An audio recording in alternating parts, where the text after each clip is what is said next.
highlights to the space of it.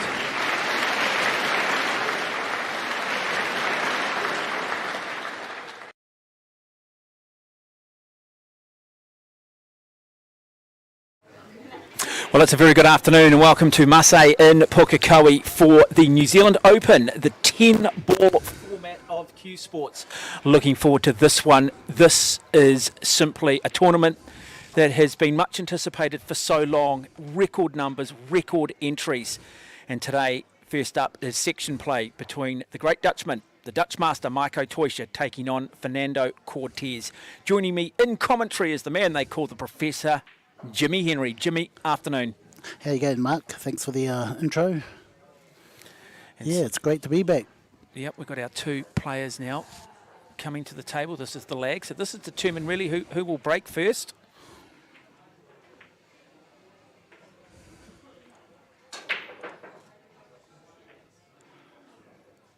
And just in the background, we've got more section play matches going on.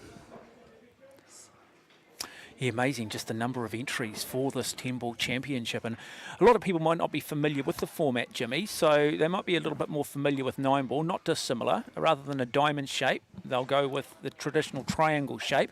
And you've got to sink the balls in order 1 through 10. Whoever sinks the 10-ball wins the game. Unlike 9-ball, no flukes, though. Well, that's right. Yeah, it's a call shot game. If he puts the ball off the break, the 10-ball is spotted. Okay, so it will be Toisha, who likes to break generally tends to break more to the left-hand side of the table. Okay, so it's 10-ball. Usually they go from the centre of the table. And the reason for that, Jimmy? Well, the wing ball, they just want to open up that pack because the wing ball doesn't usually go in.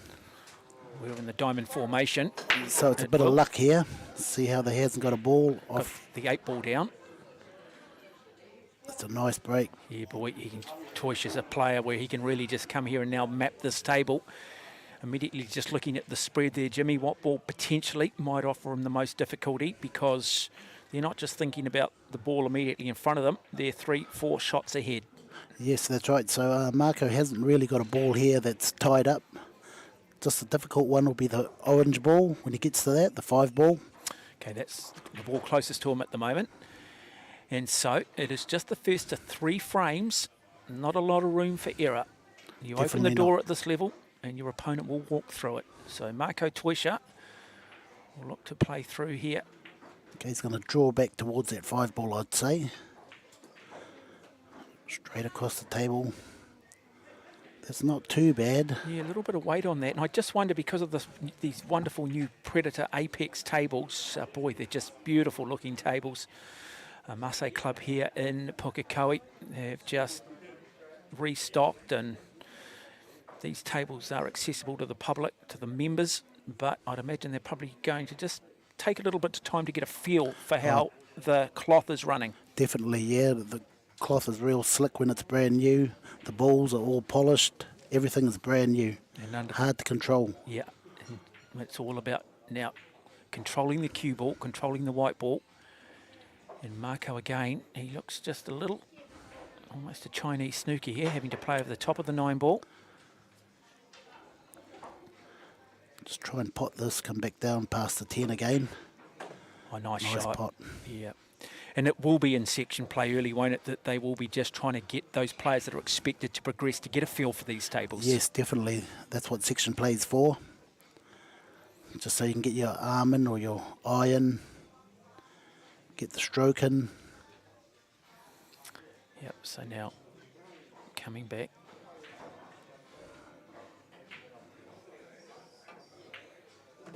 Nice shot. Okay, this is a difficult ball here to get to once he's on that 5-ball. So he's got to play the purple 4 and then looking to try and draw that white ball. Well, I think he just had a look at the double there. Bank the 5 back to where the 4's going, I think. So he does stop it, so that's what he's going to do. So for those watching for the first time, that orange ball here, he is going to basically, if I can use just layman terms, look to ricochet that ball into that middle pocket closest to him. In America, they call it bank. Bank it. He gets it. Wow, beautiful shot. Oh, a little bit unlucky here.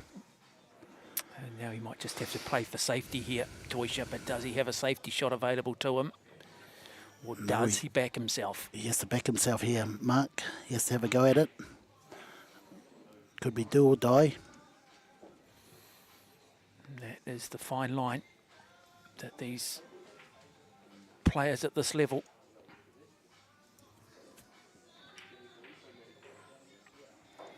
This is just section play. If Toisha was to lose this, would he be out? No, he's got 5 games, so he wants the best score he can, the most wins he can out of those 5 games.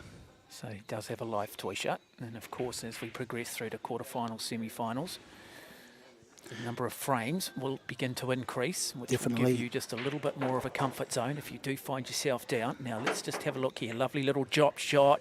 Can't get the job done though. So, no flukes, of course.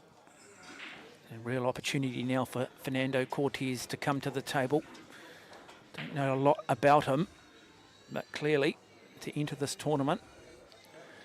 Oh, he's a very good player, Fernando's. Very good cueist. Well, he'd love to go 1 frame up here, wouldn't he? Great chance here.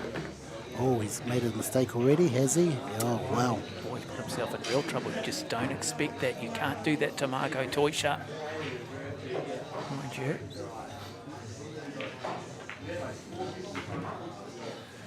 What are his options, Jimmy?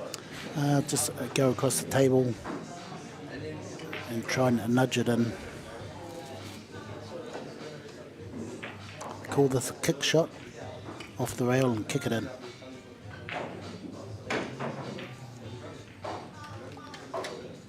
Okay, he's going down table. He had looked down table, but this is the easiest way.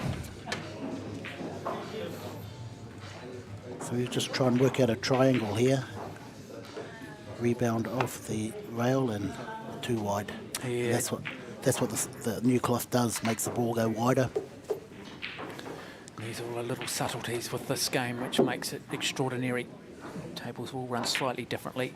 And now Marco Toisha, you'd expect him just to finish this game here.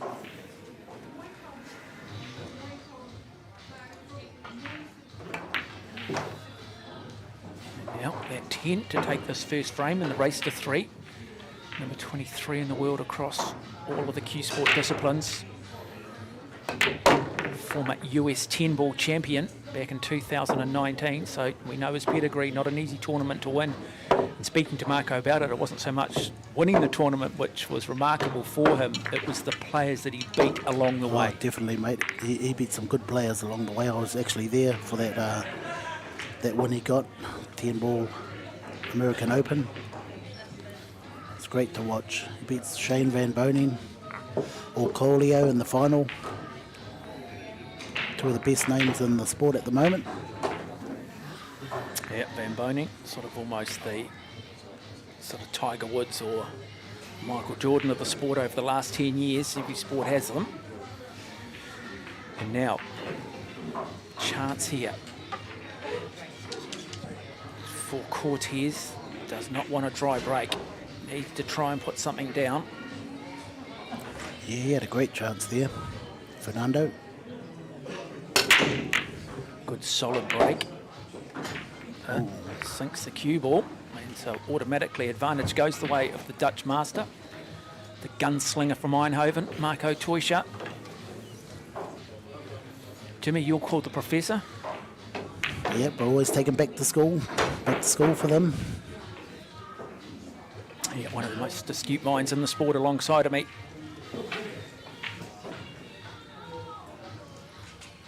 Masse Club in Pukekohe. Okay, Marco's going to take the 1 and try and open up that. Or go for 3 snookers, yeah. Wow, great shot. Let's just see if we can go above the table there and just have a wee look at how those balls are positioned at that end of the table.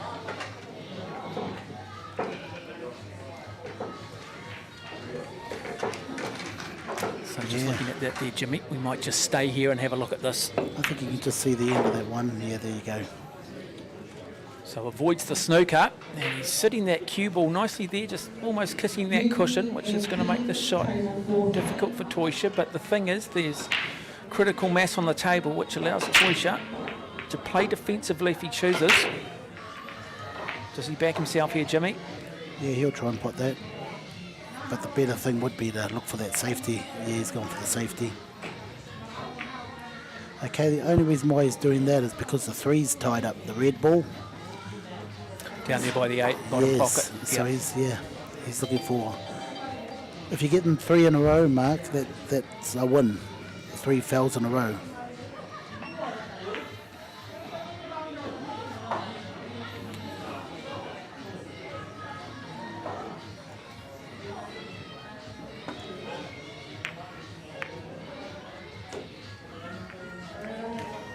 Okay, now.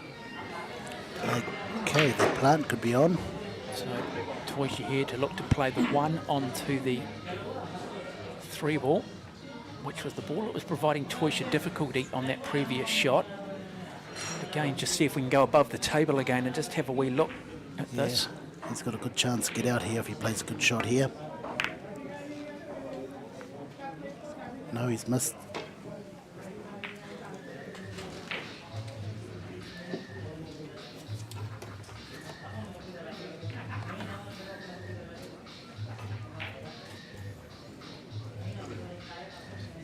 Sounds like they're having a party back there.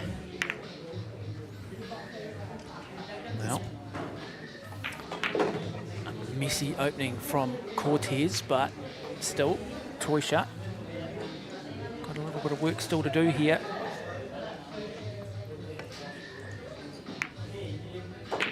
Beautifully played though. Look at that defensive shot from Marco Toisha.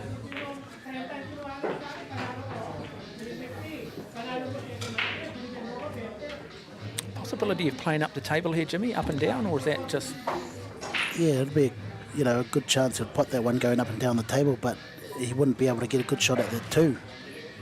So that's why he's taking this option, hit and hope. I think just a little bit of nerves in Fernando's game. Yeah, more television table, bright lights.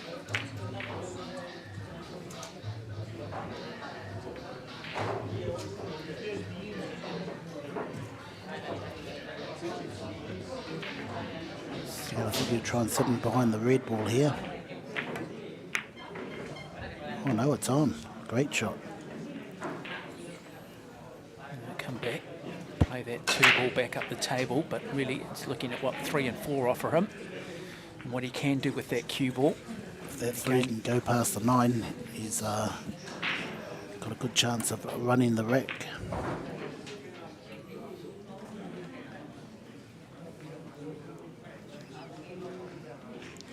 He hasn't got much angle to work with. That's why he's wants to get to the opposite side of that 3 if the 3 can't go past the 9. So slide past the orange. Might get him a good shot.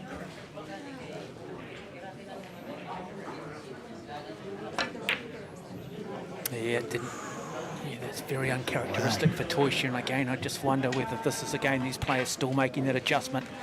These wonderful Predator Apex tables. But that is sort of an unforced error. We're a player of Toisha. It's quality. You just don't expect him to miss from there. But it gives everybody at home just a little bit of hope, doesn't it? That even the best can miss sometimes shots that some people would consider to be fairly fundamental. And with this short race, Mark, it's easy to beat him. The longer the race, the harder it is to beat him. Nice shot, but what has he done with that cue ball? Mate, great shot from Fernando Cortez. So he's in great position here, I'd say. Is that the game changer for him? Is that the one that just settles the nerves for Cortez? He's a fast player, isn't he? Yep. He comes back nicely now for that 4.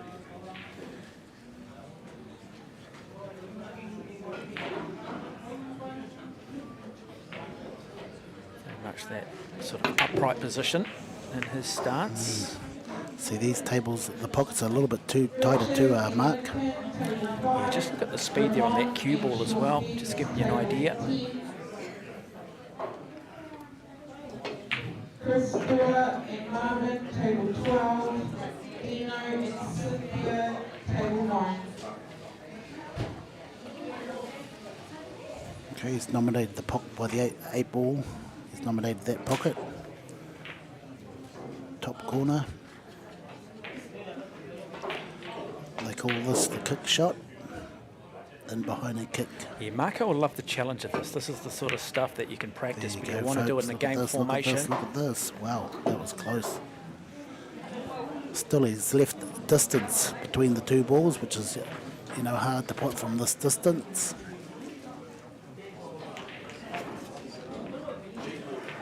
He might have left him snookered too.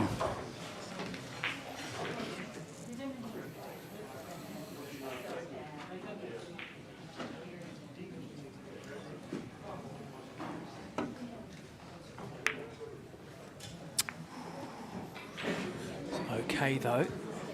What? I think Marco might have a line here though.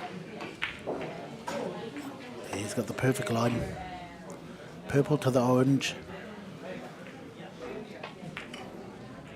If you watch the white ball, it'll go towards the orange ball. Naturally it'll go into the black ball. But he's put inside English on that, which is heading to the left of the white ball.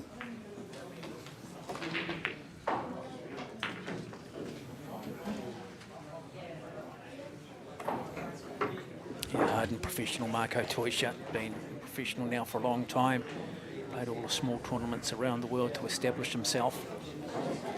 Looks a little bit straight here.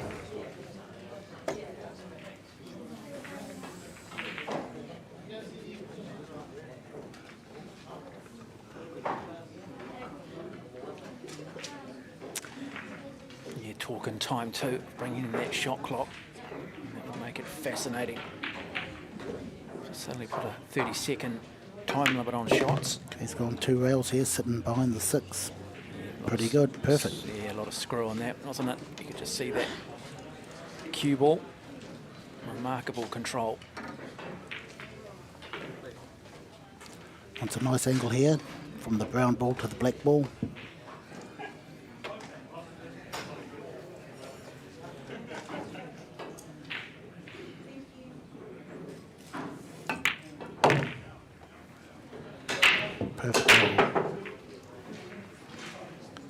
Natural line to the 8 ball.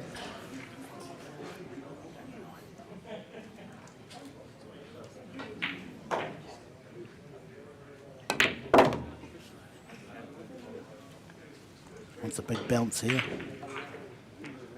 Too much angle.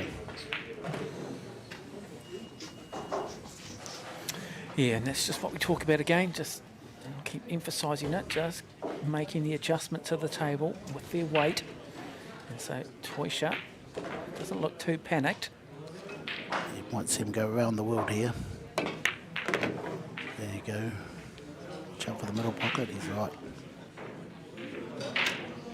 Just like that, Marco Toisha gets himself out of just a little bit of difficulty and makes it look incredibly easy. Get the white ball in the same spot it was just in. Perfect. Bring it back up, and this to take Marco Toisha to a 2-frame-to-nothing lead in the race to 3 in section play over Fernando Cortez.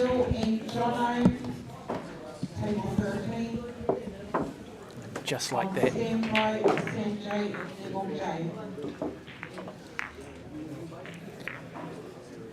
And so now work to be done for Fernando Cortez.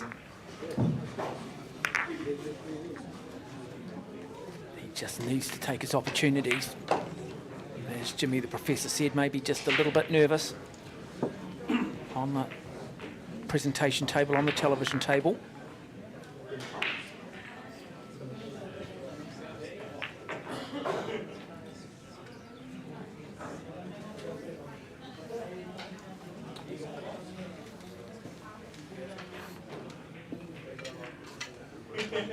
So that 10 ball really is the only ball that needs to be placed strategically, and that must be in the middle of that triangle.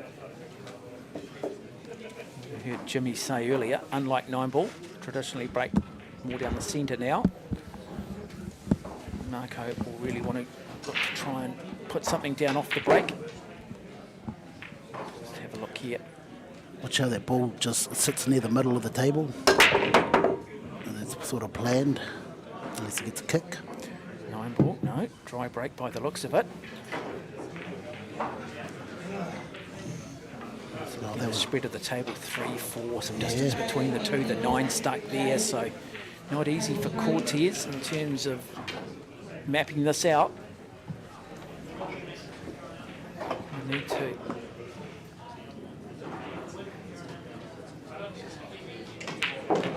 The 1, 2, and 3 look good.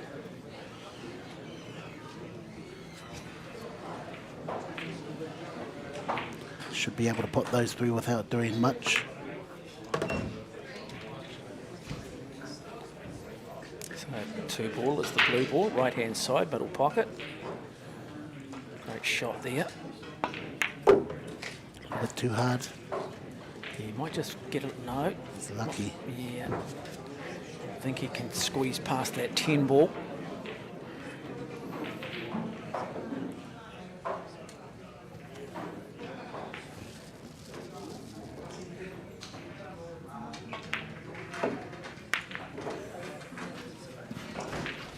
And that will bring Marco Toisha to the table. He currently sits on match point. He's got a hard start here, Mark.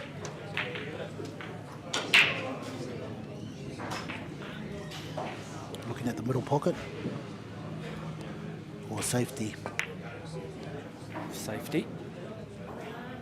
So that's a good thing about Marco. You play the right shot at the right time. Which is not always an easy thing to do, isn't it? I mean, it's a real discipline. And it's, it's the discipline that separates often good from great. It's a bit like the gambler at the casino who knows when to walk away.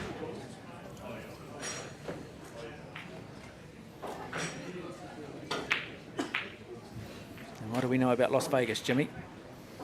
A lot. It wasn't built on winners.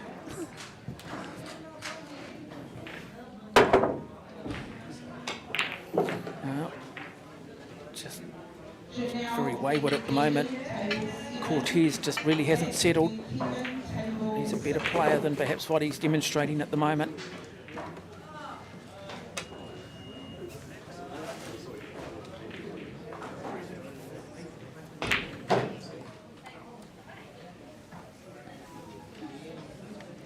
Okay, neutral angle down to the purple ball. Just got to get your weight right, and that's perfect.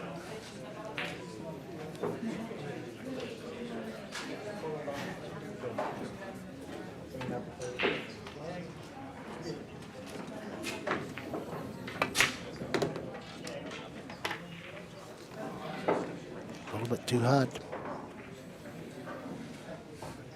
Made a little bit. Yeah, it'd be interesting after this, if we do interview Marco, just to get his feel for what he makes of the table and what adjustments that he was sort of having to make, or what little mental notes he was taking for as he progresses further on in this tournament. Very much the pre-tournament favourite. Wow, look at that. That comes down to the cloth, the spin, and even the weight. He was way short of the green ball. He's struggling a little bit because he's having to do a lot of work lately. No time to practice.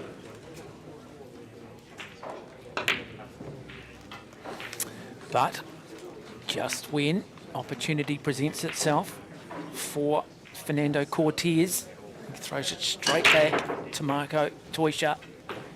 Disappointing shot. And now the Dutchman, you can't imagine him making another mistake in this frame.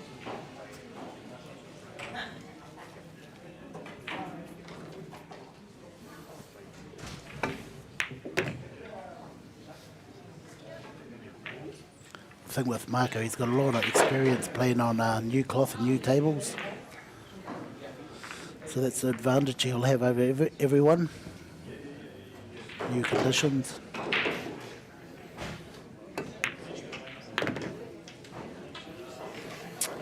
Okay, he's just not happy, is he? Oh, that's perfect. Let's just have a look at the replay here. Ballet and Daryl, table 8.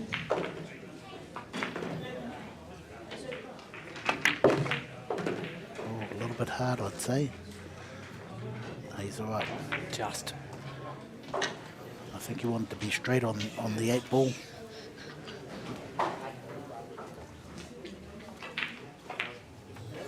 So the frustration is not so much about sinking this object ball, it's more about his options of controlling the cue ball, and that is where the frustration often comes. So Toisha 2 balls away from wrapping up this match against Fernando Cortez as part of section play. New Zealand Open 10-ball championship at the Masse Club in Pukekohe. Okay, he might go through rails here. Back to the middle of the table. Just got to watch out for that in-off shot. There you go, 1, 2. Brings it back up. That is a very, very good shot under the circumstances. Let's just go back, have a look at the replay here. Yeah, he hit that really good.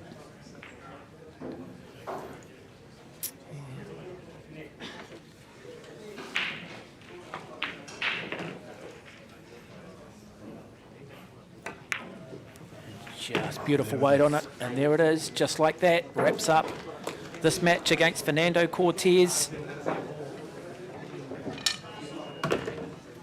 And so it is Marco Toisha who continues to control his section of play at this New Zealand Open 10-ball championship here at the Masse Club in Pukekohe.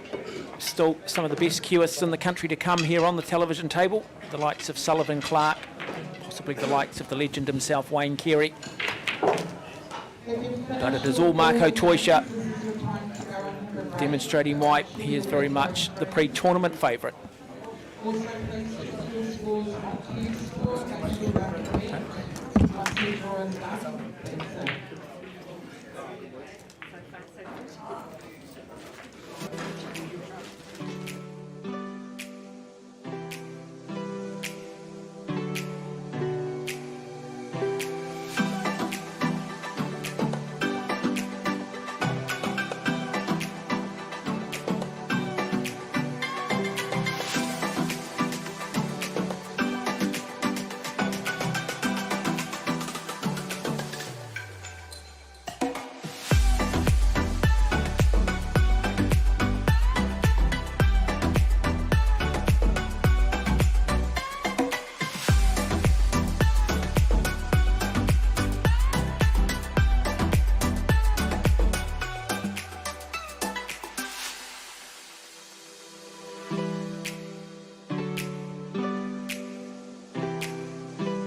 The venue is the Masse Club in Pukekohe. It is the New Zealand Open, the 10-ball championship, and it is section play.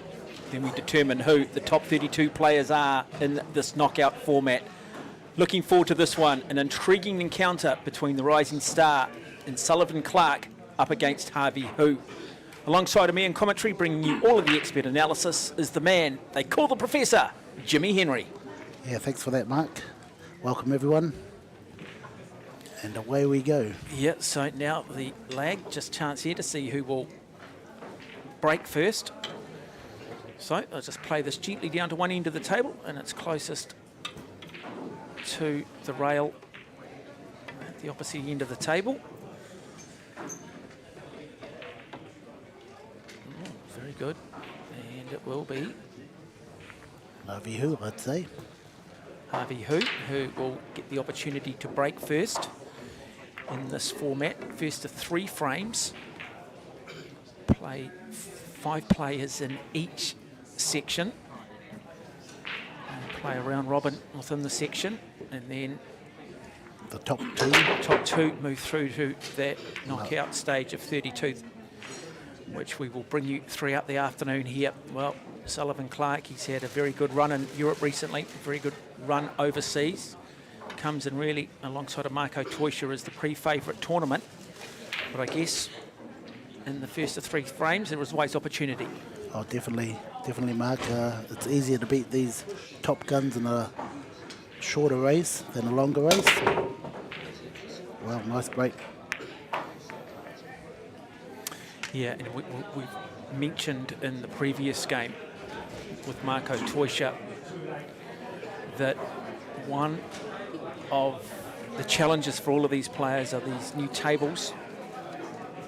The Predator Apex, beautiful, beautiful tables, stunning, but new cloth on them. They are running perhaps just a little bit differently to what some of these players are used to at this venue, and they are adjustments they will need to make very quickly.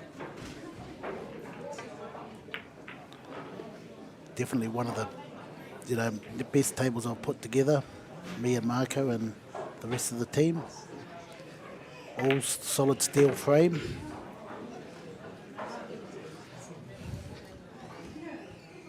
With about 24 leveling units where you can level the table. Yeah, beautiful looking tables. And so Sullivan Clark, boy, he looks good. We've watched a lot of Sullivan here at this venue. Different events, but often it's come off the back or after a little bit of a break, or as he's sort of building into his season. Very much a player in form. And that is a wonderful demonstration right there. It's a very good shot from Sullivan Clark. Beautiful shot. Great control. I think it's his time today. Yeah, even after 3 shots, you just sort of sense he's dialed in. You just sort of sense that this is a player, a young man full of confidence. I know we covered him earlier in the year in February and March, and he said, look, I'm just not quite there at the moment. I'm a couple, 2-3 weeks away. Went across the States, got some tournament play.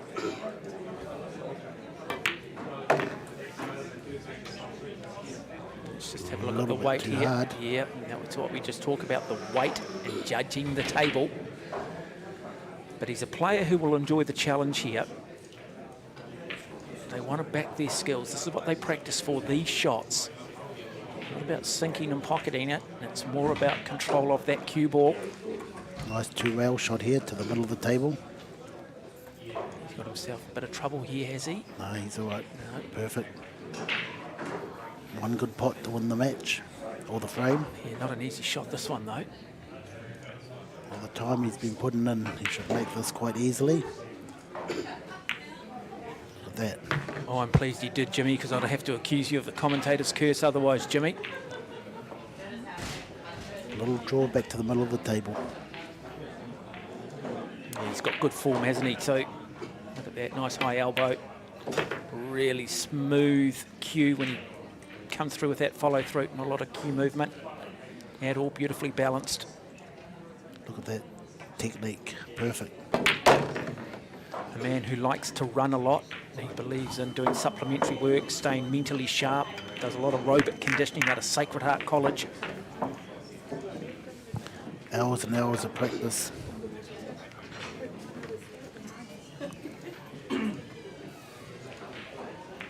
Just see the confidence in him just walking around the table.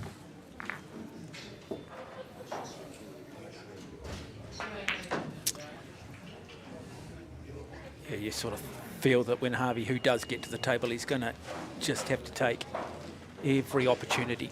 He just cannot afford to make a mistake. Or, in a situation like Harvey Hoop, as he already said, if I look through my section, I've got Sullivan Clark in it. Well, I just focus on the other four. Such is his reputation. Or a great opportunity to beat him if he gets a turn at the table. And two ways of looking at it. Okay, worked on his break as well. Watch that white ball bounce back to the middle of the table. Got kicked, but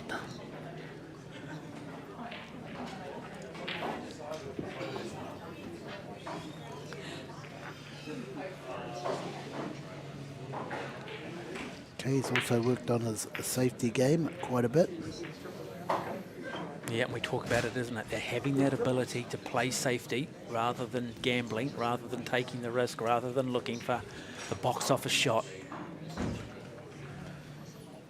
The Sports Centre top 10 plays of the day. Sometimes there's no need for it. So, look what he does here. This is the safety shot. Takes the ball right up to the other end of the table. Wow, that is a very, very good shot indeed. From Sullivan Clark, showing why he just finished 17th at the European Championships. Yeah, he done real well over there. The European Open 10 ball, or 9 ball, which I think, yeah, 9 ball. He ranked inside the top 100 in the world, Sullivan Clark.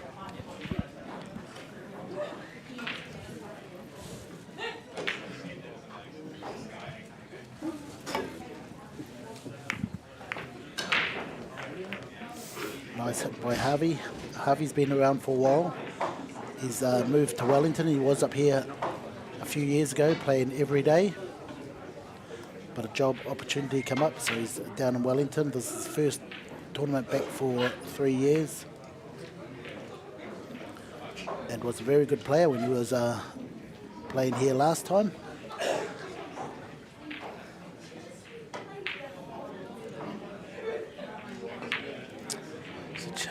Sullivan. I don't think he's too phased by the one ball.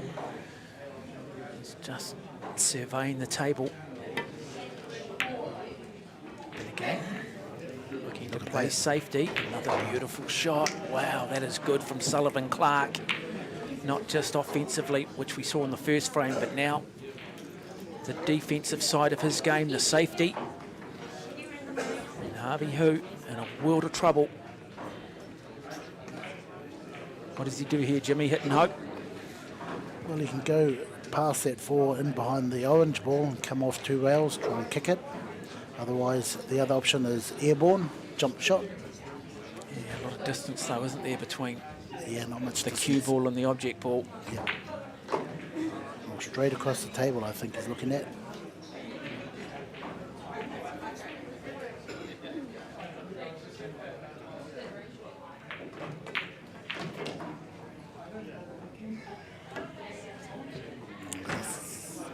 Great shot, Harvey. Okay, that's a foul. Yeah, not a bad effort, though. Okay, but that's just the quality of Sullivan Clark. That shot. Playing with a lot of speed, isn't he, Sullivan? Playing with a lot of confidence. Happy to just...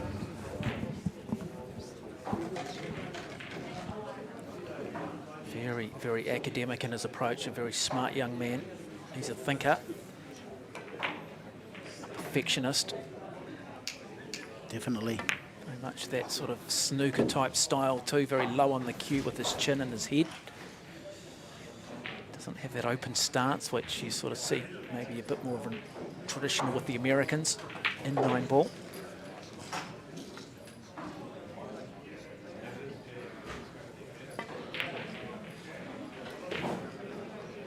Two back for the purple ball next. It'll be quite interesting to see how he gets back down table. Yeah, he's got to come back then for that 5 ball. Yeah, looks like he's going to go in behind the black ball, which is a tough shot. That's why I said he left himself a difficult angle But the here. fact that he's looking to do it says how confident he is in his ability at the moment. Wow, Look at that. hang Wow, on. what a shot. Does it just kisses the cushion a bit, but that is an outstanding shot from Sullivan Clark. You picked it, Jimmy. Still got a lot of work to do here. The 6 to the 7, because it's unbelievable. Starting to understand why they call you the professor, big fella. Okay, could be 2 rails here. Forward, off 2 rails, towards the 6. Yeah, nice. Played that with perfection. We are potentially seeing a superstar in the making in this young man. Went down to Victoria University to study psychology. Hated every minute of it. Picked up a pool cue in the dormitories. And as they say, the rest is history. Perfect angle on the 7 to get to the 8. That's a key in pool. You must always try and leave yourself the right side of the ball, from one ball to the other ball. To the next ball, that's perfect game. Well, this is just a masterclass at the moment from Sullivan Clark. Almost perfection.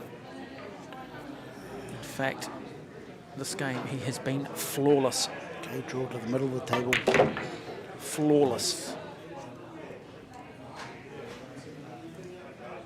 And just like that, Sullivan Clark goes to 2 frames to nothing over Harvey Hu. Wow, well, I've got to say that is the best I've seen Sullivan Clark play in my time, limited time calling this sport. He is dialed in.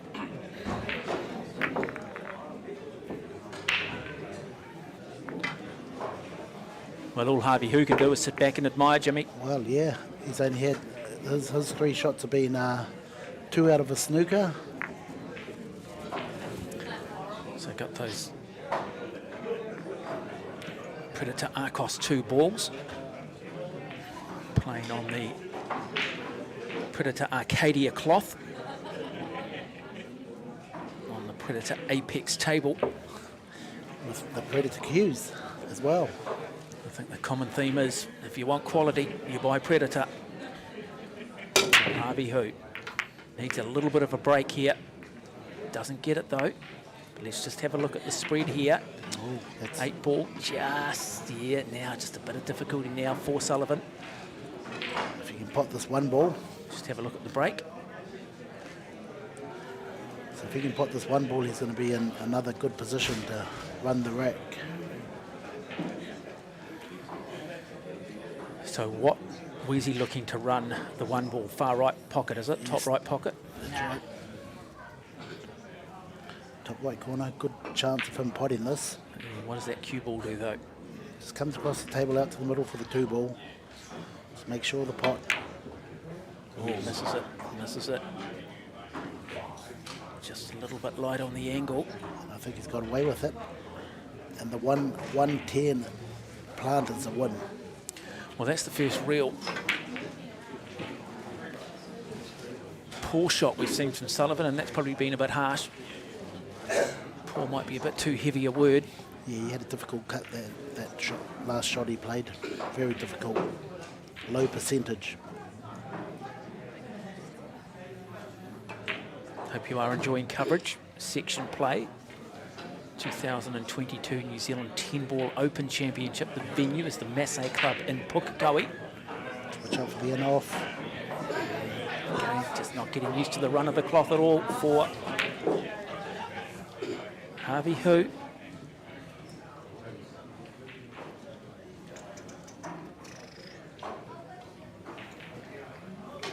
You look at Sullivan and he does talk a lot about doing the running and those things, but he just looks fit, doesn't he? He looks fit. Yeah, definitely. And don't underestimate that for mental alertness too, for being, you know, I think the more aerobically fit you are, the sharper you are mentally.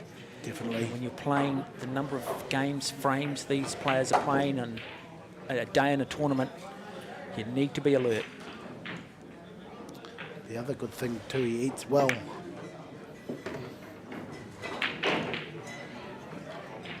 about you, Jimmy? You good eater? Well, not really.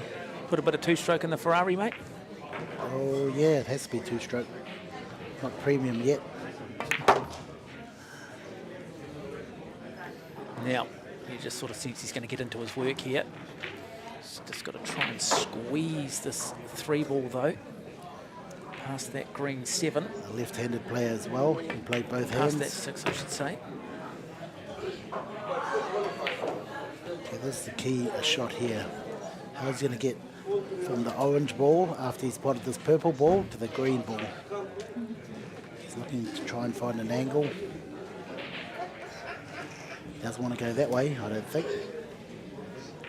Has he found a track that way? Still thinking about it. I think he's going to go up and down the table. Oh no, he's just played the little stun shot. Difficult angle here because this is heading towards the 9 and the 10. Let's see how he gets back around the top of the table. I've got a feeling here Sullivan Clark's going to do what Sullivan Clark wants to do. I think that's the sort of form he's in. Yeah, he's going to swing past the 10, just missed the 10 and 9. Maybe in behind the 6 and back out to the centre. Yeah, play back down the table.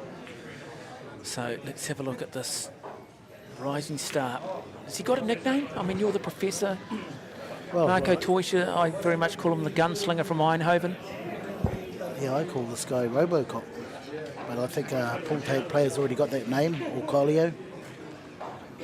You know, look at that technique. Oh, see, I told you that 9 and 10 were in the road. That's why it was a terrible angle he left himself on that 5. I think he'll play safety here, though, won't he? I think he'll challenge himself here. Well, what options does he have, though? He can go for the cut if he wants. But, it's more of a percentage player. Go for the cut. Oh, the double. Wow, what a shot. Wow, what a shot. Have a look at this. That is the shot of a man who is in incredible form at the moment. Sullivan Clark. That was a great double. I don't even think we even discussed that as an option, did we, Jimmy? No. Look right off the board to play that shot. Screw on that. Has he got enough? Perfect. That's perfect. Just run this up the table. Come back for the 9.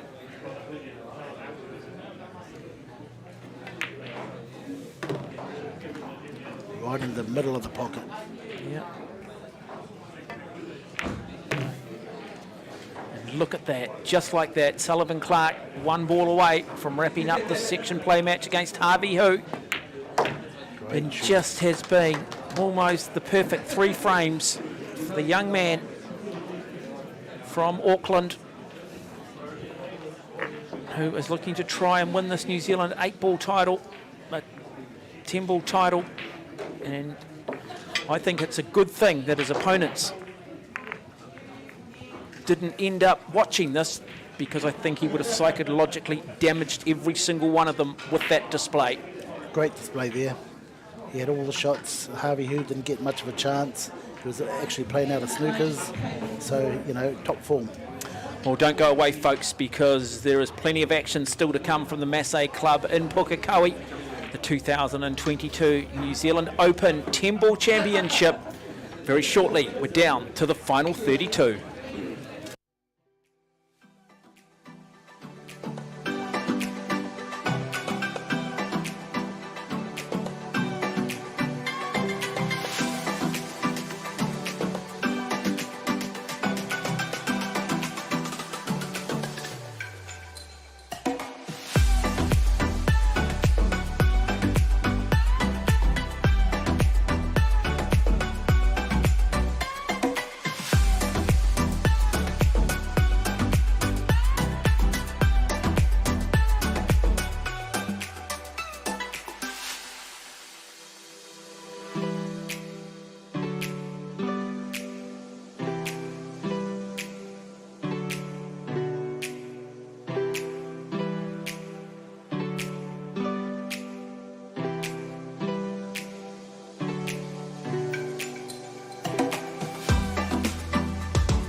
I like the SP2 because, one, the wrap goes all the way down.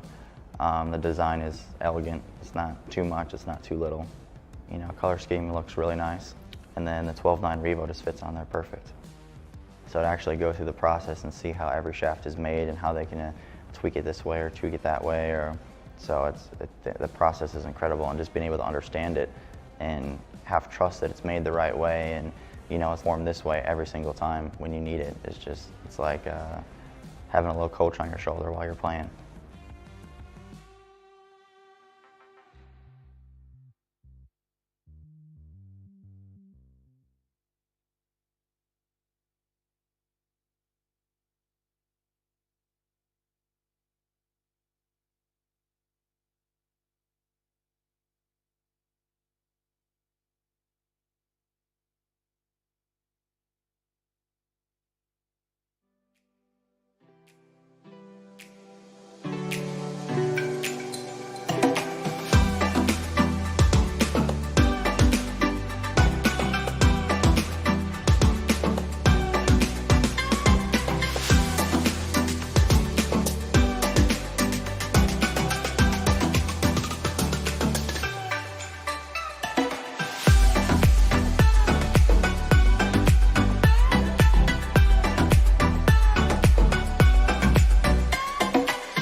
Well, a very good afternoon and welcome back to Masse in Pukekohe as we bring you live coverage of the 2022 New Zealand 10-ball Open Championship, and we are getting down to the business end.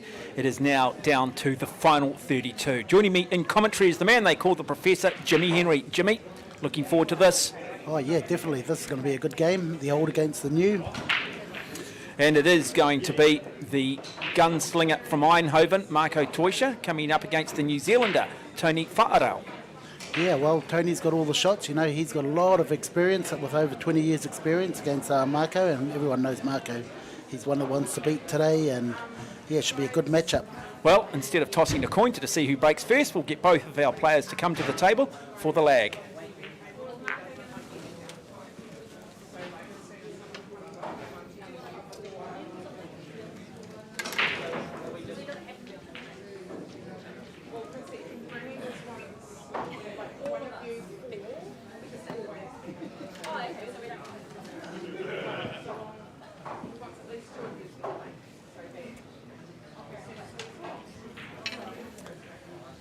Okay, so Marco Toisha, former 2019 US Open 10-ball champion, one of the very best exponents in the world these days, living here in New Zealand, originally out of the Netherlands.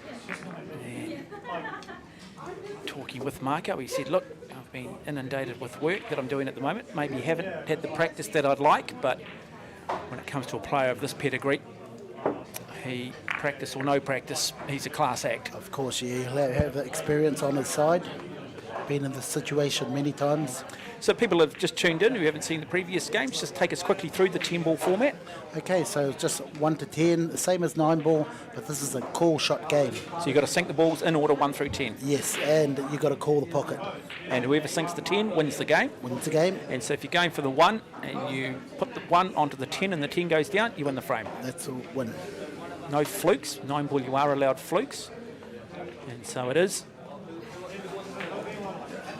The man with the head like granite comes to the table, and for Tony Whaaarau, well, when the door of opportunity is open, he needs to walk through it, and he needs to take everything in the living room of Toisha.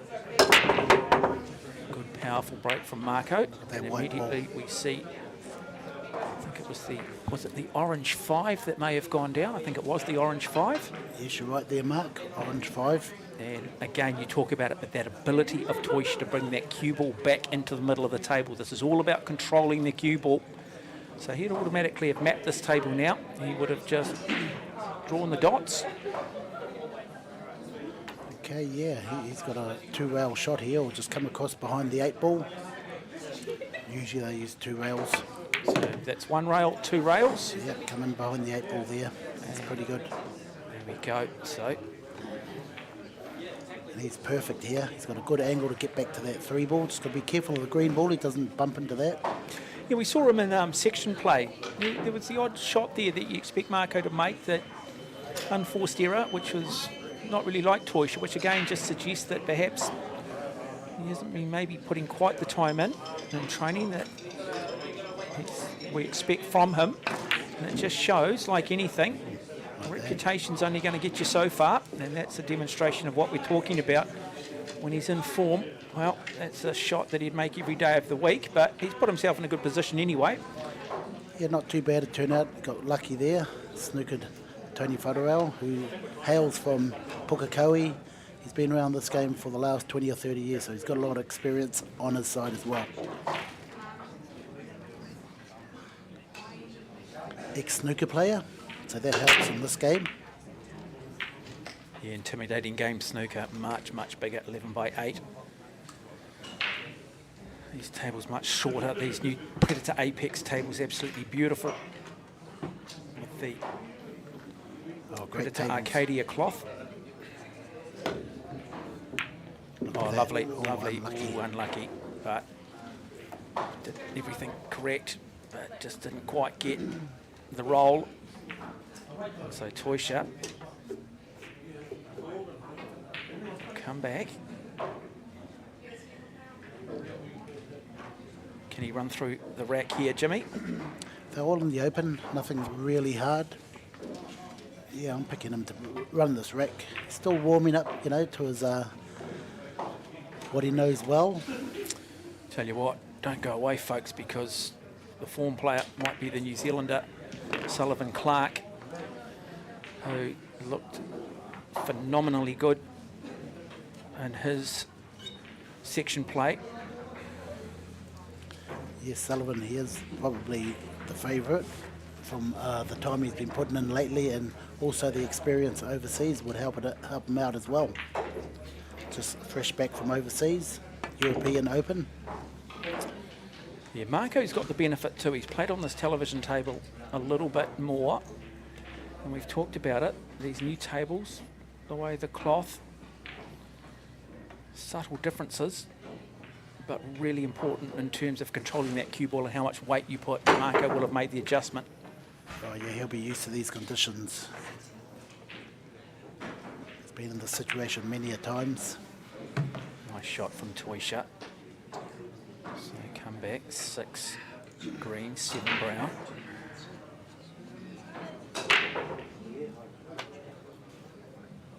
So that's your, if you see the background there, that's your traditional 9-ball setup on a diamond shape.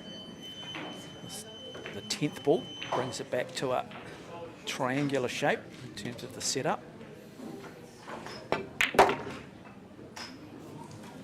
Nice bit of inside English to straighten that white ball up. When I say inside English, he's hitting right of the middle of the white ball.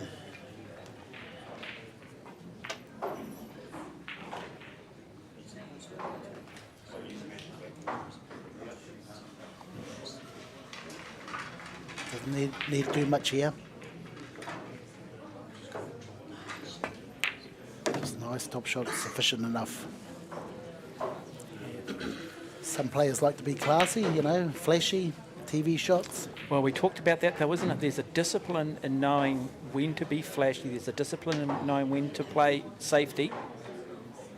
And then the good players, well, they'll create the TV shots, not by manufacturing them, but just them coming out organically. And now Marco Toisha, 2 balls away from taking this first frame in the race to 5. One-day tournament. Good day's work if you win the prize pool, over $4,000.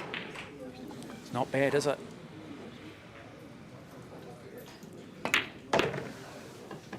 Good when you make money out of something you love doing.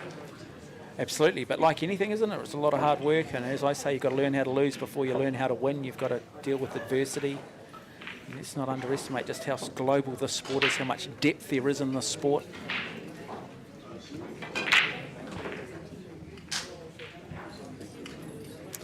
And now, you've watched a lot of Tony Whaarau over the years. What are his strengths? What sort of player is he? Well, you see him get out of that snooker. The last shot he played, he got a little bit unlucky, but he has got the experience. A lot of snooker ability, background from snooker. Plays a lot of 8-ball, small English 8-ball. Been around for many years, been overseas. He's done it all.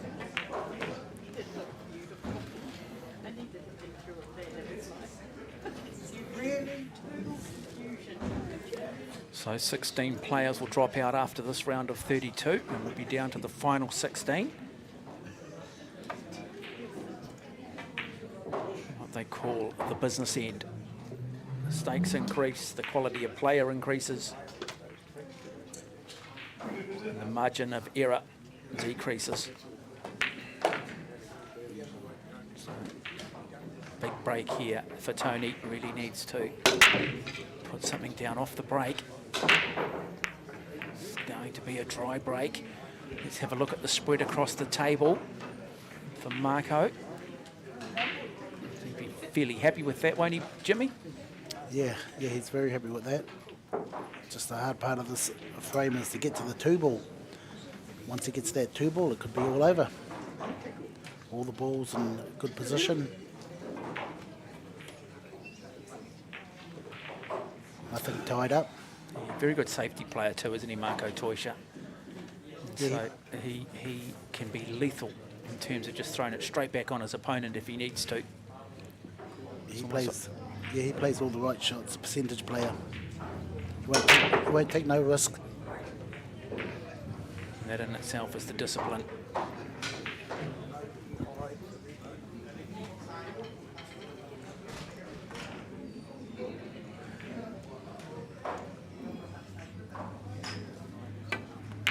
So these days the cues, some of them made carbon fibre, others will still use the traditional wood frames.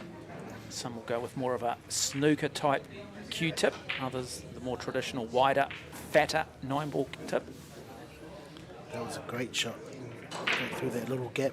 A little bit lucky, I'd say, but didn't plan it, but played the right weight to get to that area. Yeah, it's hard to use the word luck with Toisha though, isn't it? I mean, he's that good.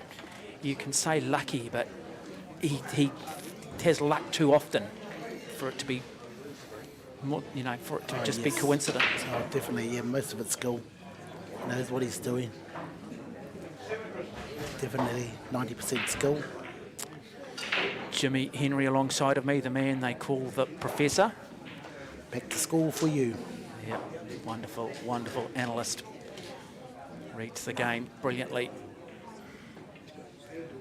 One of the unsung heroes in cue sport in this country. And just on a dime at the moment for Marco Toisha. He's just got this on a string, controlling that cue ball beautifully.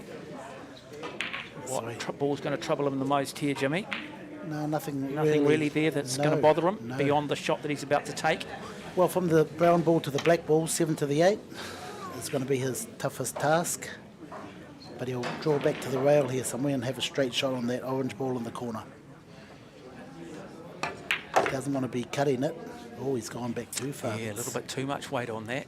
Yeah, well. It was just on the wrong side. So what does he do now?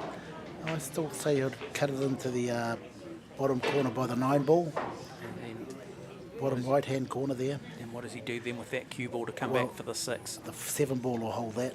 He'll screw it into the 7 ball just to hold it. Okay, so looking at the orange 5 ball, bottom right pocket, putting enough screw on the white ball to come back and hit the brown ball there, Yeah, just to and hold the allow white him ball. then to play the green 6. That is But- the brilliance of But this look at man. this, yeah, he's looking at the safety as well. Yeah. Like I say, he's a percentage man. He won't take that risk on if he thinks he's going to miss it. More of a safety play, make sure that he'll leave Tony snookered Yeah, or well, no this- shot. This is a man who at times has had to live on ration cabbage, so he understands Yep, he's the going importance and the value of prize money. He understands that there's a discipline. He also knows, having played in Las Vegas, that Las Vegas wasn't built on winners. You've got to be careful about gambling. Sometimes you've got no choice. You've got to take your chance. So is he playing safety here, Jimmy? No, he's going for it. He's and going for it. kissing He's into going the to 7. There you go, kissed into the 7 just to hold it. He's going to get lucky. That was a planned shot. It's got a funny sort of angle here. Yeah, not an easy shot, is it? And he'll be surveying his options again. So green 6 ball is the object ball now. Then followed by the brown 7 in order. So you can play this brown ball in a number of pockets. Go in behind for the middle or in behind for the top corners. And the gunslinger from Eindhoven, Marco Toisha. Go in behind for the top corners. See, now this is where the tricky part I said was. Getting from that brown ball to the black ball. Yeah, because he's potentially snookered, isn't he, by both the 9 and the 10. Yeah, no pocket for the black down there. So you just get in behind. That's what he's doing at the moment, using geometry, using the little, I imagine they're enamel little inlays there, the dots on the table.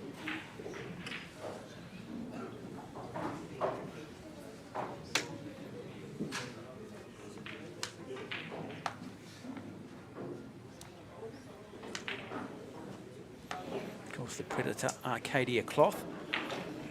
It's just been laid on this table as well. So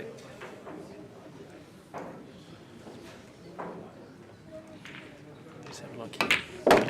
Toisha. What does he do? What does he do? What does he He's do? too Let's have a far look. Let's behind. have a look. He's too far in But behind. he might get away with it. He's No. got away with it. No, he's snookered himself. There you go, folks. I read that shot 4 shots ago like any pool player would read. The 8 had no pocket. Toisha looking to try and do the jump shot here as he's looking. So he's going to play the shot. He's going to roll the dice. Big shot coming. Goes to the jump cue. He's going airborne. He is going airborne. Sit back, ladies and gentlemen. Box office baby is about to come.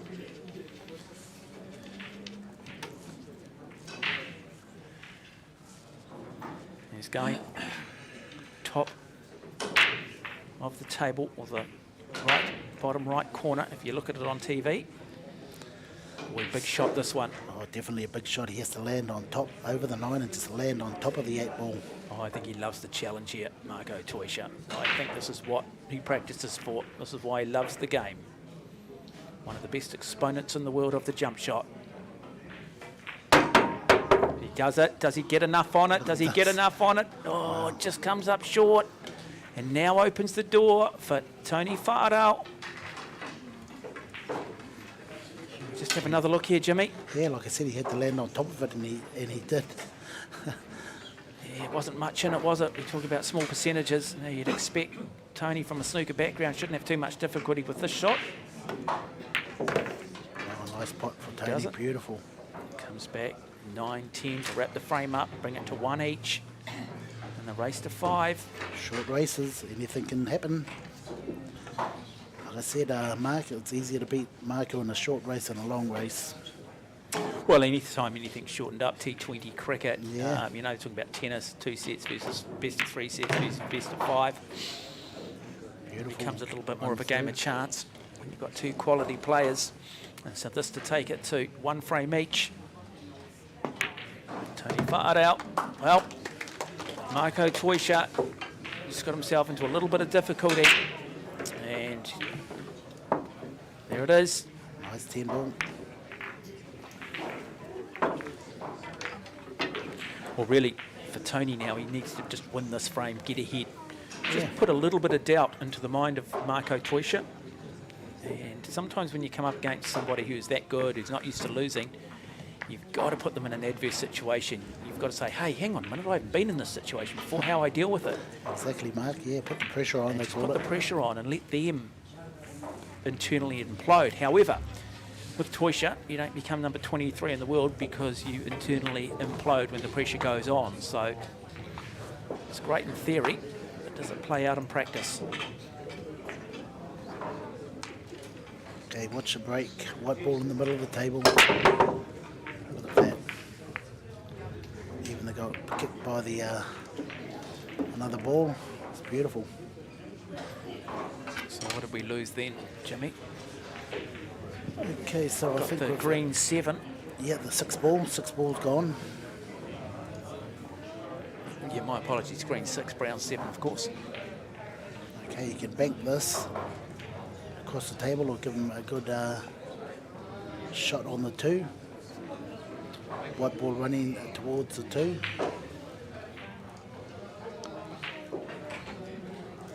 No, he's going to go for the percentage. Oh, no, he's going for the bank.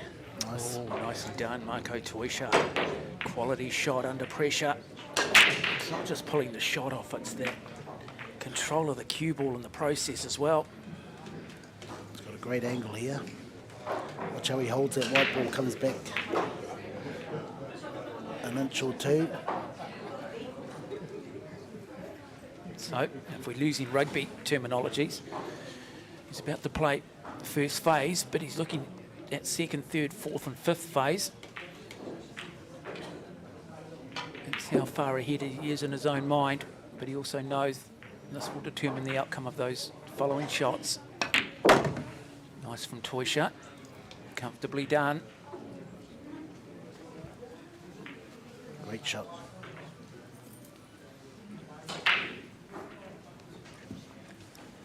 See a bit of cue power here, I think, if he runs forward. Or he can screw straight back up the table to where he's standing in that area. That would be the easier shot. Easier positional shot. You could just see how low he went on the cue ball there, that wonderful backspin, just bringing it back. judges the weight perfectly. Go across the table and back to the rail.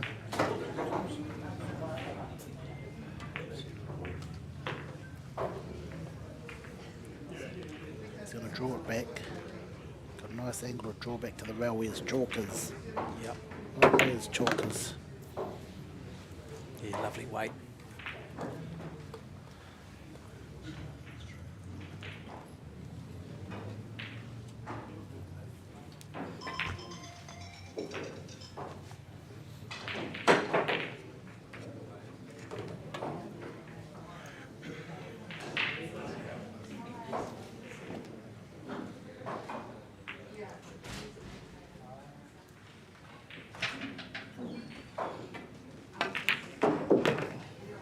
Nice control. A little bit straight, but he should be able to screw back straight towards where he's standing and then back out into the middle of the table. Deep screw back. So to create that deep screw back, does he go, what does he do? Go to one side and low on the cue ball, or? Yeah, real low. Yep. You can either deep screw back off the rail, back out for the black, or just screw into the line on the black. There we go. It is. It's a wonderful shot. There you go.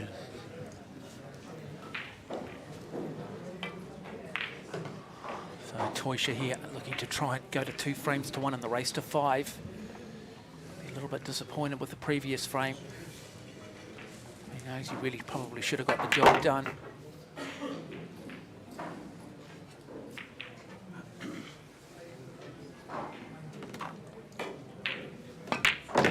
And there it is. So Marco Toisha leads 2 frames to 1. And another dominant display.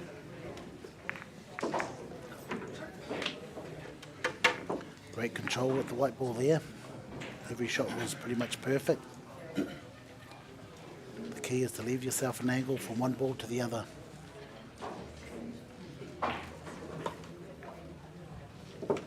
Always be on the right side of the ball that you're potting to get to the next ball.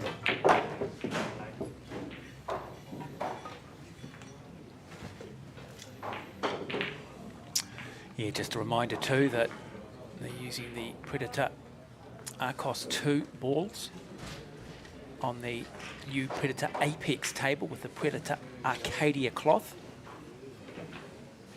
And about $15,000 each, these tables. Just gives you an idea, and of course they are available for members to use at the Masse clubs here in Pukekohe, so the very best in the world. Well, you can come down and play on in some of the best facilities in the world.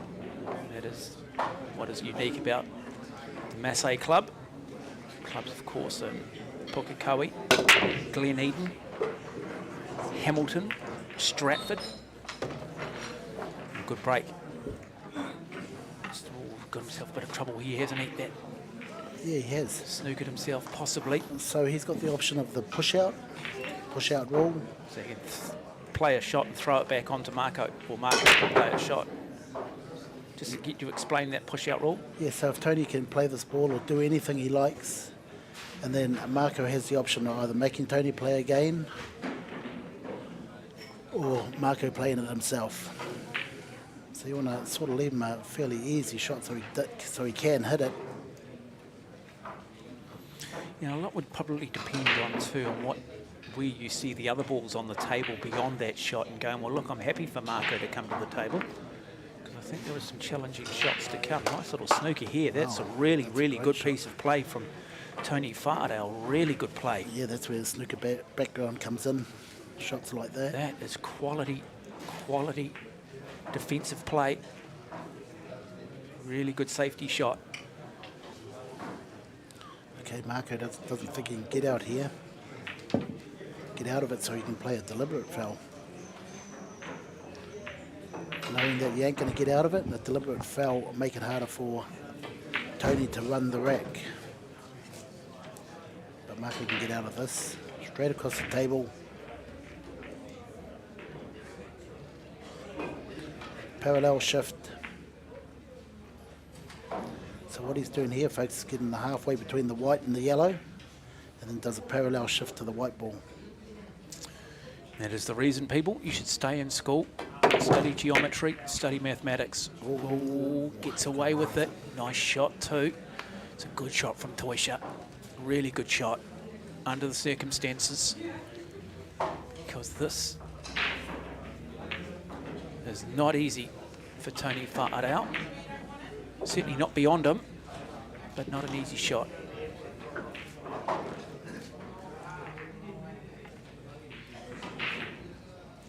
Does he look to play safety here, Jimmy? Well, he could maybe try and pot the 10 from here. A lot of people would try and do. Or he has got that safety option.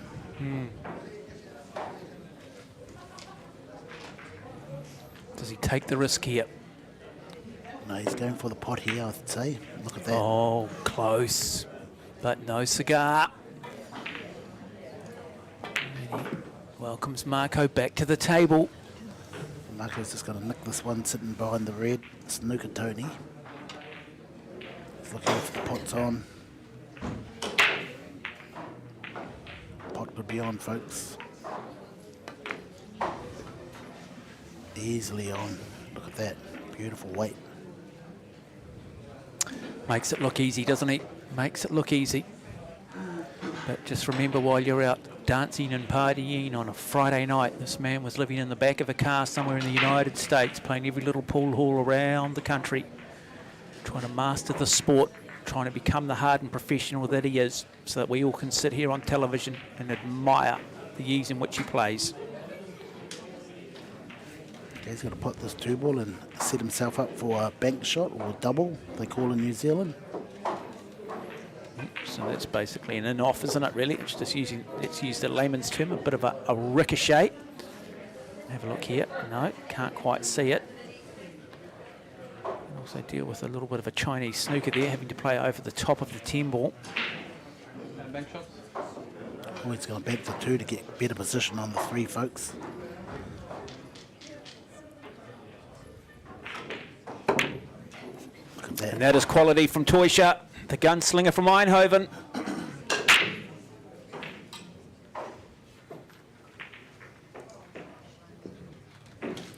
Very good bank pool player as well. They do have tournaments for just banking balls.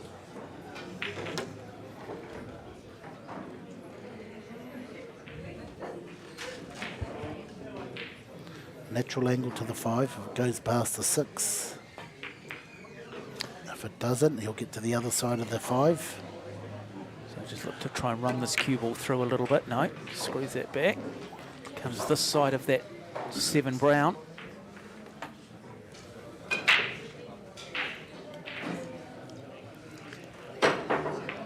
Everything straightforward from here.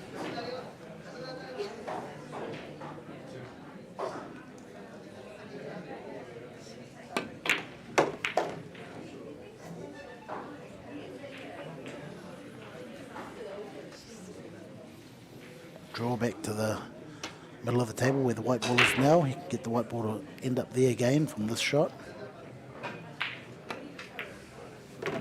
He's just a wonderful technician. Precision, performance, no compromise for Marco Toisha. Stop the white ball there. Give him a perfect shot on the black. Where you see good skill, just bring the white ball back a couple of inches or more to be straight in line on the 9. So a little bit of backspin on this, just to bring that cue ball back, just a fraction. Low on that cue ball, let's just have a look, there we go. Perfectly executed. Brilliantly done, well picked, Jimmy. Same with the 9 ball. Back to where it is now. Perfect. And this to go to 3 frames to 1. That was good. Race to 5. Good run out there. And there it is, 3 frames to 1. Marco Toisha looking to try and just squeeze Tony Whaarau out. Takes control of this top 32 clash. Move on to that top 16, 2 frames away. Masse Club in Pukekohe, the venue. It is the 2022 New Zealand Open 10-ball championship. We have a lot of dark horses in this tournament as well. Got Lincoln Muaulu, Roldan Largo, Marvin Pedrago, Denise Wilkinson, Chris Bowman. Yep, just one name missing, the Professor, Jimmy Henry. All the professors hung up his keys today. The dark horse, the legend. The man they call a magician. Okay, back to Marco's break. White ball in the centre of the table. A lot of hard work put into this break. There we go, look at that. Look at that pinpoint accuracy of that Has cue he got a ball. ball? No. Okay, Tony, this is your time. Make yourself a name. Not really, he's already got a name. And it's Tony Whanawau. Yep, well, he's going to have to. He can't sit down, can he? Yeah, He's he going to can't. need to run this rack. He's going to need to play through here.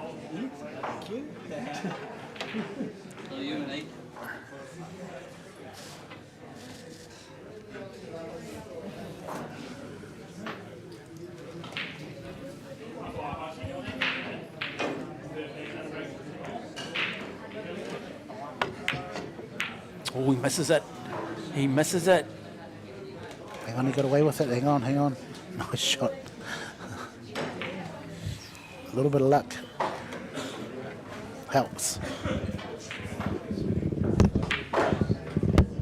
Does Marco bring out the jump cue here? A little bit too short for the jump cue. Balls are too close together. So, So I think he's nominated the 7 in the middle, the brown ball in the middle. So he's thinking of playing down the table, up the table, and send off the yellow to kick the brown in.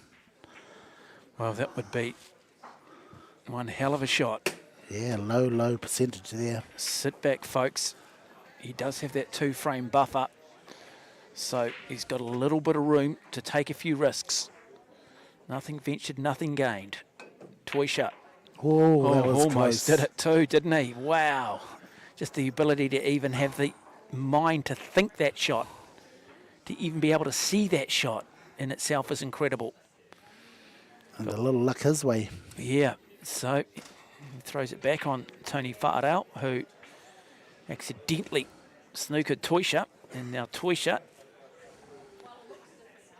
does the same thing.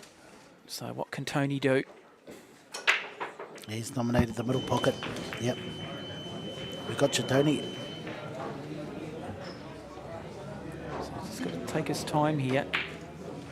He's good enough. Oh, another close one. Did he get away with it too? Let's see. Okay, so that ball has gone in, Mark. So that means Marco has the option of handing the shot back to Tony. Yeah, no flukes in this game. He didn't nominate that pocket. If it was 9-ball, well, it had stayed down, he'd still be at the table. Marco's still got an option here, folks. Because Tony potted a ball, he has the option of sending Tony back in. But Marco can see a snooker here. Leads his snooker. No, he's given it back.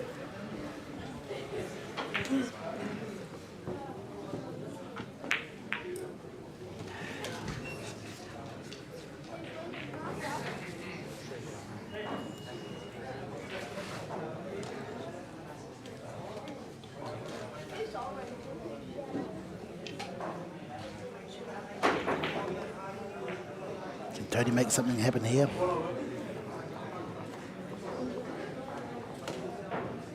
He needs a huge amount of luck to turn this frame around. Did he get it?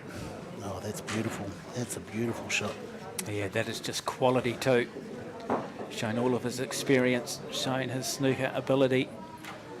And I tell you what, some people might be frustrated by the fact that we're not seeing a lot of potting, but to the purists, this is the sport at its finest. Neither player being prepared to blink. So Toisha's called his pocket. Look at that. The key to Tony's shot there was just to get the white ball back into that area. got a bonus snooker out of it.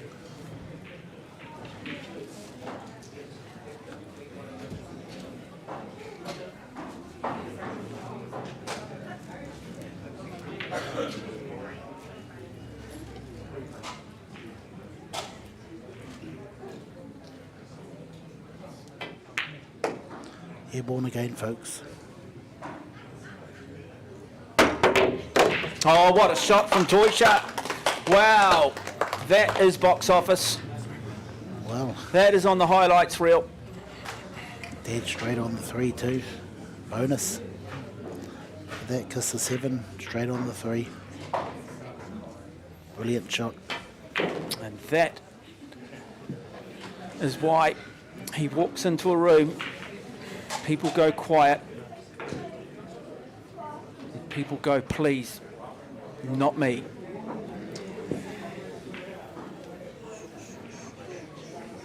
Let's just have another look here. That jump shot, what execution. Now, another really tough shot, isn't it? He's just got a little problem with that 5 ball. He can put the 3 and 4 easily, but what's he going to do with the 5? That's what he's thinking.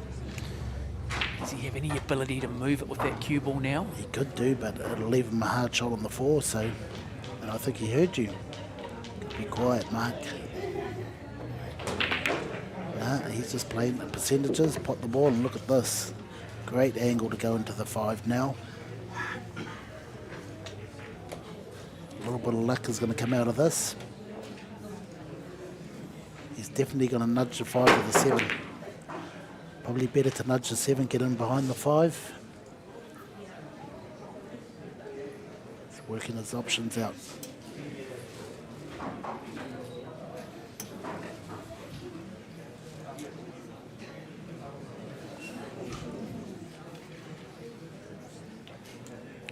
Yeah, go in behind the 5 and kick the 7. Stay on the 5 ball.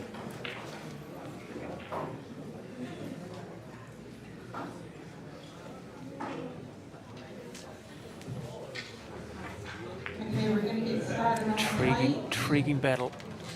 Albert and Tuan, table 7, race to 2. Tell you what, there is nothing that simulates match play like a match itself. And while you might not be getting the time perhaps to put the practice in due to work commitments, sometimes it's a situation in games like this that bring you up to speed, remind you of your ability.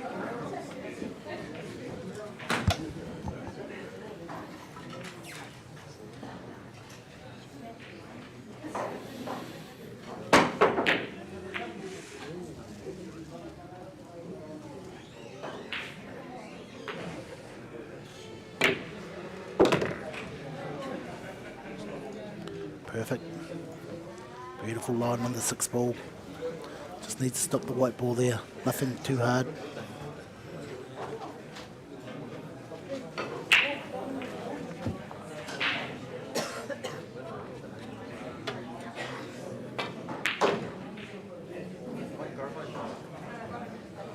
He's got an angle. He can play 2 rails, but I think he'll just do a little nip draw. Maybe off the rail, back out to the middle. Perfect. Should be all over here. This frame. Hold the white ball, just slide him behind the black. Beautiful. Yep, he's just a wonderful, wonderful tactician. Come back towards the rail, short rail. Enough on that, beautifully done. And So nice. 2 balls away from moving out to a 4-1 to 4-1, 4 frames to 1 lead in the race to 5, and then to move into the top 16. This is the 2022 New Zealand Open 10 Ball Championships from the Masse Club in Pukekohe. I'm watching one of the very best, Marco Toisha.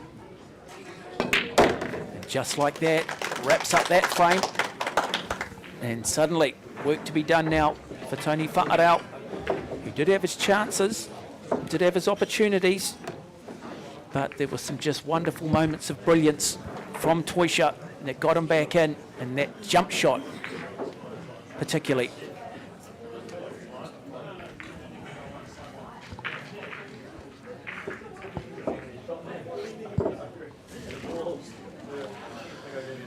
In the background game, Sullivan Clark has just beaten young Sheridan Burmester. Yeah, Sheridan Burmester, of course, having just come back from, was it Philadelphia? Were they? Yeah, the juniors, come back from juniors, and he also went The VNA juniors, yeah. Junior Championships. Eries, Pennsylvania. That was Pennsylvania, my apologies, yeah. He's been all over the world this year. You know, you lose track where he's gone. 17 years of age. Yeah, I've got to say, though, that do you not want to be playing Sullivan Clark at the moment? No. Because he is in the zone. I know it's a cliche. To get back to this 6th frame, Tony farted out. Oh, great break by Tony. Look at that. Yeah, lovely break. 1 to the 4. Yes, transition. Make that transition first.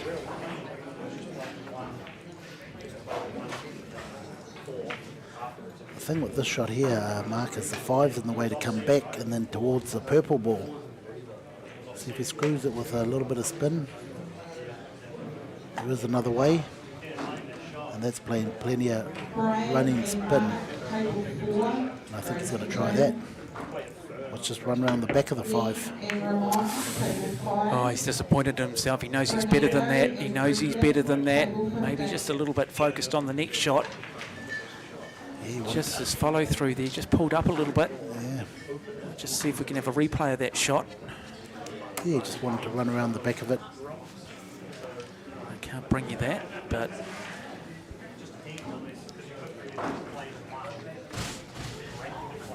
now Toisha. Yeah, Marco should get out here. Still a little bit of hard work to do. Goes in behind the green ball to the purple ball. Orange ball next. Let's see a good shot come across the table towards where he's standing. If he plays this through the ball. There you go, folks. So where he's standing, he's gone and off. Wow. Oh, boy. Uncharacteristic for Marco Toisha. He'll be disappointed with that. But that's also just a little reminder for Marco too. He'll just make a mental note. Won't make that mistake again. But really now for Tony, he can't sit down. He needs to play through here. Run through this rack. Take it to 4-2. The hard part of this rack for Tony is to get from the 9 ball to the 10 ball. Oh, he's ended up a little bit short here, Mark. Oh, didn't he just cut it too much too? Too much angle on the cut. Yeah. And just not really his day at the moment. No, he's Struggling to get a bit of a read on the table under the television lights. You can see in the background the disappointment. He hasn't settled in yet. But Toisha will know, though, that as he advances and he comes up against the likes of Sullivan, that guys like Sullivan won't miss those opportunities. Lovely little safety shot here too. Boy, that's clever. Wow, that's another very good shot showing why Marco Toisha, both offensively and defensively, one of the best cueists in the world.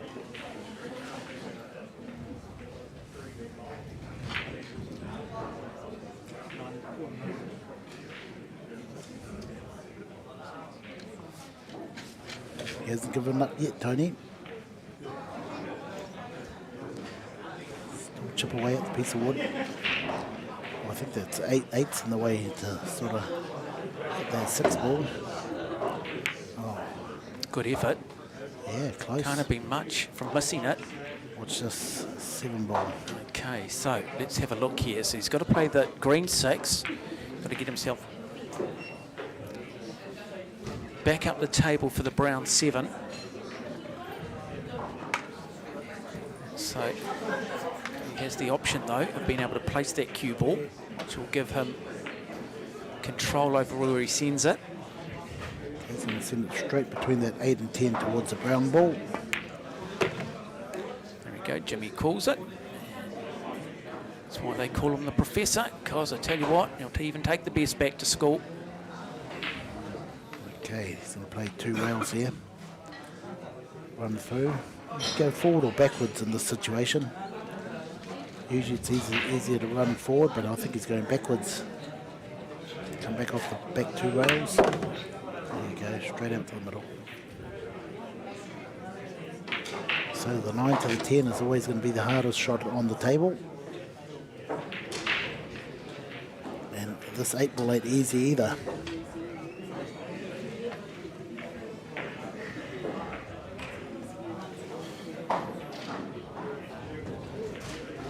Yeah, key moment right here in this frame. Natural Big angle. shot, big shot. Natural angle.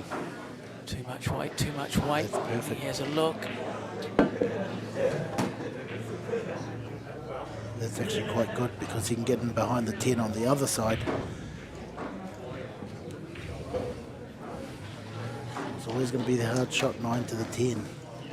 Only because the 10's in a bad position. Yeah, but kissing that cushion there in the Yes. middle of the table. Yes, not in the open. Never easy. So let's just have a look here. 2 rails in behind the 10. There we go. So good weight on it. There's the first. Yeah, 2 that's rails. perfect. Just That's going to bring it up. Hold up. No. No. So, Not too bad, but want it to be a little bit straighter. what does he do here? Does he go for it or does he play defensive? And what defensive option does he have? Well, the cut's the best shot. The most reliable shot, cut it down the rail. The other shot is the bank shot. Danger though. Is there a danger with that bank shot though? Of No, he's going for the cut down the rail, I'd say. tough shot. Really, really tough shot, this one.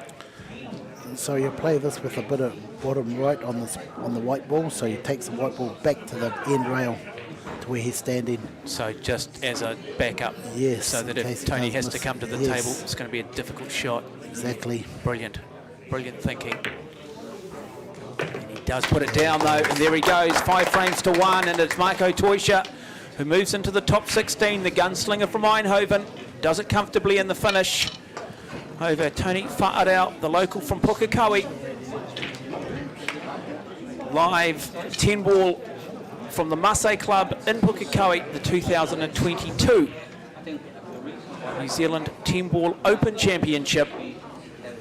The Dutch master doing what he does best, advancing into another round of another major tournament in this country.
New Zealand Open 10-ball championship. We are now down to the final 16. It is Kieran Dempsey up against Ferronese in what should be a mouth-watering contest. It is the first 5 frames. Joining me in commentary, the man simply known as the Professor, Jimmy Henry. Jimmy, well, we got the youngster up against the experienced player in Ferronese.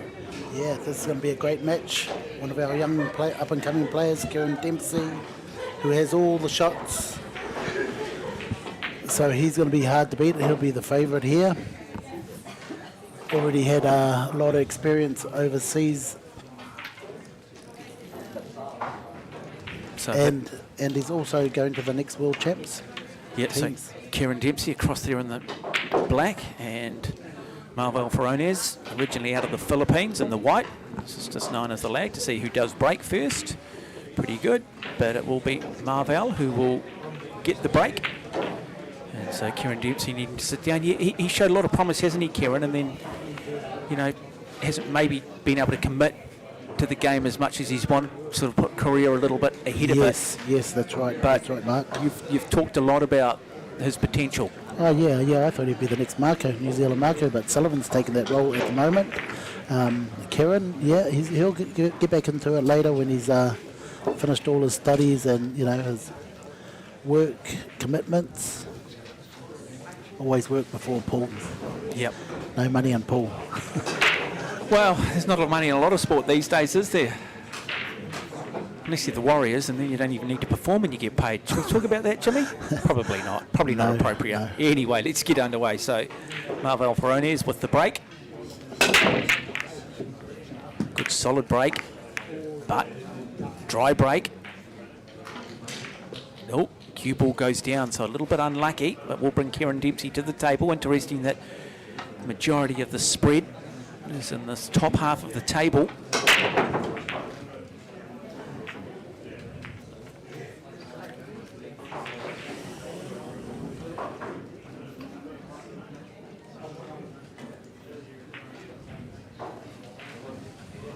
Okay, a lot of manoeuvre in this white ball all over the place for Kieran. Balls are in all different places, but still in good order.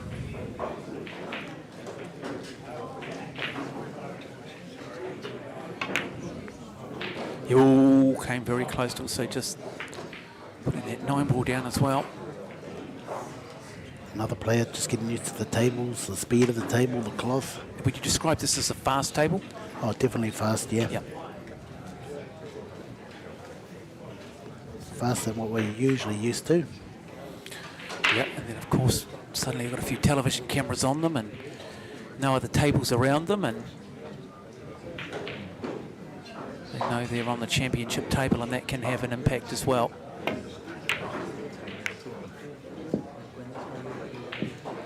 It'd be fascinating to see both these players in terms of the way they approach this, see whether either of them can get some ascendancy early, get into some fluidity in their play.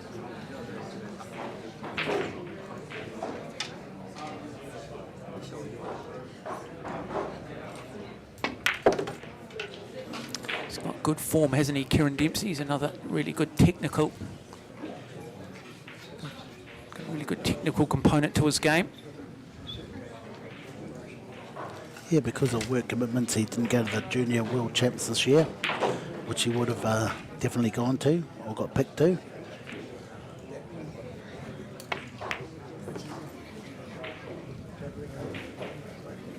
Still getting used to the speed of the table, a lot of these players.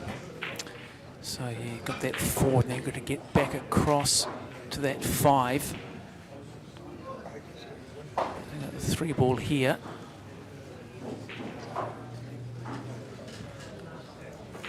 Now doing a soft draw shot.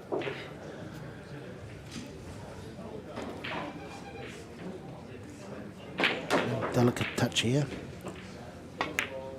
Yeah, nicely done. Gets it across the table nicely, enough weight. Perfect line for the 4. Into the back corner pocket there.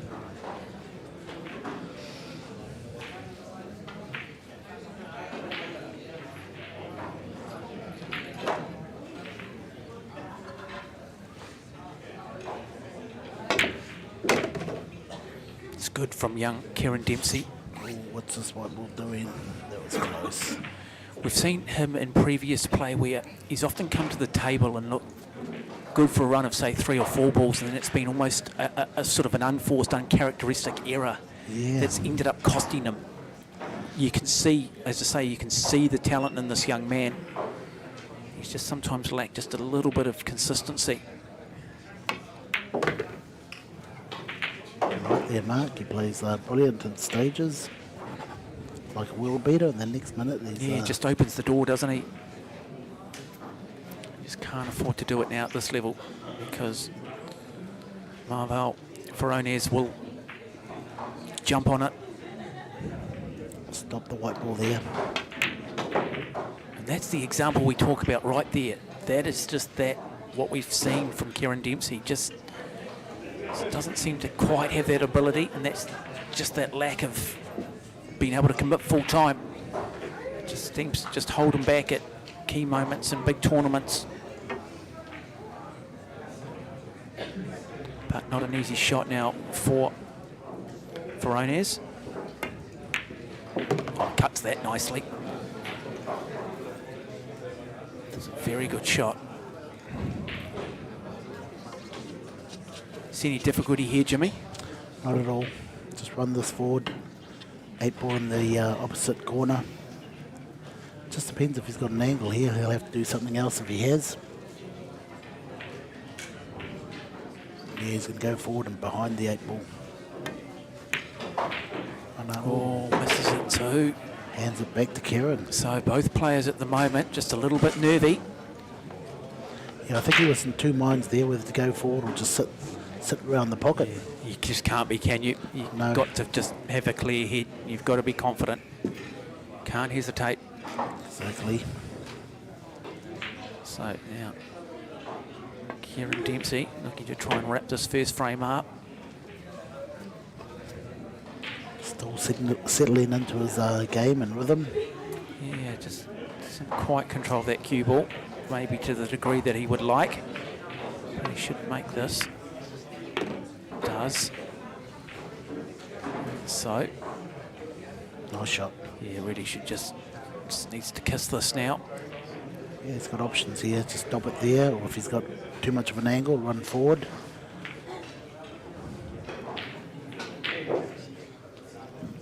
Or he could run to the side of it. We listen to you, Jimmy, as an expert, and you pick every shot. You can see it pretty quickly. You can identify where the difficult ball is. Are these young players? Do they have that ability as well? Oh, Are they definitely. thinking like you're thinking? Yeah, definitely. A lot of them are. Just more playing, you know. So more you're tournaments. verbalising it, but they're internalising it. But you guys are on the same page. Yeah, definitely. Yeah. All the top players are pretty much the same. There it is. So it is Kieran Dempsey winning the first frame in the race to 5, top 16 of the New Zealand 10-ball Open Championship here at the Masse Club in Pukekohe on these wonderful tables, these world-class tables, the Predator Apex, a new addition to this wonderful club with the Predator Arcadia cloth and, of course, playing with the Predator Arcos 2 ball. Okay, from the playground, Tuan and Ed, table 7. This is race to 3. 7, Brockbank and Sabi, table 8, race to 3. Pale and Edgar, table 9. Elaine and Daryl, table 10. Just get you, Jimmy. So are Ahmed we and seeing Sanjay, table 12. Kieran here with a breaking cue? Noel, Yeah, table that's a break cue. 31. Everyone's got the break cue. You don't want to really... Let's have another. Oh, that's a good break. Yeah, a couple, 3 down, 3 at the moment. Kevin and Alex, table 14. So 8 is definitely and down. Tim, table 15. What have we got? The 2 ball down. Racing to 3. And then I think... Okay, so we have the 10 ball go down. Just explain why that's come back up. Okay, yeah, so that's a winning ball. If it goes in off the break, it's respotted. 9 ball, you win the game. 9 ball, you win the game. Okay, is he playing the safety here? I think he might have to. Is it on? Could be on. Does he roll the dice here, Kieran Dempsey? Has he seen enough from Marvel Ferronese to be concerned that if he comes to the table he's going to run through the rack? Tries the shot, doesn't pull it off. And so Ferronese now, his first opportunity in the second frame. He's got a couple of options here. Marvel, he could play the plant or he could play the snooker.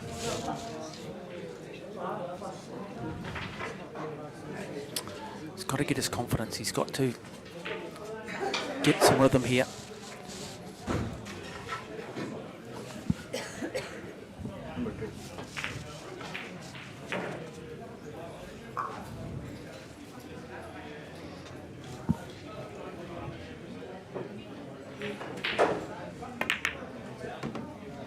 So he does play that plant. Real tough shot here. He's got the half Chinese snooker. Yeah. He's got the long white ball. So Chinese snooker, for those watching, is basically when you've got to set your bridge or that front hand high because you've got to come over a ball, play on a little bit more of an angle with the cue ball. Oh, yeah, never really looked on. Very open stance. So ball goes down, but no flukes. So very much advantage goes the way of Kieran Dempsey. Yeah, so Kieran's got the option of making Marvel play this shot, or he can play it. You know, if there was a snooker or nothing on, he'd make Marvel play again. Played out of turn, potted a ball out of turn, I must say. Wants to play it though. Oh, cut it, just cut it too fine. Sinks the cue ball. Kieran Dempsey. Talk about consistency. I guess the pleasing thing is he hasn't seen enough from Ferronese yet to be overly concerned that he's going to be sitting down for the rest of this frame.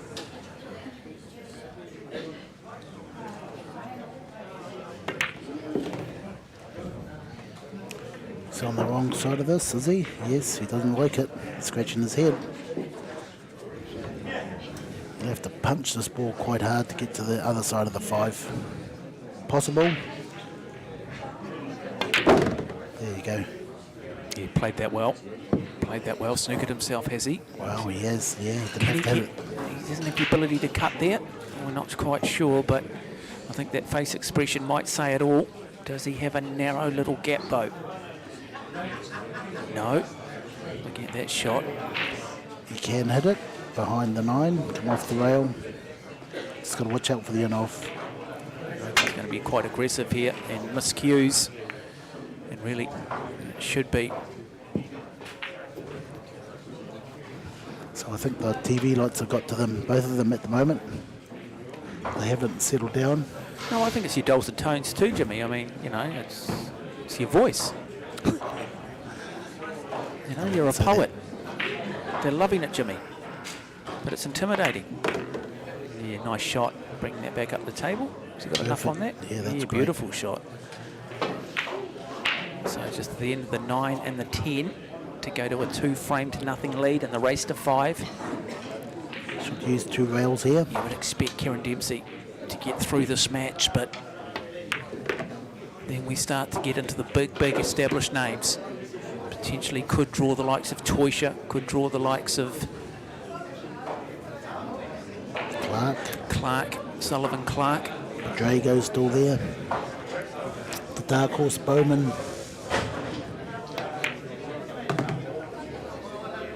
Okay. Raymond Sayo's still there. Now, this is the shot that Kieran Dempsey in the past has got himself into trouble. Just got to get this. And he does. Oh, and he misses it. Commentator's curse or predictable. Yeah, he didn't have to hit it that hard. Becoming just a little bit of a habit for Dempsey. We talk about it, brilliant in patches. This is still not an easy shot for Ferronese. I haven't seen enough from Marvel at the moment to give me confidence that he's necessarily going to get this down. What are his odds, Jimmy? Marvin Yeah, he should put this. Table 5, race to 5. Just depends what's going on in his mind. Okay, needs good weight on this. Doesn't need to play it too hard either. Does put it in. So suddenly, what appeared to be a 2-frame to nothing lead ends up being 1 frame each between Kieran Dempsey and Marvel Ferronese. Well, he'll be kicking himself, Kieran Dempsey.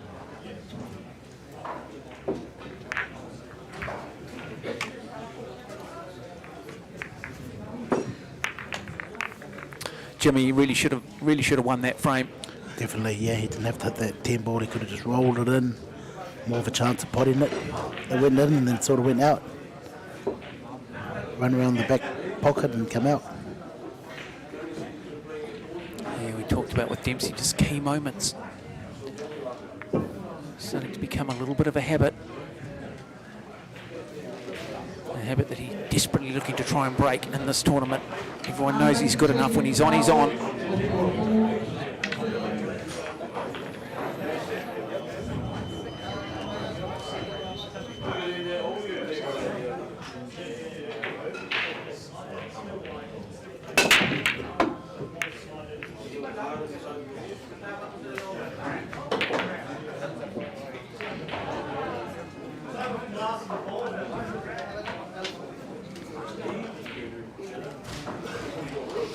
Okay, let's see what he's got now.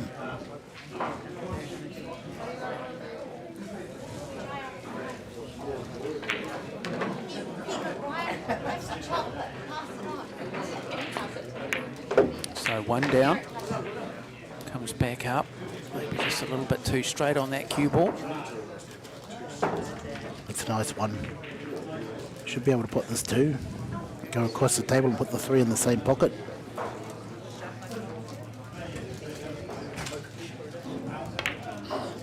He does it nicely too. Great weight on that cue ball. That's a really good shot from Kieran Dempsey. He hasn't settled down yet. It's not his best ball. Well, sometimes it's just a key moment though that can switch you in, can't it? It's just that 1 frame or that 1 shot. Suddenly you just find your mojo. Okay, this shot here, he could play 2 rails, go around the back of the 9, or he could go straight back towards him. White ball going straight back to where his glove is, that sort of line. Just got to watch out for that middle pocket. Oh, misses it too. Played that shot a little bit too hard. Yeah, it's just weight on the cue ball that's just undone him in this top 16 clash. Want to go through to the quarterfinals. And now, Marvel Ferronese somehow has found a way to stay in this match.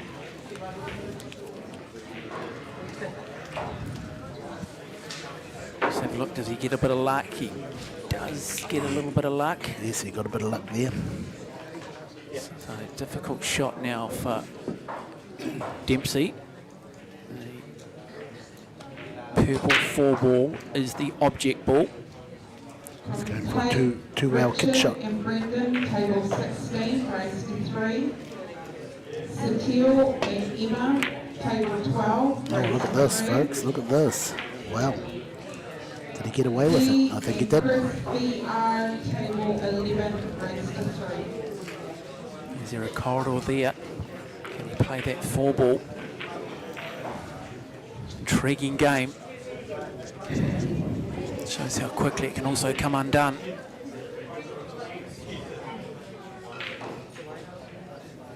Just the edge, I think. Could even be on. Oh, good shot. And he's got position. Yeah, good shot. Really good shot from Ferronese. Yeah, those misses could come back and haunt Kieran. Those couple of misses. Let this guy get ahead and then he'll be settled in and he'll run away with the game if you don't be careful. Well, you've got to be careful too that you just don't fall apart completely mentally. I mean, they sit down in the chairs and they look all very relaxed, but as I say, you know, if you've got any frailties, very easy for your opponent to start living rent-free inside your head. You just cannot allow that to happen, Jimmy. What's he doing here? He's called the 7. 7 in the corner. Just nick off this and kick the 7 in. But both players struggling with continuity. Talking about living rent-free inside your head, I'd imagine you've had a few conviction notices from players around the country saying, "Get out of my head, Jimmy. I'm sick of you owning me, mate. I'm sick of you owning me." Yeah, that's the key. A lot of players have got that sort of, mentality when they come up against a good player, already 3 frames behind.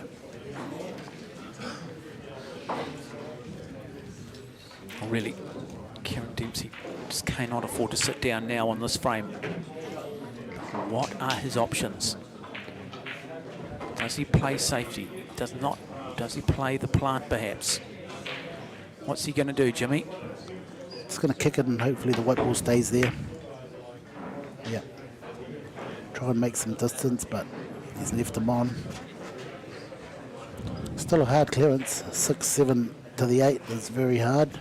Ramon and Daniel, table 8, race to 3. Even the 6 ball's quite hard. Chris Bowman and Mike, table 6, race to 5.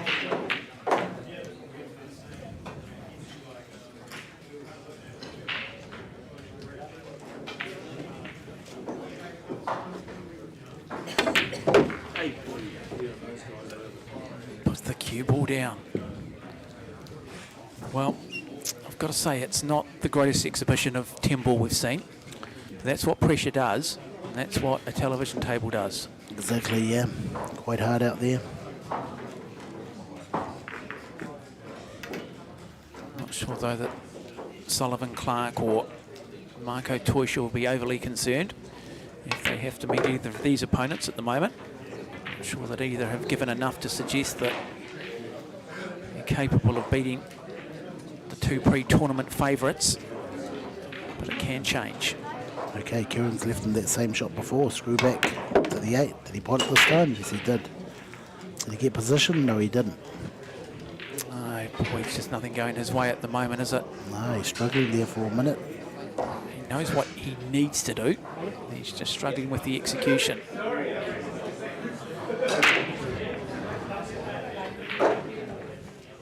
So how would you get past that mark, knowing that you've got Marco Toisha coming up? Mentally, you're thinking, wow. Well, I think what you've got to do is you've got to go away and just remember the good shots that you did play. And he has played some good shots here. Yeah. And he's just got to go, look, and he's got to say, look, what's actually let me down is the weight on some of my shots. And so, just needs to make that mental shift. But look, even at your best, it's never going to be easy, is it? I mean, what you've got to do is just probably play with just complete and utter freedom. Yes. Clear the head completely. That's and right. just play with peace, play with confidence, try and get ahead, try and put the pressure back on them. But Yep. I think if you come to the table overthinking it, in 2 minds, you're going to find yourself in a world of difficulty. And there's a chance here for Ferronese to go to a 2-frame-to-1 lead.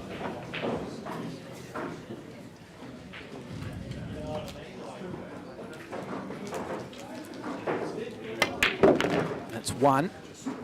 Doesn't want to sit on the rail, makes it a tougher shot. You won't like that. Want to be out in the centre of the table. Now he's got a fairly difficult I'm not shot. sure that we've seen enough from Ferronese that if you're a betting person that you're going to put all your money on this. I wouldn't. And he does miss it. And so, Kieran Dempsey, Yeah, it was a tough shot off we the rail. saw a similar, almost the reverse in the second frame, where Dempsey did a similar thing, and Ferronese stole the frame, and now we're about to see the roles reversed.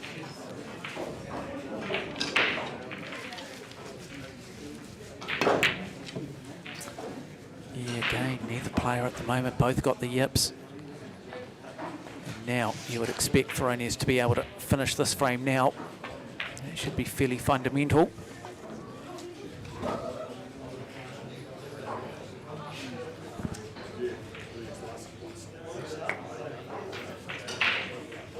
Just to go to 2-frames-to-1.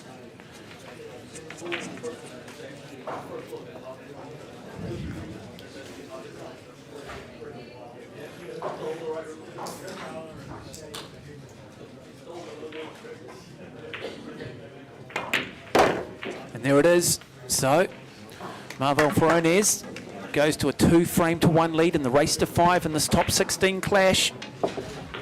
And for Kieran Dempsey, well, he needs to get himself back in this match. Probably being the better of the two players, but again, just key moments. Yeah, you know, Marvel's just hanging around waiting for the mistakes, and they're coming thick and fast. Hopefully Kieran can change that. All he needs is one good run. Or maybe take advantage of Marvel's mistakes. That's all he needs. This game can easily change.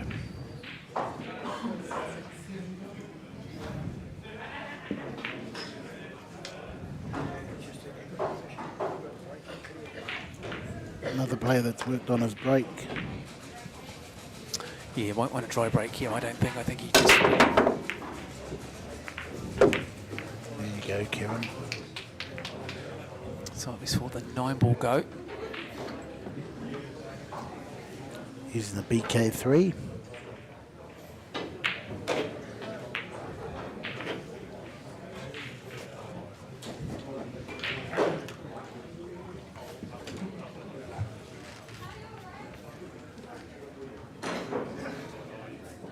Yeah, not an easy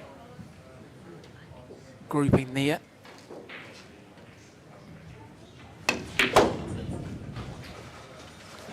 Has he got back on the 2-ball? Yes, top shot. That's the best place he can be. Yeah. The only place. And he's landed there. Like landing on the moon. Yeah, slight little... Do you believe in the moon, do you? Yeah. You know how people say, oh, I don't believe in the moon landing? I just say to them, Oh. do you believe in the moon? Are you one of those people that believes in the moon? People sit there and go, what? Anyway, let's get back to it. So slightly Chinese snooker here, having to play over the top of the red 3-ball, but very much that blue 2 in that middle pocket. That's what he does with the cue ball. So he needs to come back. Then, Nice shot. now just looking to run that 3-ball into the top left-hand pocket. What does he do with the cue ball here, Jimmy? Yeah, he puts it back in the same spot it is now. He just screws it back to that area. Nice little delicate shot, soft touch with a little bit of spin. Oh, Yeah, a little bit too much weight on it, and we talk about its weight that's just costing him at the moment. Now he's kissing the cushion with the cue ball. What really should have been quite an easy shot becomes now a very difficult shot.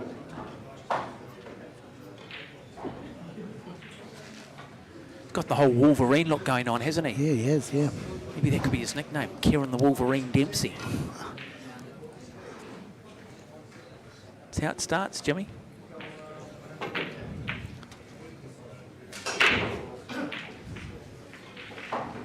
He's got a tough shot here.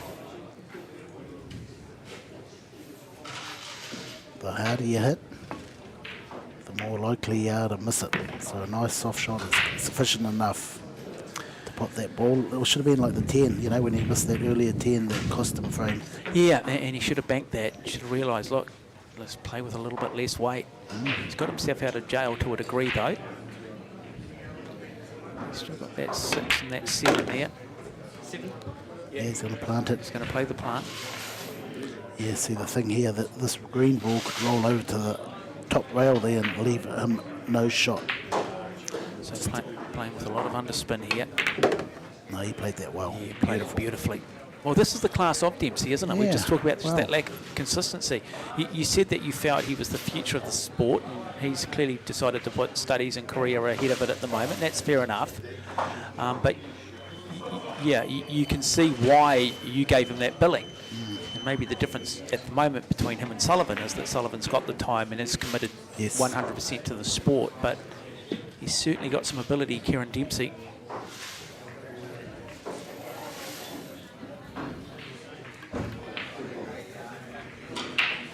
So brings out my favourite piece of equipment as a kid, the jigger. That's called a moose. See the moose head? Yep. Just trying to ruin my childhood. I always just called it the jigger, Jimmy. Why can't we call it the jigger? Yeah, it's definitely the jigger, but it's a moose shape. Oh, it's the moose jigger. Okay. Can we Yeah, call it the moose jigger? Yeah. Okay. Yeah, here's a You've got to work with me, Jimmy. 10 ball in the same pocket.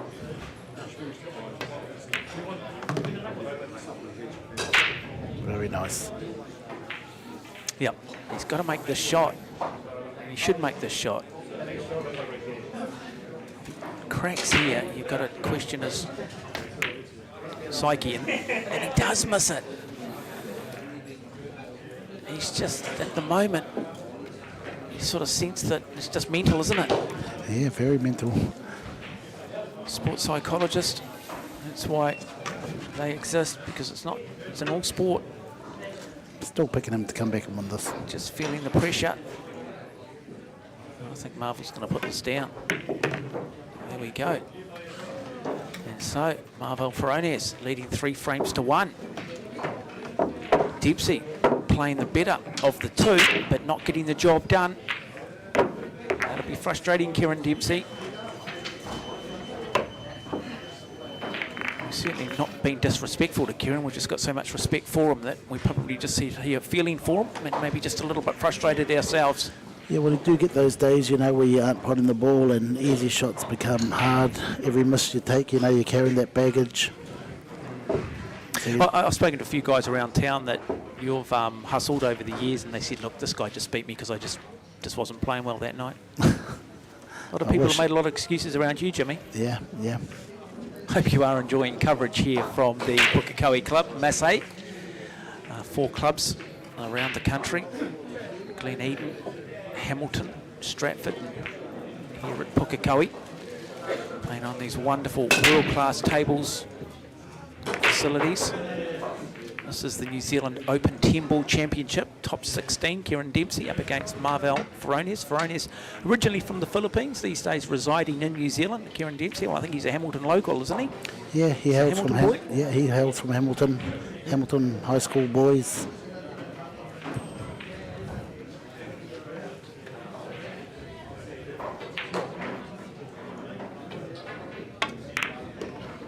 Nice start. This is the point where he's got to start showing something. He's dug himself a bit of a hole there.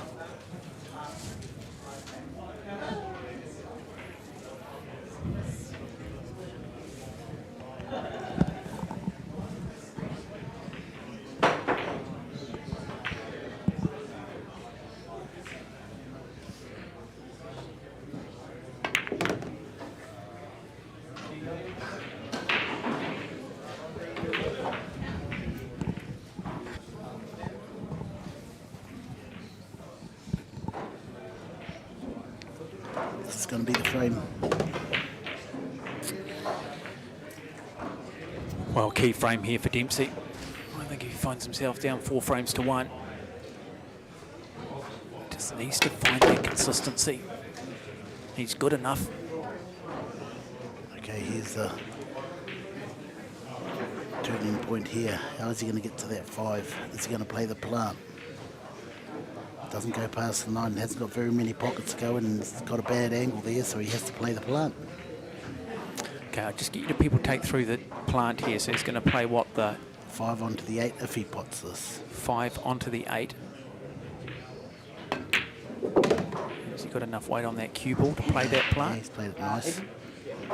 So he's going for the plant. So 8 now middle pocket, which he can do. He just needs to hit the ball in order.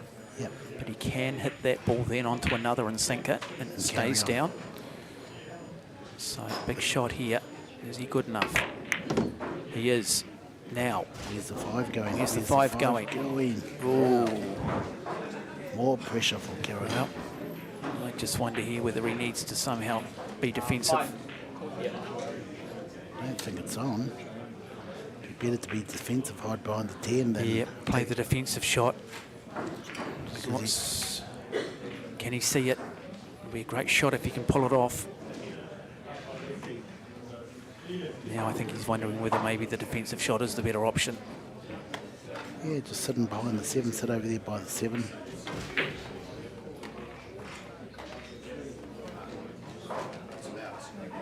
So that's what he's looking to do here. Let's just have a look. Great shot. Wow. Yeah, nicely played. Really good decision making for Kieran Dempsey. Really good. He needs to just slow things down and be able to make decisions. Great example there. Yeah, he's showing bits and pieces of his skill. Oh, but without doubt. yeah, You like can see the say, quality of him. You can see the class there. It's like anything, isn't it? You know, you still got to have application. And no one's blaming him for, you know, deciding to put academia and work and stuff ahead of this at the moment. But scary in terms of what he's potentially capable of. And he's going to win this little battle, but can he win the war? Wow. I wouldn't bet my money on it the way he's playing. The 9 to the 10 is still quite hard. These two balls are easy. Just depends what sort of angle he gets on that 9 ball. That's a good angle.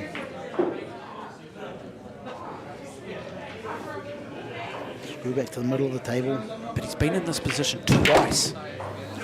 Frames he should have won, and he's ended up Look at this. blowing it.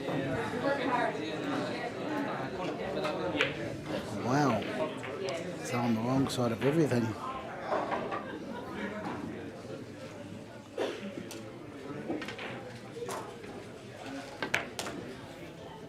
See? It's on the right side of everything. Thing is, he's left a difficult shot though for Ferronese. Not really.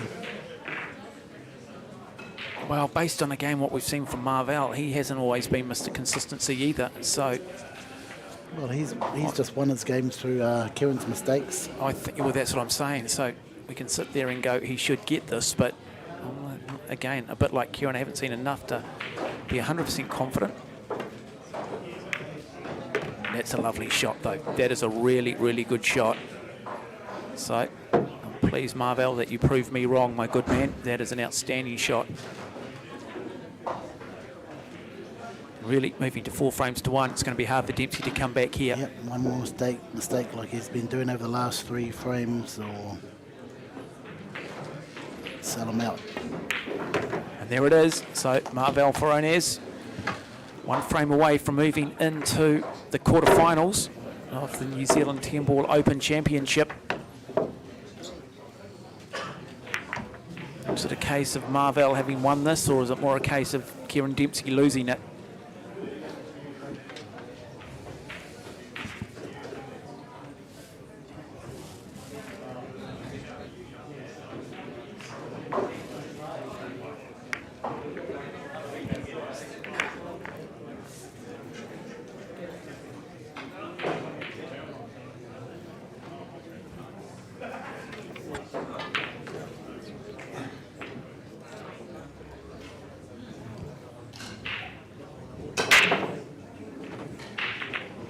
So Dempsey with the break in the 6th frame.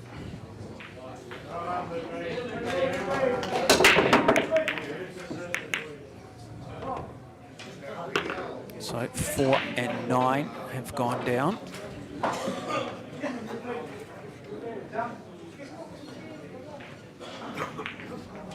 Okay, so he's got the option of doing a push out here. Anything you like. The incoming player has the option of sending you back in or taking the shot where you left him. Yeah, he's in a pretty difficult position, isn't he? Yeah, just leave the white ball down here on the rail. Which is exactly what he does, Jimmy. So Marvell's got the option, making him play again or playing it himself. I'll play it. Harvey and Sullivan, table 4. Cynthia and Neil, table 11. Race 2, 3.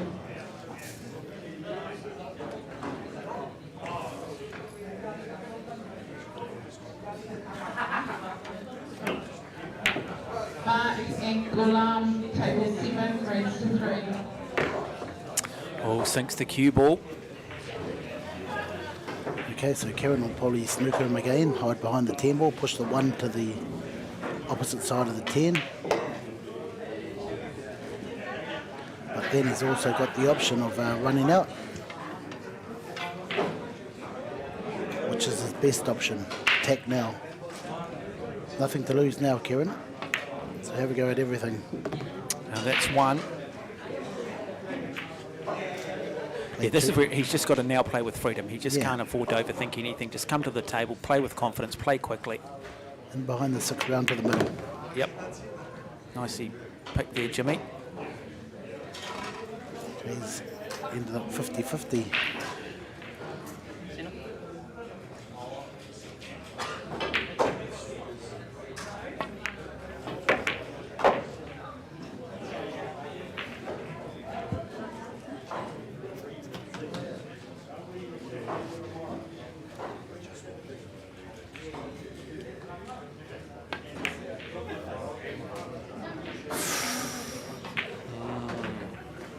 Frustrating again for Dempsey. This might actually do him good because Marvel's got a hard finish here. Yeah, that 7 ball just across the far side here, just kissing that cushion. It's a great shot. Oh, a little bit too hard. He knows it too. Face expression, that little grin.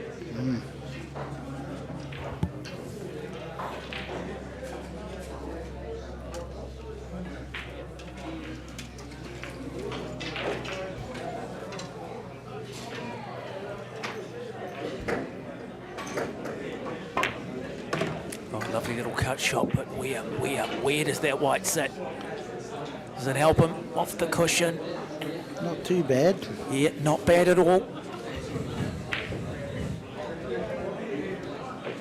Just have a look here, Jimmy. Wow, great shot. That was great. Yeah, you just had to hit and pop the ball and take your medicine. Yeah, very open stance, hasn't he?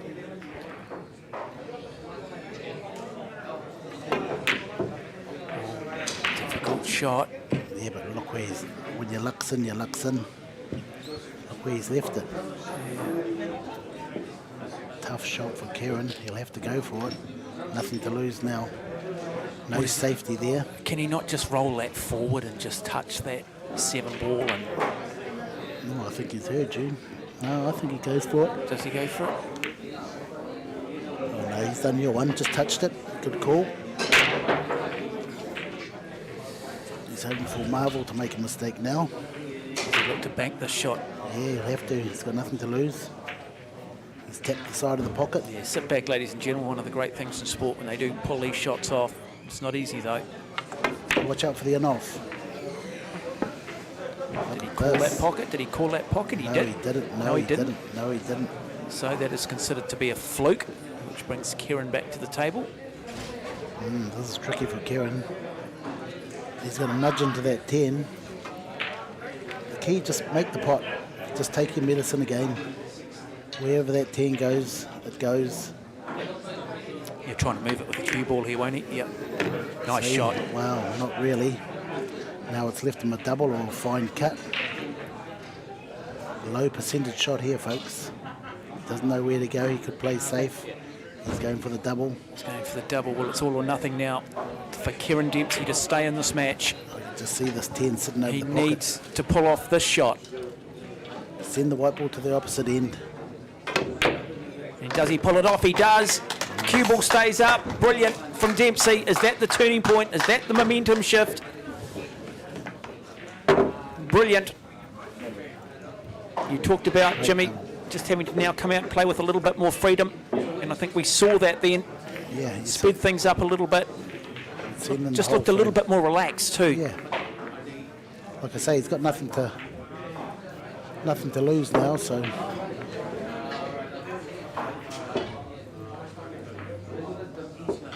He's got to start feeding off Marvell's mistakes. Well, the pressure now goes on, Marvell, and does he start to get the yips? You talk about the pressure of leading. Find yourself in the lead. Do you come here believing that you're genuinely going to beat a guy like Kieran Dempsey? You find yourself out in front, and then you've got to go, wow, I'm here. Now, can I stay composed? There he is, Kieran the Wolverine Dempsey. Wolverine, I think we go with that. Wolverine, yeah, that's a good name for him.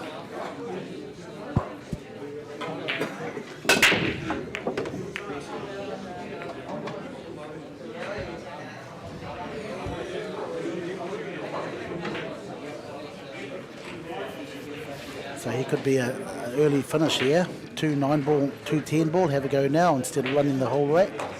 See, I think he's nominated it. I think he heard you, Jimmy. Danger here, though, of course, that he could also provide Kieran Dempsey a similar opportunity if he doesn't pull this off. Cuts it. He had to go Never really got enough on it, did he? But now he's left the open table. 2, 3 are good. 4, where can the 4 go, Mark? Onto that 7, Plant. 7, look at the 4 now. He's guaranteed the 2, 3 here. Ahmed and Jacob, table 13, race to 3.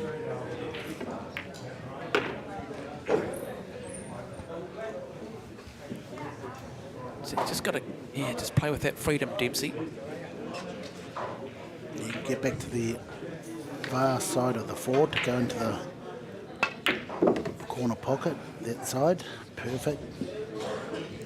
Yeah, again, that is the execution. That is what we're talking about, just potentially how good this young man could be. He's a very good player now. Still can't count him out. No, you can't. That's the great thing about sport.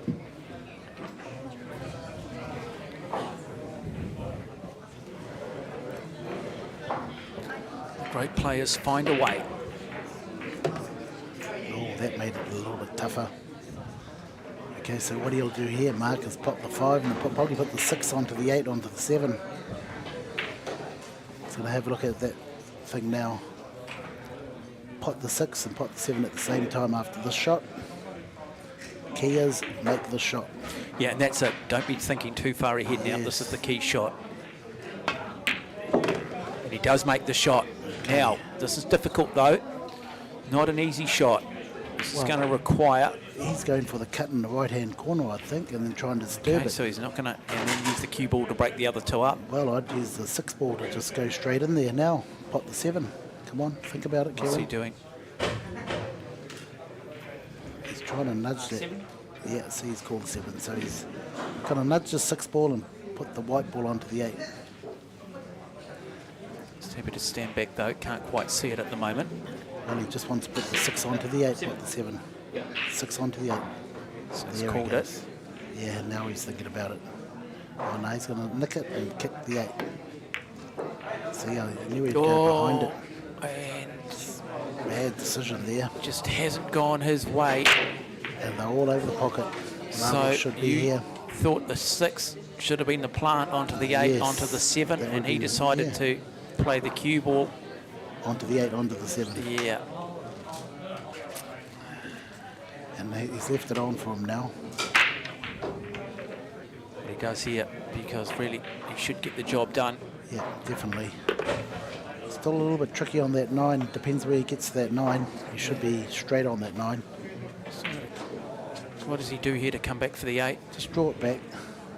Just put the back spin on it, Yeah, play back low spin, on the yeah. cue ball, bring it back, Yeah. which he does. Really matter how much weight he put on that. See, this is the tricky part. Get on the right angle of that 9 ball. We'll go right down table to put the 9 in the middle. So you're suggesting what he needs to play with this a bit of weight. Now you can just play to the side rail where the 9 ball is. Play to that rail, which he is, I think. Soft shot, get to the rail. Oh no, he's gone down table, middle pocket. Yeah, well, it was a stop. Wants it to stop. That's good. That's okay. Has he got the angle low? Got that corner of the middle pocket. Can he squeeze that in? Oh no, I don't think it doesn't look a good angle. Can he squeeze that in? Great shot. Great television shot. Let's have a wee look here. Gets it Oh, in. beautiful shot. Well played. And now, 1 ball away from moving into the quarterfinals. Big moment.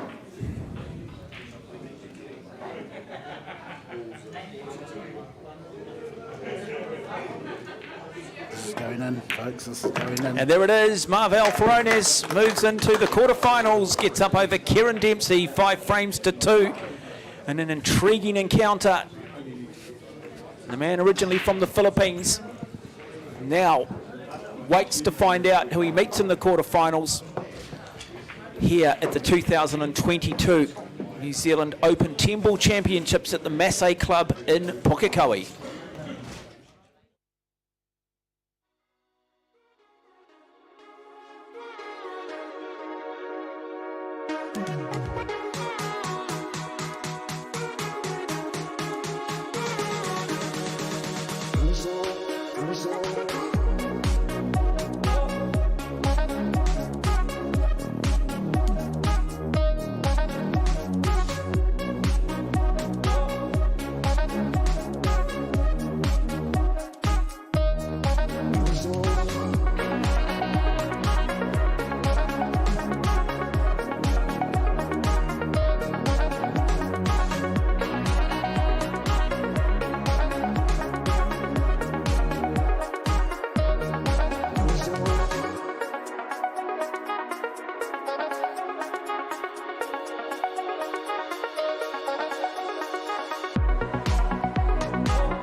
Live coverage from the Masse Club in Pukekohe. It is the 2022 New Zealand Open 10-ball championship, and we are now down to the final 16. Joining me in commentary and legend and icon of the sport is Wayne Carey. Well, Wayne, it is the business end.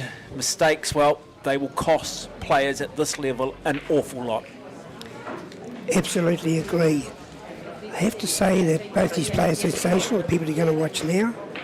Young Theo Mullins, now he is from Wellington and he originally got coached by Henry Haying, who's one of the icons of snooker. And you have a look at this young kid's cueing action, but also he's a very nice young man as well. Same as Marco. You could take both these guys home to meet your grandmother. Okay, and Marco Toisha, the gunslinger from Eindhoven. As we now welcome both players to the table for the lag to determine who will break, and there he is. Marco Toisha, number 23 in the world across the different Q Sport disciplines, up against Theo Mullins, who comes in here as an underdog and therefore can play with a level of freedom. So who wins the lag? And let's have a look here.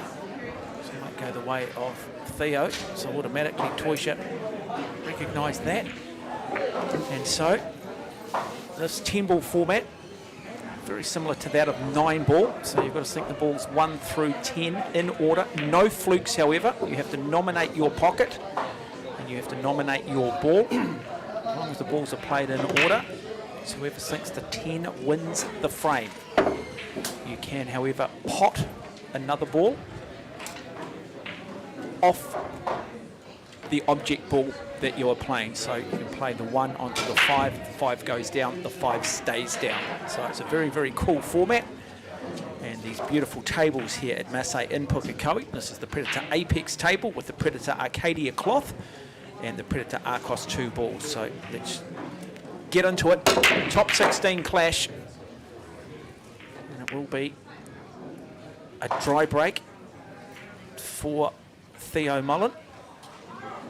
More importantly, Wayne Carey, when we look at the spread across the table, Toisha will automatically be surveying the table. He'll know where the 1 ball is, but he'll also be aware of what might provide him the most level of difficulty. I think it'll be a safety shot. He does play safety, and he's a very good safety player. Oh, he's a very good player all round, top class. You know, United States Open winner, you don't win the United States Open winner because you can't play. You've got to be exceptional. And Marco Toisha certainly is that. But on the same comment, this young kid here, Theo, if Marco's got a headache, Theo could hurt him.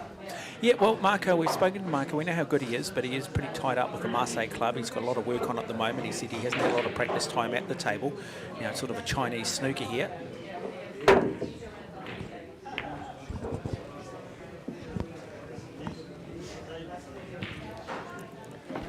Yep, well got out of 2 questions.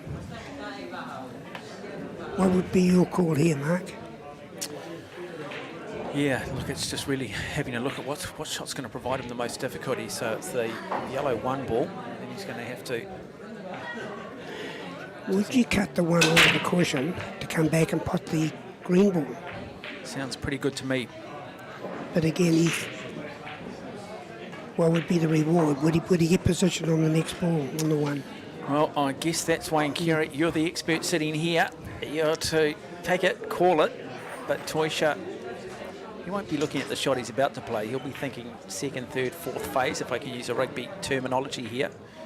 He'll know what he's got to do. He'll know what ball's going to provide him the most difficulty, and every shot leading up to that will be about controlling that cue ball.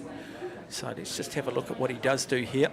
So looking for that 1 ball maybe bottom left. Playing safe, I think. Yeah. Plays the safety shot. He's very... Look at that. Has he done enough? Yes, he has, I think. Yes, he has. Is there a narrow window there past that red 3 ball? And even if there is, what can he do with it? I think he can certainly kiss it. Can he play defensively as well?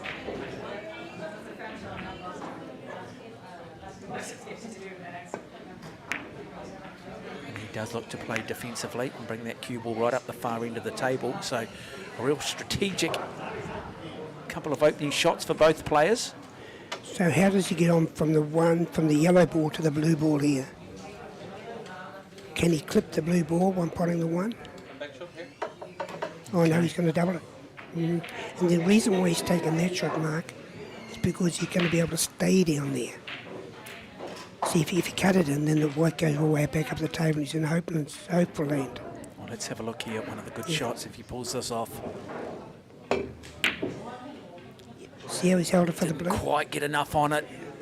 Just struggled a little bit throughout the afternoon just with the run of the cloth on these new tables, the Predator Apex. They are running quite quick. And so both players are going to have to make that adjustment, including Theo Mullen. Also got the cameras on them and the bright lights. So he gets the 1. How does he get on the 2? Oh, misses it too. Can't afford to miss it at this level against such an opponent. So the door is open. Disappointing. So here we go, 1 to 2 to 3. Well, he'll just play this cue ball back down the table, surely. So would he come down the right-hand side of the 3, or would he come down between the 2 and the 3? Sorry, the yellow and the red, for those with colour TV. Yeah, the great line from, was it Whispering Low maybe? Yeah. And he just brings it back down. Let's just have a look here from Toisha. He's Got a bit of work to do now. Got a bit of work, won't be happy with that. Snookered himself. So he will play the safety shot. He will play safety here. He'll look to take the cue ball up the far end, I would have thought. yes. Yep. That's very well played. Brilliantly played. Very Brilliantly well played, yeah. Wow. Take a bow. What a shot. Let's have a look at the replay here from the gunslinger from Eindhoven.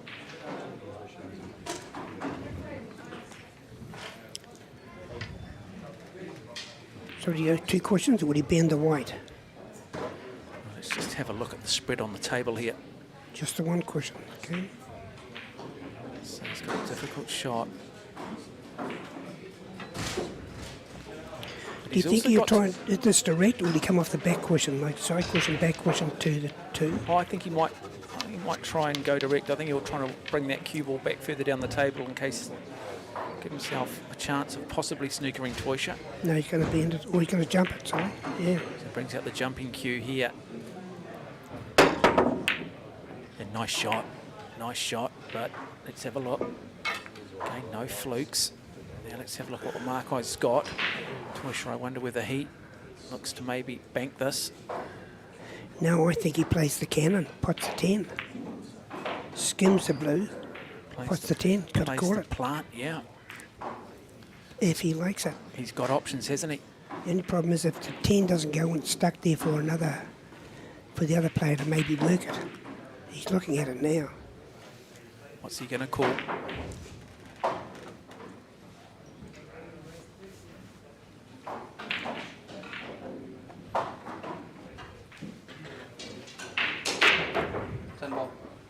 Okay, Yep, so 10 yes. ball. Yep, he's caught the 10 ball.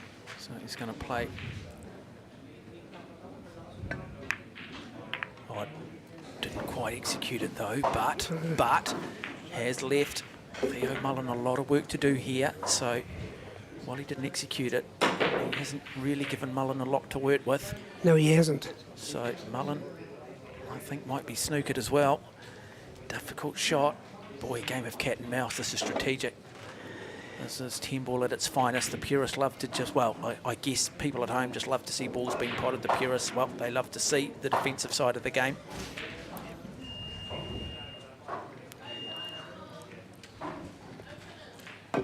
Plays very much an open stance, doesn't he, on that shot? Well played. It's maybe on. Now here's the problem. When they get to getting through the balls, they to get on the 9, they've got to get very exact position because the 10's in the way at present. Now on these beautiful tables, this cloth is magnificent. So it's going to be very hard to hold the white. I wonder whether he gets an opportunity if he can just try and move that later on, move that 10. Let's see what he does here though. Just didn't really get that right, did he? Didn't quite get that right. Yep.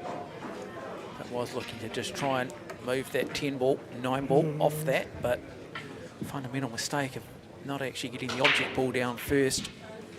He actually hit the cushion first there, Mark. Got it on the way back.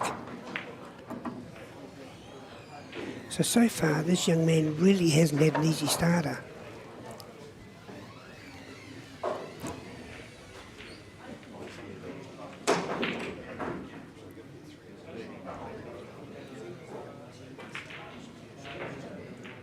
Yeah, no one really taking any ascendancy at the moment. It's been, and it continues. And who is going to blink first? So he might have just been a little bit lucky there. Let's just see if we can have a look. Yeah, he has been lucky. So no clear shot here, I don't think, for Marco Toisha either. Can he see a way through?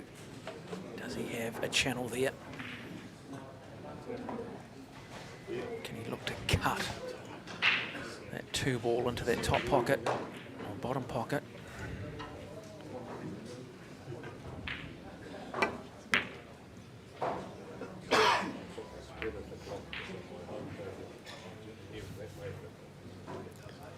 Now, I don't know if that 5's a natural from this angle. Play 2 onto the 5.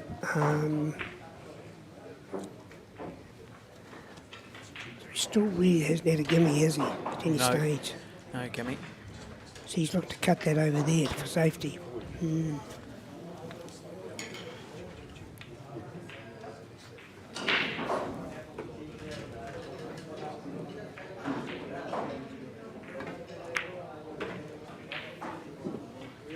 Nice safety shot. Really Safety nicely shot. played, really well played. Yep, touch glass. Beautifully played there from Theo Mullen. It's not just about the potting, it's the ability to play defensively. This game of cat and mouse in this first frame intriguing. Who blinks first? Who makes that mistake?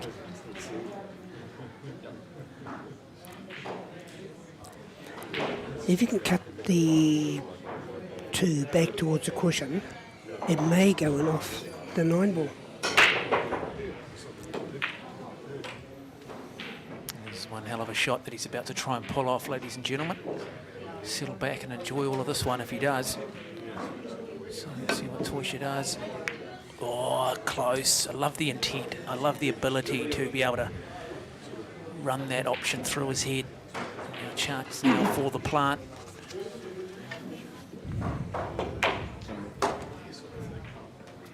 Does he look to cannon off the 2 into the 10, Wayne Carey? Without a doubt. Without a doubt. And is there any offs? Doesn't look like there's any offs either. Maybe in the middle. So he's going to go for, But the plant. he's got to go for it. Yeah.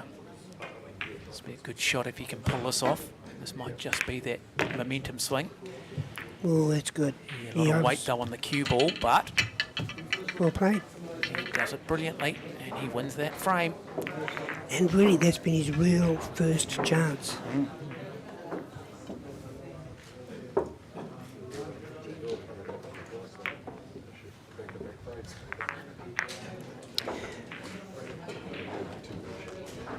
So is this a race to how many, Mark? First to 5. First to 5, Yeah, okay. a little bit more room to breathe, a little bit more room to breathe. But I think seeing the quality of both these players here, these breaks are going to become really, really important now. And just watch Toisha and his ability to bring that cue ball off the break back into the middle of the table. He's done a lot of work in this area, Marco Toisha.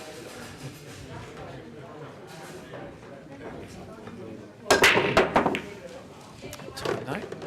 So we see the 9 go down. Maybe have a look here. So difficulty looking at that at the moment will be that possibly that orange 5 up the far end.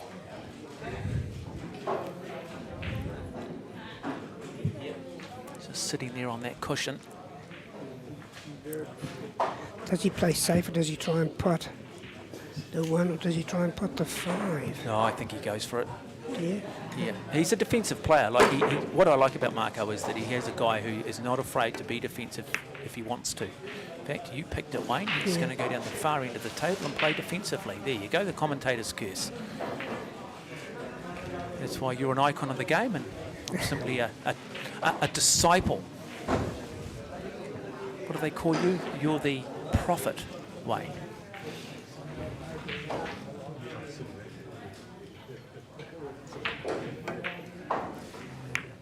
Oh, classy shot. Wow, that is a very, very difficult shot. Yeah, it's beautiful cueing action. If it's very hard to pick any faults, and I've watched this young kid before when he was breaking down to Hamilton. Yeah, he hasn't got an easy shot here though. The in-off's a problem, but he'll probably hit this low on the white and drag it across. Well, just looking at what he did then, I think he's confident here. I don't think he's afraid of playing the long shots. See how he's hitting the ball low? Yep. So it will not go off the pocket, it'll go straight across at the side cushion. Oh, great shot Yeah. again. And now comes back up the table for the 3 red. Sure. Then he's got to get himself back down for that orange 5, which has always been the ball that was going to provide him probably greatest degree of difficulty. If you can get on to, as you watch the screen, the left-hand side of the table, the 5's a go. Oh, he misses it. Yeah. Gee, he Now tried he's- to drag that all the way yeah. back. Did you see that? Opens wow. the door now for Toisha. You can't afford to do that. Maybe the real difficult shot now for Marco Toisha is getting back for the 7.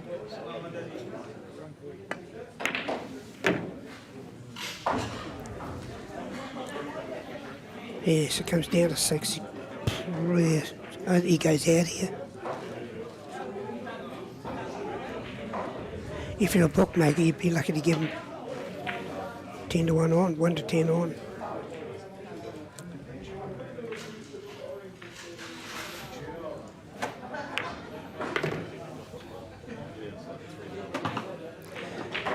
One of the last 16 here, and the field started with 75 players. The youngest being 8 years old, and the others being Mr. Brian White, who's 85. You know, I had a chat to the 8-year-old, very young, passionate young man. Wanted to play me. I said no, I don't need to be humiliated by an 8-year-old.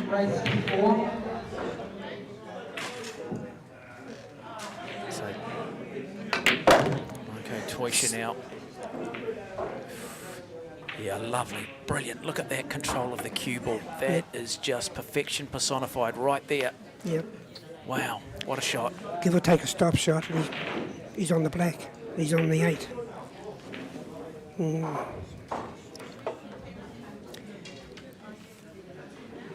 That's a very sharp corner there. You can all see that with your naked eyes there. Yeah, that's what people forget on these tables are the square corners. Yeah. No longer not rounded. Tables might be bigger, they might have bigger pockets, but the edges. Wonder why he's not seeing it down the bottom.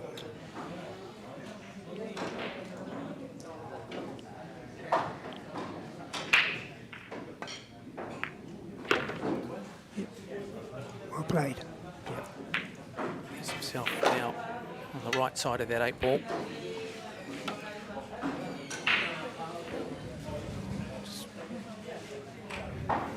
Maybe just bring this cue ball back a little bit. Goes low on the cue ball, you can see that, so just play with a little bit of backspin.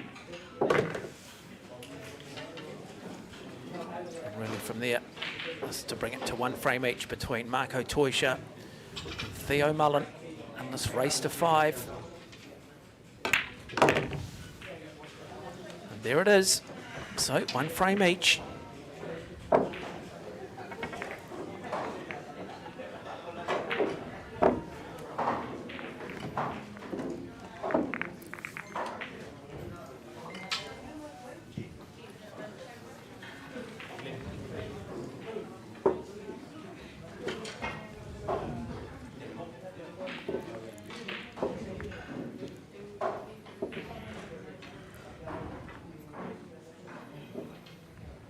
So you are watching live coverage of the New Zealand Open 10 Ball Championship from the Masse Club in Pukekohe.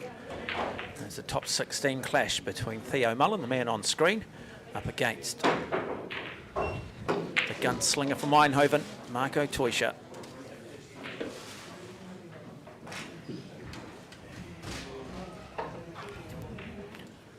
Good chance here Going low on that ball. Cue ball goes down. 8 ball goes down. Advantage goes the way of Toisha from the break. He'll be looking at this and realising which of these balls will provide me the greatest degree of difficulty. Is it from getting from the 7 to the 8, or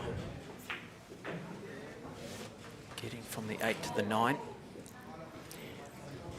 You would have to think he runs out. He's got to get on the 2 ball, on the blue ball. So he's probably just going to run through. And you can see that just playing across the Yeah. top and just getting a bit of the running through, so that cue ball follows the object ball. Yeah, he's perfect. And look at that. Yeah. Isn't that just pinpoint accurate? He's just got that little channel sitting there between the orange 5 and the brown 7. And he just did that because of the perfect weight that he put on that cue ball.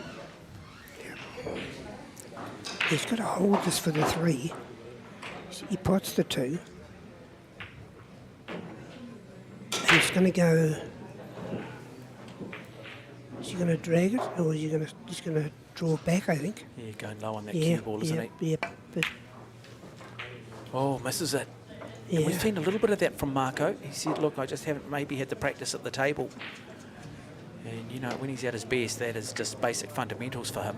And that's why guys like Theo Mullen, when they come to the table, they need to take their chance. They cannot throw it back to Toisha. He now needs to try and play through here. He wouldn't have expected to get back on the table. But right. we've got a chance here. Just has he come far enough? No, he hasn't. Yeah. These are magnificent tables, Mark. World class. Oh, absolutely world class here. Steel frames. And you are looking at the latest from Predator. This is their Apex table. And you want to play on this? Well, become a member of Masse. Come to Pukekohe. Feel free, man. Have a number of them now. Up and go. Up in use. Give you an idea, too, around about $15,000 a table, I'm told. So that is the quality of equipment that you'll find at Masse clubs. Very much driving the sport here in New Zealand. Worth mentioning too, on a Thursday evening, they have a coaching school. So you bring a youngster down, no charge, and you have got the wonderful Jimmy Henry, The professor the professor to himself. take you back to school. Yep. And he works with the young fellows, and he really does a incredible, lovely job. Oh, chance he needed to take. Chance he needed to take and hasn't. And Marco Toisha, a sigh of relief from him.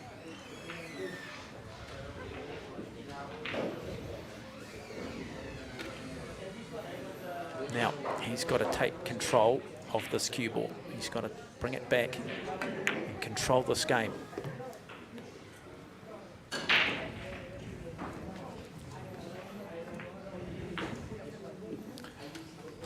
So he'll just draw back on this shot, you would think. Yes. Bring it back so the green 6 follows.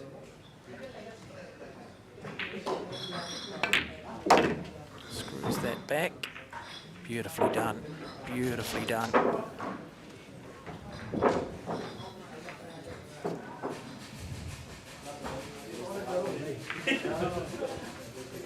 You won't want to move that 9 ball necessarily. So he's going low again on that cue ball. Look at that control. Remarkable.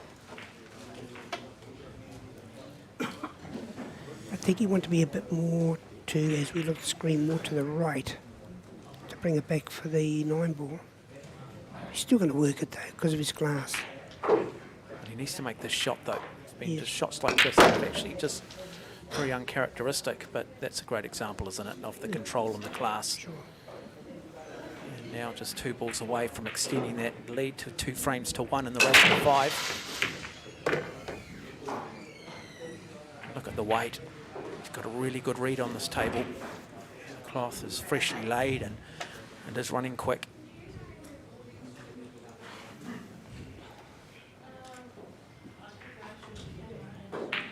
There we go. So 2 frames to 1. Marco Toisha up against Theo Mullen.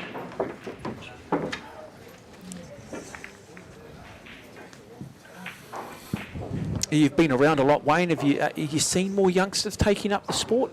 I mean, it's one of those sports, isn't it? It's got a huge community, but a lot of people probably don't know how big it is because a lot of those people that play don't actually formalise the relationship with a club or a national body. I am seeing more people playing, and it's very good. I feel the game's in good hands. Like you just said, we need to get it out into people's houses. A lot of houses can't take a 9x5 table. That's the problem. They can take a dinner table, but 9x5 cramps up their kitchen. So they've really got to be able to come to a club. And this is where Masse of all the clubs, they're standouts. Probably the best in the world, actually, bar none. That's how good they are. Okay, And so they're right on your back doorstep, New Zealand. yeah, Toisha with the break.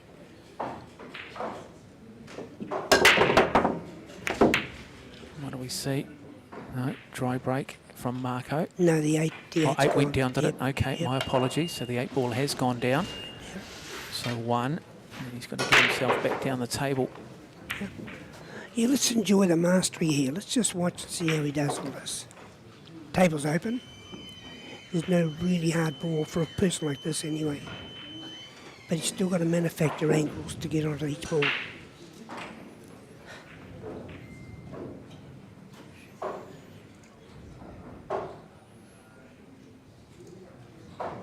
He's got to come back down the table here for the 2. That's how he did it. And he does it beautifully. 3 questions. And now he's got to then Maybe 4. come back across for that 3, which is in a difficult position, precarious position. Would you drag this back inside Well, the 10? I'm not sure that he's got too many options because I Yeah. think there's a bit of critical mass in the middle of the table that we're trying to avoid. But yeah, you want to just bring that back, not too much weight on it. He does. Yeah, And let's 3 have a goes look. down the bottom, then he's on the 4. Wow, that's Yeah, a very, very good shot from Toisha. You can just afford to run this a little bit. Yep, 3, 4, 5, nothing hard.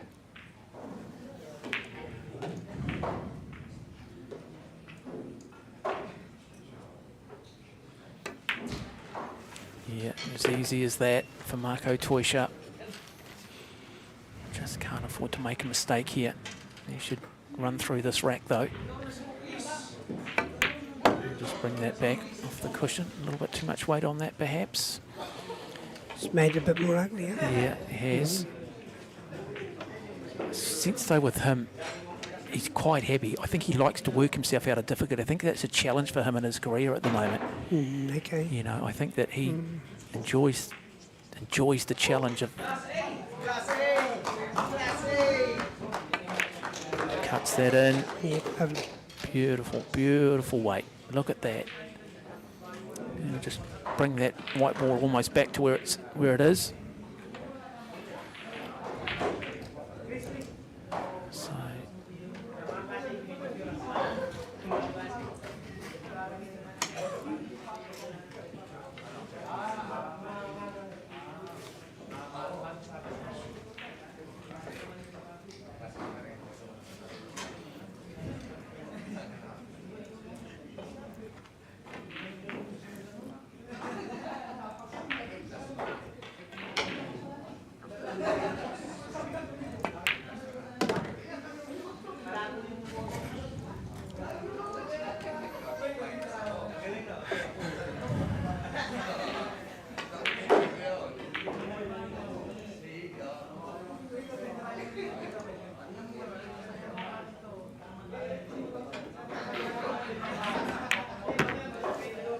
Boy, the Midas touch.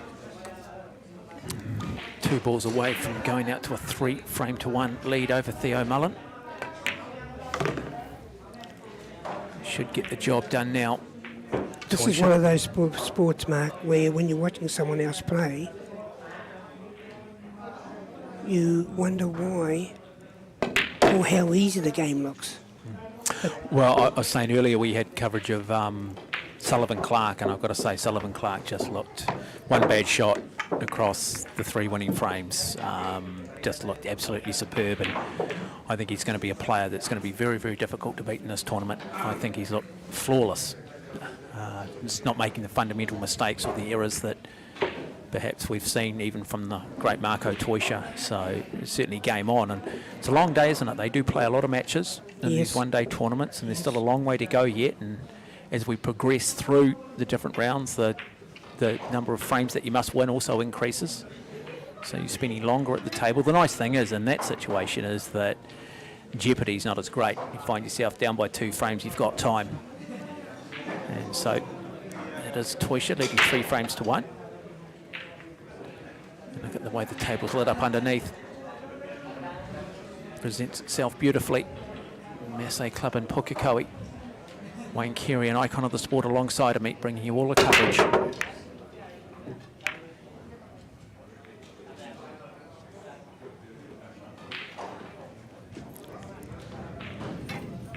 So young Theo just can't get an opening at present, can he? Not a real opening. Well, he did have one the last game where he sort of lost it early. Didn't come back well enough for the 3-ball. Yeah, interesting to see here whether Marco Toisha looks to try and play defensively, looks to just play safety. Does he look to cut or bank this shot? No, looks to cut it. Safety shot though, really. It was always a safety shot, wasn't it? It was. Down the far end of the table for Toisha. Well played.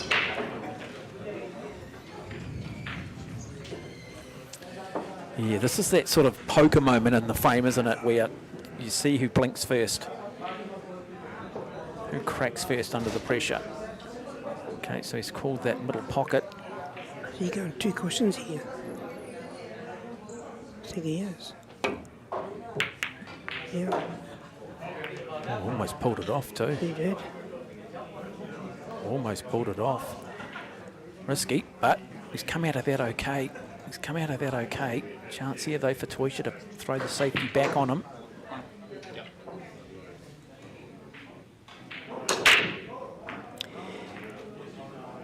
Did he just ask the referee just to watch this to make sure he doesn't foul? Did he just ask? I think he Well, certainly there was a conversation. Yeah. What other sport do you get that in? No, the only sport I can think of that self-manages itself is ultimate frisbee or frisbee sort of football that they play, where it's all about honesty. Nice shot if he gets that in on, but sinks the cue ball, so that in off. It's always the danger. But he took his chance. But really now for Theo Mullen, he just needs to stay at the table. He just needs to be at his very best. He's got the benefit now of controlling this cue ball.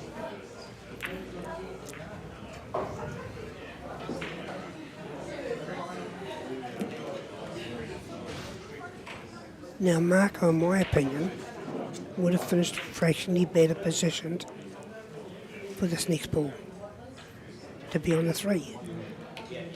Theo's got to work a little harder. He's done well though. He has. It's a case of coming back up the table for the 4. 4, 5, 6, yep, again. Six ball probably, the green 6 probably offering a degree of difficulty from the 5 to the 6.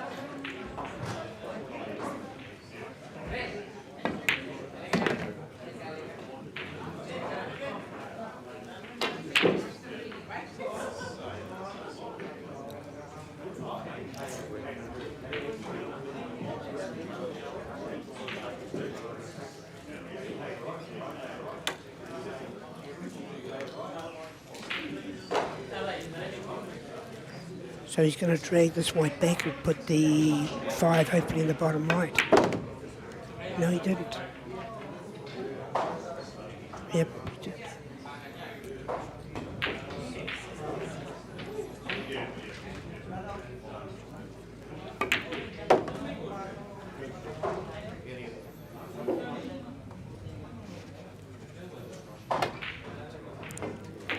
Just watch his cueing action, all those at home. Just watch the young fella's cueing action. It's very correct. Elbow stays locked high, even after the shot.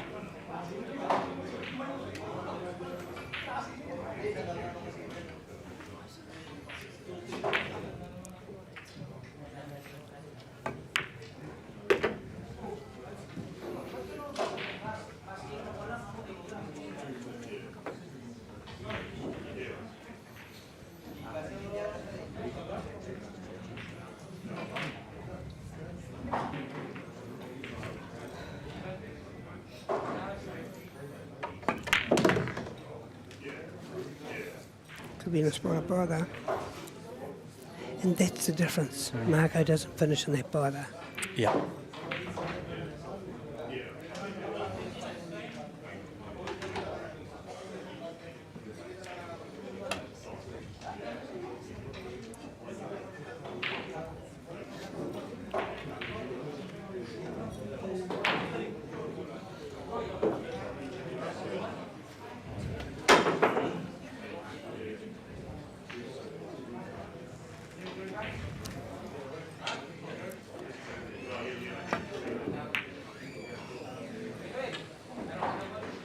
Now, really, for Marco Toisha, this should be pretty straightforward.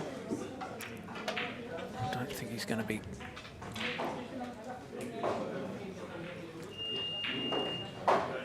overly concerned with what he's got in front of him.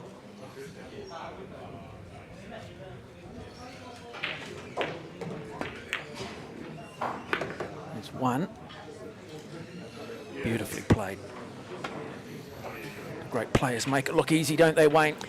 Yeah, why is it whenever you're watching someone else, the game looks easy?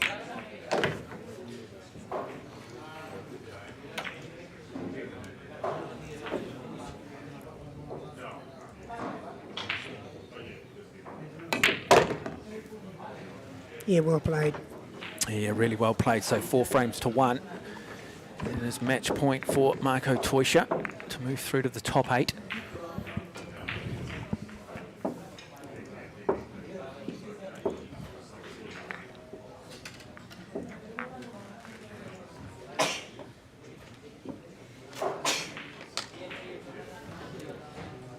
You play, Wayne, across all formats of the game. In terms of the traditional 3-ball billiards, is there a lot of interest still in that, or is that sort of just been overtaken by, I guess, the more modern versions and the fact that, 9-ball and stuff, it's probably a lot more accessible and we see a lot more of it on TV?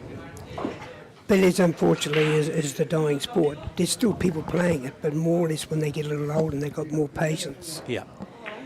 It's still an incredible game. It's Yeah. a game for the masters, but for young people to play it, Yeah.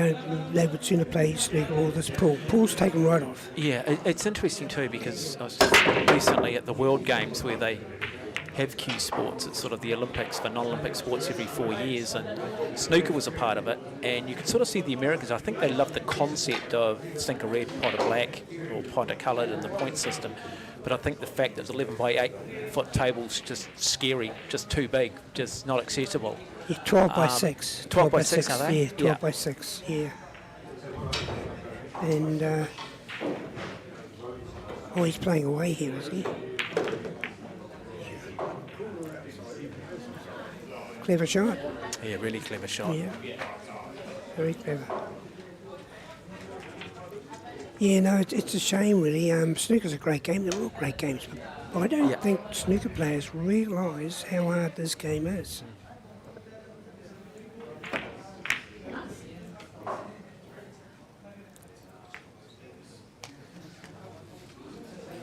And, of course, Judd Trump went over and had a crack at it, didn't he?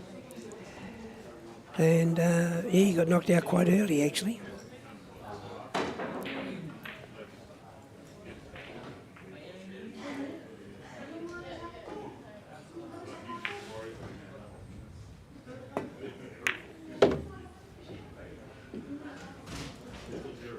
This could be tricky.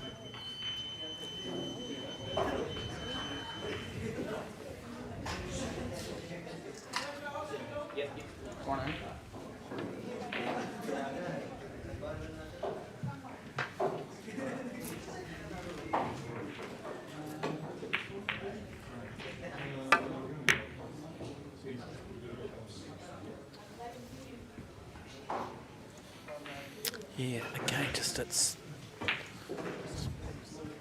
very, very strategic. We've seen it across all the frames, haven't we, early on? No one really coming to the table and establishing any sort of real early ascendancy. But your sense for Theo Mullen, he really just needs to run through this rack. It's like going to favour him here. Oof. Yeah, it's just a cruel game, isn't It it? can be at times, Yeah. and how often do you see one player just get the momentum and everything goes their way, and then other players just can't catch a trick? Well, the comment's made that an amateur plays a shot well, a good amateur plays it better, the same shot, but a pro plays it even better. And that's what we're seeing between these two players. He's a very good amateur, meaning Theo, but Marco just does things better. Yeah, and look, I think it's also just that consistency, isn't it? When they come to the table, there's just that little bit more consistency. Yes, they'll still miss the odd shot, but they just don't miss as many. And they'll go on a run, they go on a run.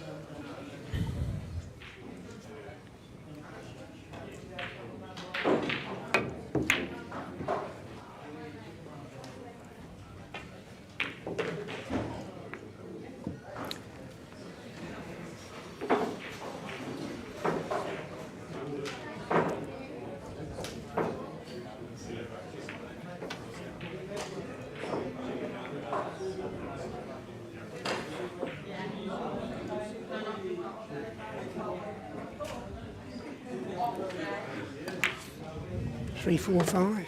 Yeah.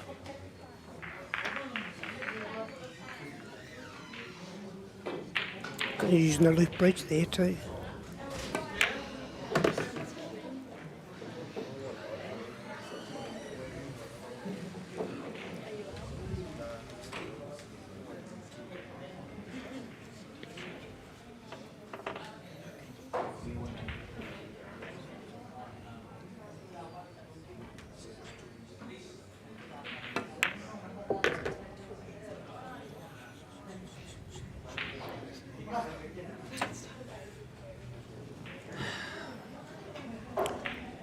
Now obviously he's going to good at the black here. So can he work the black? Or does it just squash and go nowhere? No, he's using the side, he's going to draw back.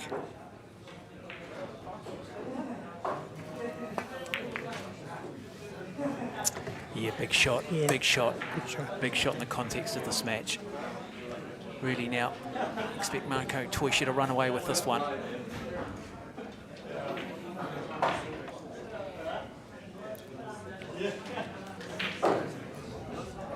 He's going to drag this back up for the 9.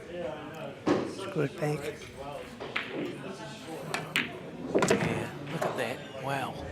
But, you know, you talk to Marco and you know, you've interviewed him and there's various things up on social media. You know, this guy paid his dues, hasn't he? I mean, he's played every little small joint you can imagine across the States and in Europe. Yep. He's learned how to lose to learn how to win. He's had to deal with adversity. He's probably slept in the back of his car. He's probably played for food at times. Yes. And that's what we talk about when we talk about hardened professionals. And so, and they're still in this game and they're still playing because they've dealt with adversity and their passion and hunger has overcome adversity. And I always say that the greatest gift you can have is passion and desire, but the only way you truly test it is putting someone in an adverse situation. A lot of people can talk it.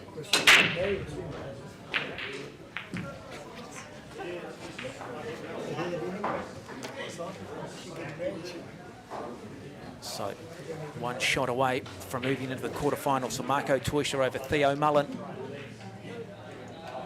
New Zealand 10-ball Open Championship, and there it is. Toisha gets it done over Theo Mullen in a somewhat unorthodox match would probably be the best way of explaining it. Both players at times having to be defensive, both at times making uncanny mistakes.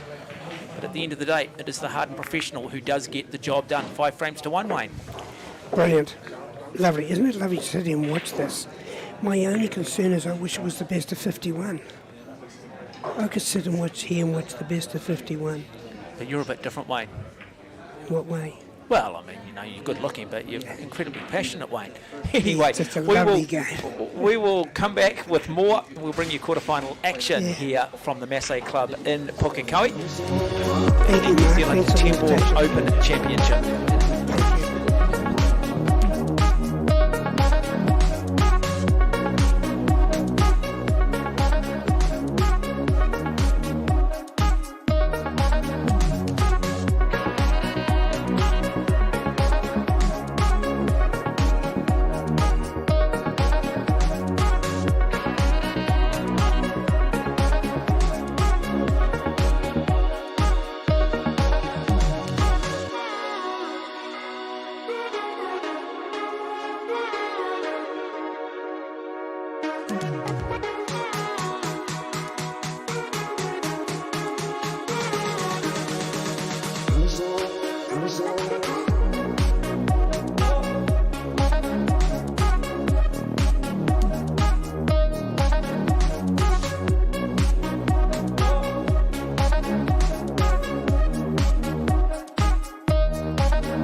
Welcome to the Masse Club in Pukekohe. It is quarterfinals time now of the New Zealand 10 Ball Open Championship. Looking forward to this. Jimmy, the Professor Henry, sitting alongside of me.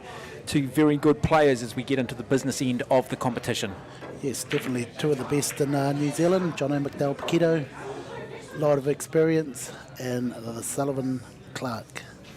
Yeah, you talk a little bit about McDowell, Pukekohe. We haven't seen him so far on the main table. What type of player is he? Oh, he's an attacking player. He knows all the shots. He's got all the artillery. He's got all the weapons, everything. But he's coming up against a very informed Sullivan Clark who's been putting in the hours. He's had a good campaign in Europe. Let's be honest, he's starting to establish himself as a bit of a hardened professional.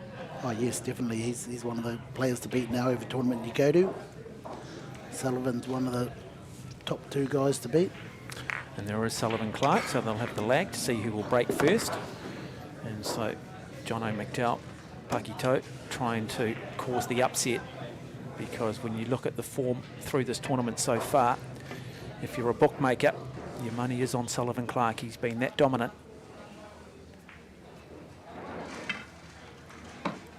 Jono won the lag. Yeah, so it'll be Jono who gets that early advantage. How important the break, Jimmy?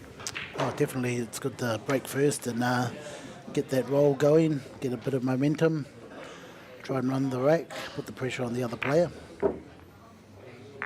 It's always good to get a good start on these rotation games.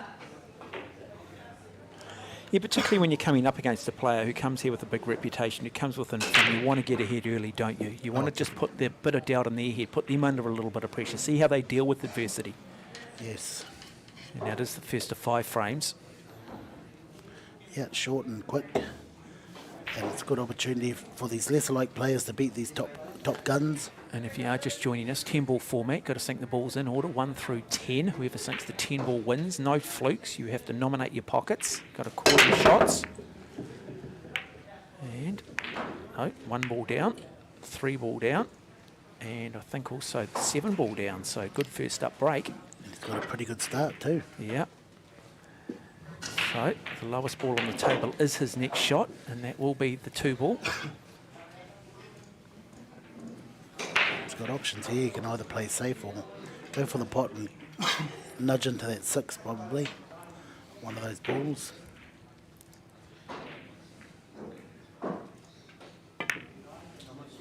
Six or the 8. Well, he thread the needle. Yeah, lovely shot too, didn't he? Straight down Broadway.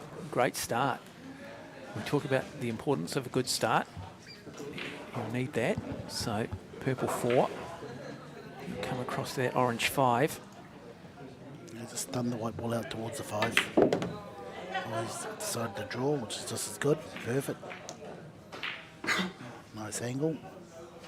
He just needs to settle the nerves. Television table.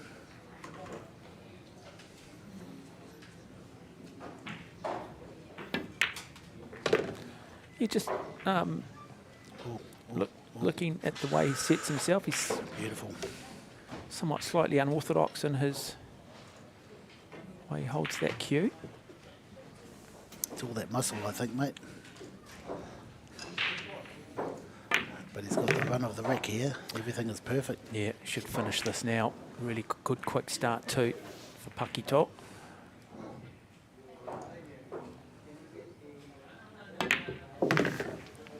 Yes, punches that in with authority. Let's see if he plays this off 2 rails. Goes around the table. So give him a lot of confidence this first frame. Well, that might He played that perfect. might just be the quickest frame we've seen. Or maybe just a little bit too much weight on it. Yeah, Not easy shot now on the wrong side. Yeah, he's got a blind cut.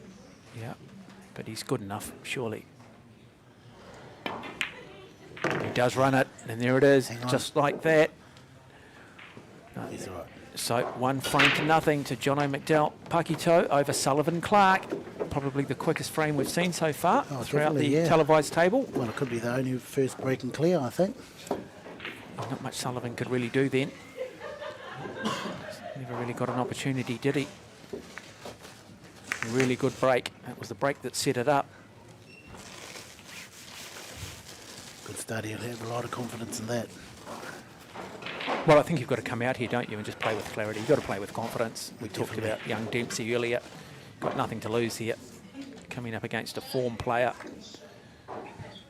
He would be incredibly disappointed if he was to go out in the quarterfinals.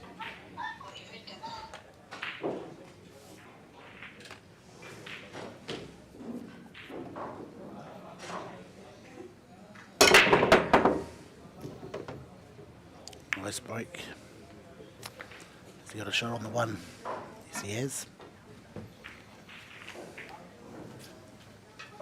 So with these finer cuts here, Mark, on the one ball, it's hard to control the white ball. Sometimes you just have to let it go and see what you end up with. So that 3 ball is the one that's gone down. So the order will be 1, 2, 4, 5. So when he plays this shot, he wants to actually run into one of these other balls just to slow it down. Let's see with the control of the white ball. Hitting it thin. There you go, away it goes, and hit into one of these balls there. Beautiful. Yep, nothing ventured, nothing gained. It's the confidence we've seen from Sullivan Clark. Shots that perhaps earlier in the year, in February this year, he would have been hesitant playing. Perhaps probably would have missed, but as he slowly built throughout the year, he's had more tournament play, more time at the table, and honed his skills. We've seen the class of this young man. Nice 2 ball, perfect. Look at that, everything over the pockets. The 8 can get to the 9. That's easy. 7, 8, and 9 are quite easy if you look at them. So is the 4, 5, and 6 all over the pockets. So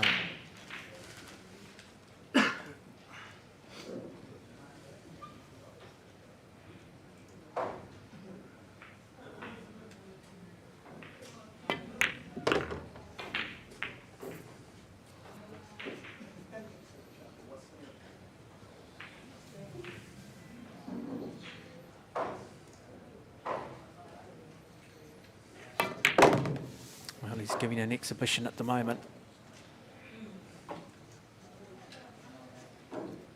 The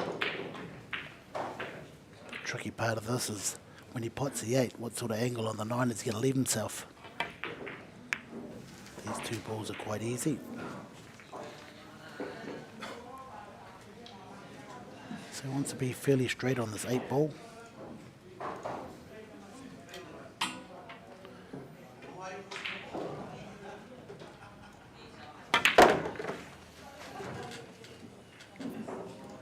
So he's got quite a bit of angle there. He might screw back to where the white ball is now. Yeah, still a difficult shot, that 9 though, isn't it? It's not. It's the one shot that's... Oh, good shot. Okay, so he's on this side of the 9. Now it's difficult. It's difficult. It's just shot, folks. He's going to play a lot of top running right-hand side spin. Well, this is defines the great players right here. What sort of form is he really in? And look at that. A little bit straight there, Mark, for my liking.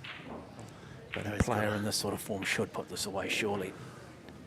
So he's got a 90-degree cut. Should put this away. Not too much weight on it. Just needs to run this gently, runs it gently, does, and just like that, Sullivan Clark brings it back to 1 frame each. Nice finish. Boy, wonderful display there. Brilliant from the young man.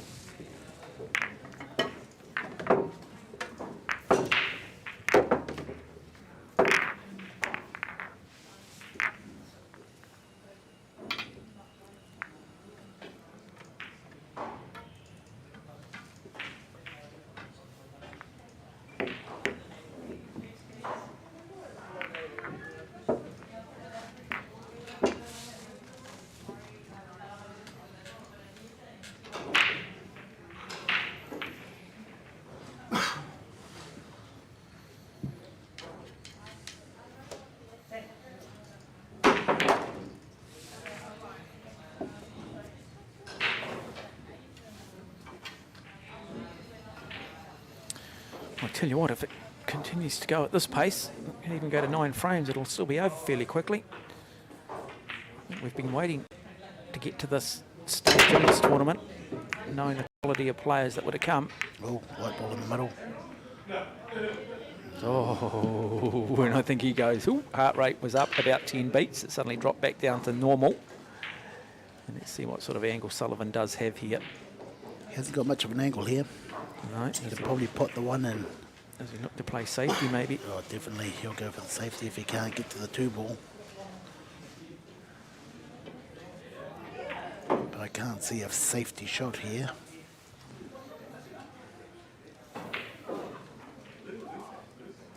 Tough to get to that 2-ball.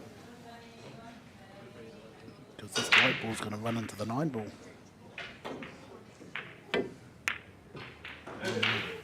There's your safety, folks. Not bad, not bad. Yeah, not perfect, but as you said, I mean, this is still a difficult shot, isn't it? From Yeah, definitely. Jono. Low percentage.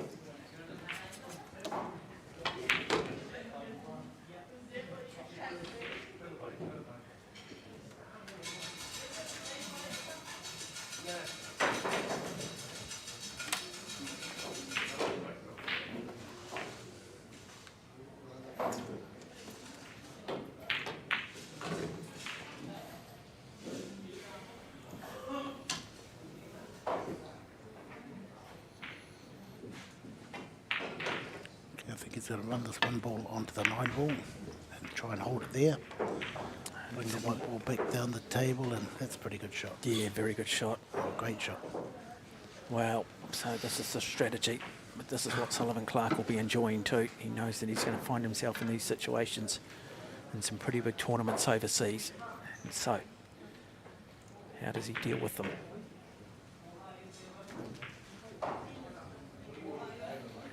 Very intelligent young man, very much a thinker.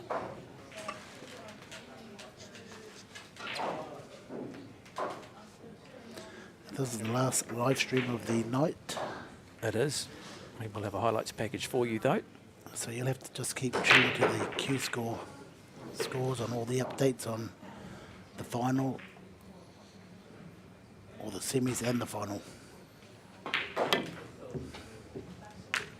What a great shot. Oh. Very well shot. Got himself out of there, and Hang on, does look at luck this. go his way? Does luck go his way? To a Does. degree it does. So fantastic from Sullivan Clark. Great kick shot. Now, both players. See who blinks first. Let's have another look at this. Yeah, just that cue ball just kissing that red 3. Just 2 balls on the way through to get that snooker. Airborne.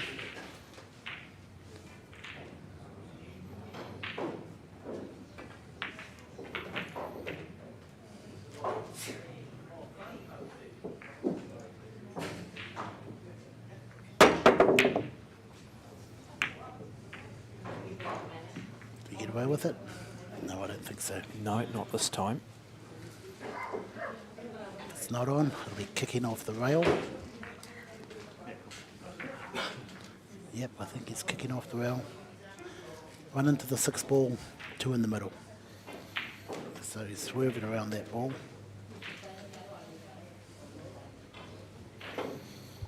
Gonna bend the ball, bend him like Beckham. Let's have a look here. He does, he does, he does. That, oh, hang on. Whoa, he just got out of it. Beautiful. Yep, got the ability here now. Can probably look to try and play safety if he wants. 2's on in the middle, maybe in the corner as well. Come back down the table for the red 3. I think you just run past the brown and the 10 ball. So he's played that nice Oh, he's in weight. form at the Beautiful. moment, isn't he? He is in form at the moment, Sullivan Clark.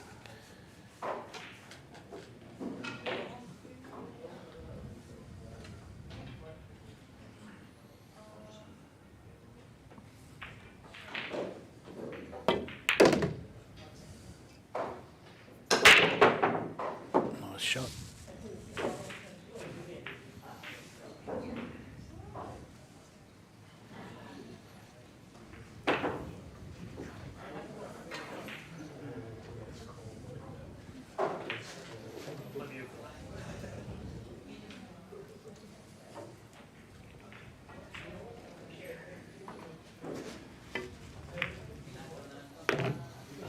Beautifully done again. Absolute Midas touch from this young man from Remuera who went through Sacred Heart College. And on the back tables, folks, we've got Marco Toisha playing Raymond Sayo in the other quarters. And an unknown pair, Chris Adua versus Stephen Boyle, I think. So, and then we'll be down to 4. Look at that line straight through the middle, folks. That was well planned. Oh, he's certainly dialed in. He is certainly dialed in. There's no doubt about it. He is a quality player who's at the moment the top of his game. I think we have a new favourite. Yeah, I sort of sensed first time we saw him on the table, even in his the section play, he just... Well, I've been lucky enough over the last sort of year and a half, 2 years to see Sullivan, and this is certainly the best I've seen him. Oh, yeah. Certainly the best I've seen him. Yes, he's putting in the hours. Yeah. Him and his coach, Tony DeFontenay, helping him out. Day in, day out. They're putting in the hours there, like... Well, you have to, though, don't you? Yes. I mean, you look at what the Americans, the Asians, and different Yeah. parts of the world are doing in this sport. It's all you can do. I say it's not a sport that knows names or reputations or socio-economic backgrounds or religious beliefs. It doesn't favour anybody. It only favours those that do the work. So 2 frames to 1 now. Sullivan Clark leading Johnny McDowell, Pukekohe. I imagine Jono will be hoping that this is a dry break because the way that this man is playing. Yeah, if he gets a shot at that one mark, it's looking pretty Yeah. all over. Grover.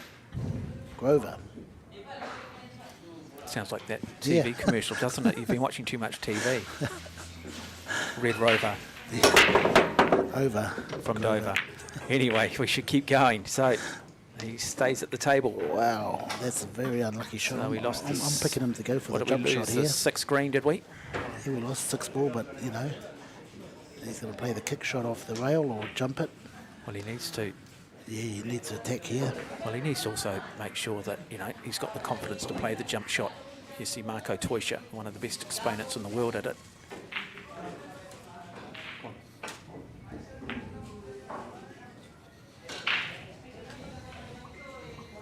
Does he look for the cannon, maybe? No, he's going off the rail to kick it, and he's got the 3 there to help it go in as well. Oh, kicked it away from the pocket. Okay, so that's really the first error we're seeing from Yeah, it was Sullivan Clark. Yeah, it was a bit of a difficult shot to play. Okay, if Jono can make this and get back into the game, get position on the 2, could be all over. Looks good, looks Yeah, good. looks very good. Perfect. Double again. Wow, double. I thought he could cut this too. Well, I think he might just be coming back to reevaluate. Yeah, he has. Yep. Yeah, it's cuttable. Yep. Go 3 rails in behind the 3. He's a good player. Very, very good player. 1, 2, 3. Beautiful. Oh, a little bit too quick.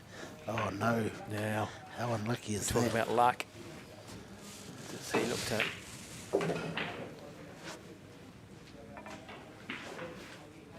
Jimmy, the jump shot, is that an option here, or is it too far No. down the table, he just can't get over the top of it? Yeah, wouldn't be able to reach to put his Yeah. hand in the middle and Absolutely. stand over the top of it.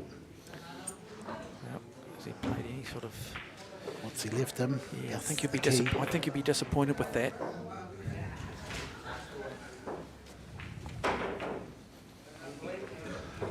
Maybe looking if the 10's on in this corner. Look at him calculating.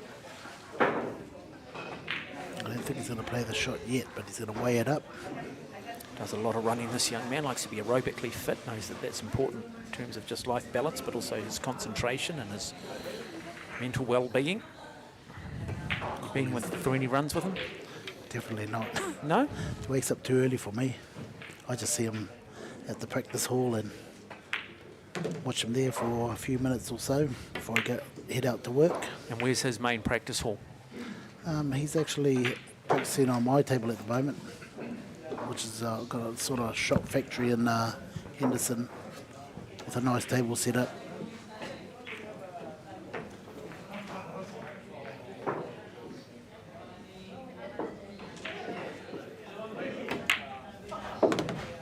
Okay, Jono's got this. It's in the bag for Jono if he wants it. Straight across the table for the 5 down the corner. We can draw the white ball back to where his hand is. Yeah, straight across the table. That's a nice angle, that.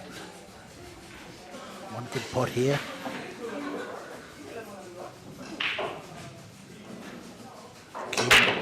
Key moment of this game is right here. Big moment, wins it, gets it too. Good shot under pressure. Good angle too. Boy, nice. Great contest beginning to develop here between Sullivan Clark and Johnny McDowell. Pukekohe. Bowl this ball in. Get an angle on that 8 ball to go towards the 9 ball. Looks to just run this. Beautiful weight. Got a nice angle here to just hook in behind the 9 ball. Nice touch here, needed. Plays that beautifully. Look at that, off the rail. This is the next key shot, key moment here. Okay, they call this the money ball. Yeah. You pot this, you win the money. Just can't afford to overthink this. Just needs to play with clarity. Just runs it, good There's weight. the money. And now, it's a little bit close to the cushion Yeah, here. still a tough shot off the rail. Yeah. He's got plenty of room. This is going in, folks. And there it is, 2 frames each. Thrilling encounter in the race to 5. No one blinking. There you go, folks, a replay. Beautiful stroke. Well, I think Sullivan Clark's learning pretty quickly that he can't afford to make a mistake because this player is at another level than what he's played throughout the day. And that Jono certainly is a player in form at the moment. Yeah, with these short races, Mark, anybody can win. The longer races, you'd have to back Sullivan. The shorter races, anyone can win. Yep, absolutely. The key with Jono to win this match is to stay with him all the way to the hill. And in that last frame, you never know who's going to win. It's a toss of the coin.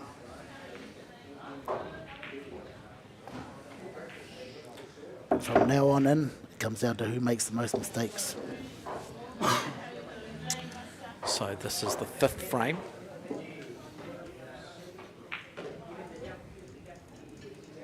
Got a big break, Jono. Worked hard at his break. A bit of kick, but he's looking pretty good. The ball's in good position here, except maybe the 2. 2's gone a little bit safe. If he had a shot on that 2, he'd have a... Well, actually, the 1 first. I thought the 1 went down. Yeah, next 2 shots really just set the rest of this table up. So we talked earlier about the money shot. Well, that same phrase and terminology potentially used in these early shots. Okay, what's he doing here? Is he going to go for the pot? He's got to be careful. He's got to be patient. Yeah. Get reckless because he doesn't need to. He's playing well enough where he should just play safety. He's looking to cut. There Good. you go, 2 rails back down the Good. bottom. Does he have enough? That's good. That's probably the best he would have got. Would like to be a little bit closer to the 2, but there's a shot. Now he's going to have to look for the safety. Doesn't like it. He has to jack the cue up to hold the white ball, to make it stay right there. I can't see a safety. Shaking the head. Let's see what sort of safety he comes up with.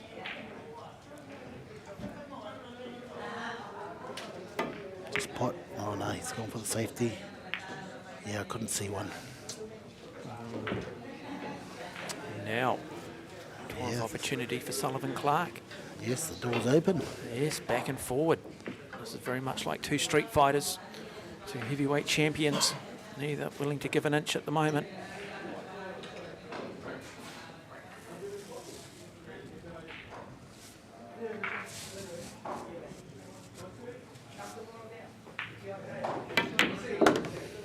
Great shot. Look at that. Is it to perfection or is it too hard?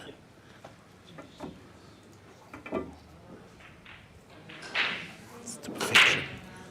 It's to perfection. Well, the way he's playing at the moment, you'd expect him to run through here. Watch the shot that he's concerned about the most, Jimmy. Nothing.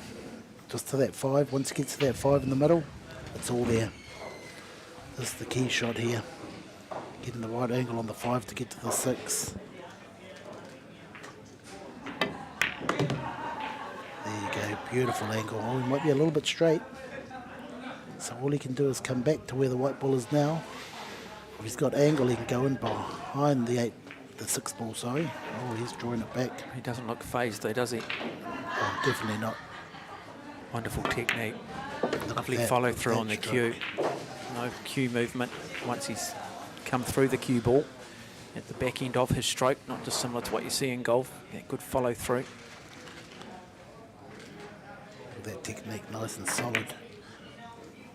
Put it up the table. Well, 2 balls away from going out to a 3 frame to 2 advantage. Wants to be a little bit high on this black. And he's high. He's very high. Maybe a little bit too much. No, he's good there. 2 options going behind the 10 in the opposite corner. Oh, just. Yeah, I think his heart rate went up 5 or 6 beats on that occasion, didn't it? Now he's got the same shot as Jono had. Punch it in. Yeah, Play there it we with go. authority. Yeah, Bang. there we go. So 3 frames to 2. Sullivan Clark over Jonathan McDowell, Pukekohe.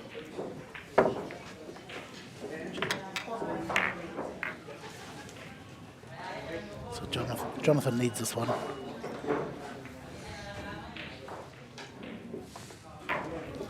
Over in the back corner, the back courts, we've got Marco Toisha playing Raymond Sao. Marco's out to a 2-0 lead.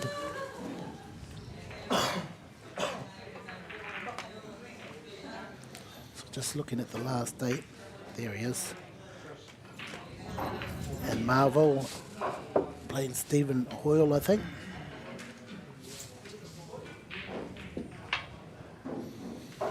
And now it will be Sullivan Clark with the break. Needing 3 frames to 2 in the race to 5.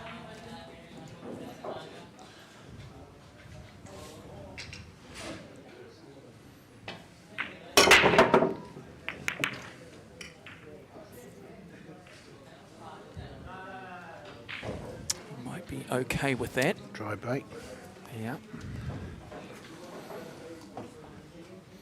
That 3 ball precariously positioned, isn't it? Yes, definitely. He needs to find a Tough, pocket. tough 3 ball. Yep, he needs to find a pocket for the 3 ball. So just pot this, get an angle on 2, go in behind the 3 towards the 5 ball is what he wants to do. Tough shot here. Looking at that Yeah, angle. I think it's actually a break you're happy to lose if we can use that. Sometimes they talk about in Yes. cricket, you don't mind actually losing the toss because you're not sure what to do. Just wonder if this similar situation here cuts it in. Now, the issue is not the 2 ball, the issue is the 3. Now it's hard to get to the 3 ball from here.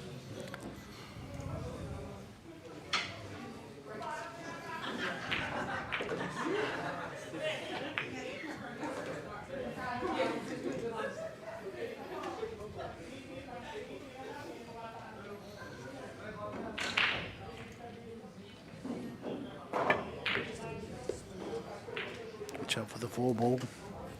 That's out the way, so hopefully that 3 can sneak past that 5. He's looking at it now. The safety option would be better. Yeah, does he want to play safety though? Does he know the form that Clark's in? No, he's going for it. Yeah, I think he has to. I think he's got to play positively here, play with positive intent. Doesn't pull it off though. But, has he got a little bit of luck here? No, he hasn't. At all.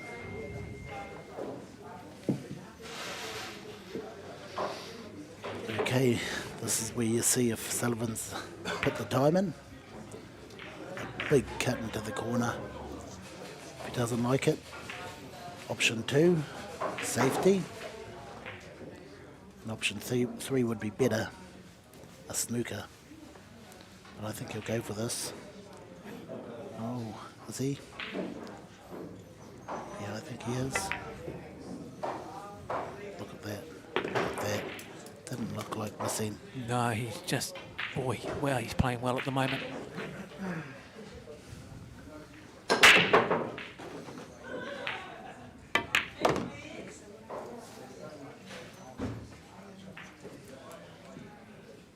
Talking to Sullivan too, he's planning on heading back to the States. He's up in Austria shortly for a World Cup and then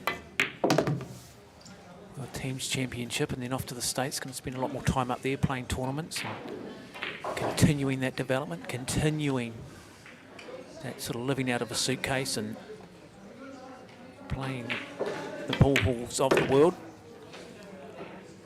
Yeah, definitely world-class act here.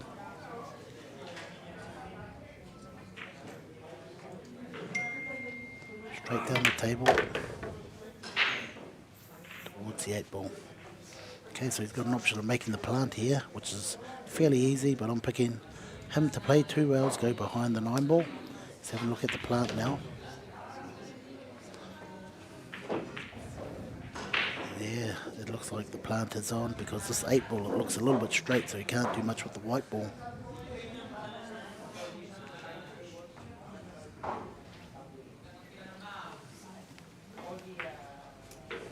He doesn't want to play that 9 ball in the middle. He's got no angle to get closer to the 9 ball, so the plant is the option, best option. We'll soon see by this shot here.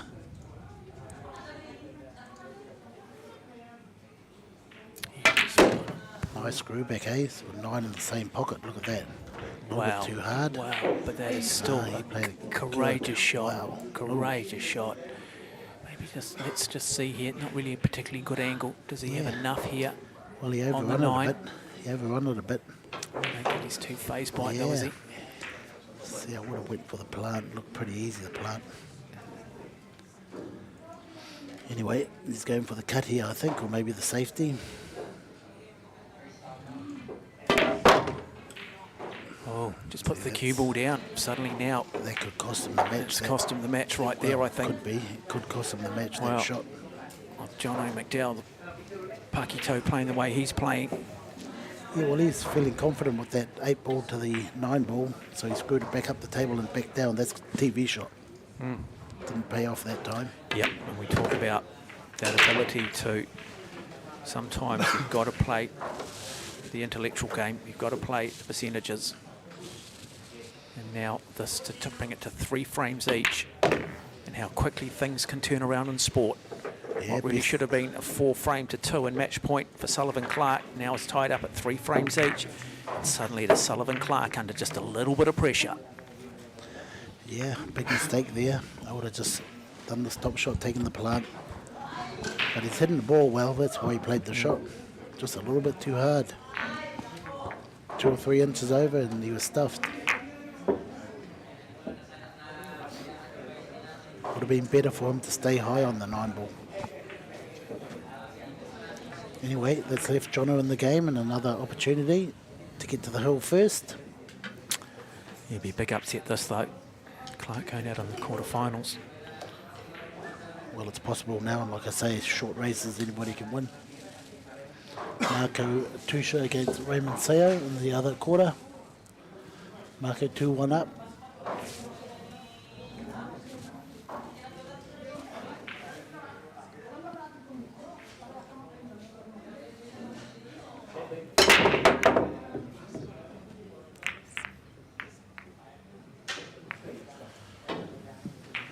Chris Dewar beating Mike Hoyle 5-2 in the other semi-final, or quarter-final I should say. So Chris Dewar flies into the semis. First time he's been in the semis, great effort. So Sullivan Clark here. Yeah, you try to suck it in behind the So that is a fluke. No flukes in this format, only 9 ball. So now Geez, if Jono's got a shot at this 2-ball, attacks the ball, he could be in good position here. Oh, I think he knows that too. I think he knows he's going to have to take his chance. Well, he's still got to find a pocket for that 3-ball.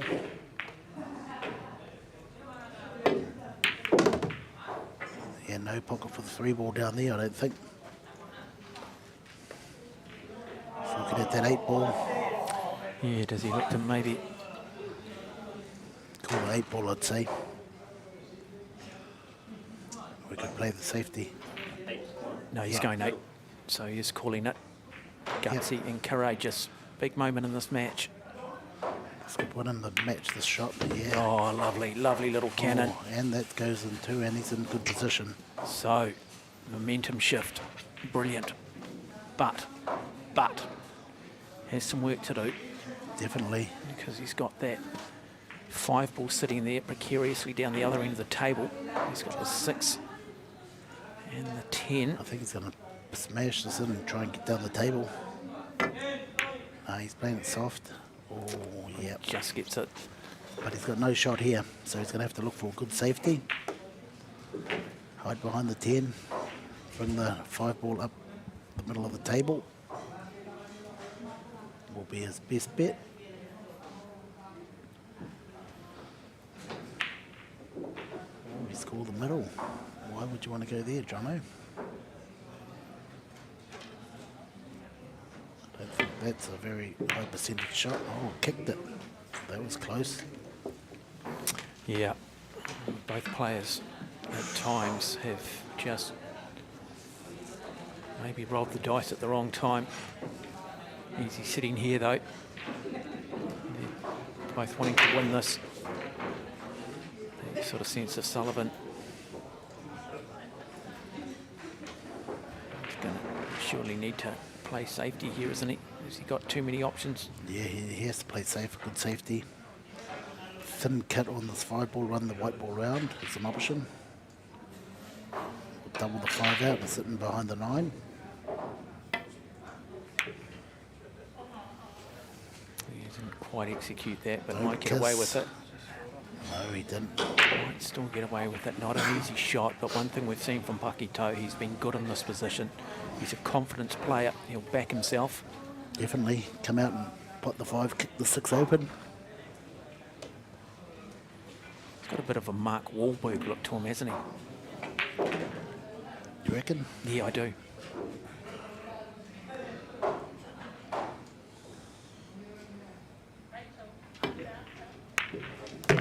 Oh, he just missed the 6. He was trying to kiss that. Now Might be a Donny Wahlberg look, the brother. yeah. Donny Buasco. You can see it the way. Yeah, yeah. A little resemblance there. Okay, what's he going to do now? I think the plant, he's thinking of the plant. Hard to find a safety. And you can just see Sullivan in the background. He'll be wishing that he plays a certain shot and hoping that he doesn't play another shot.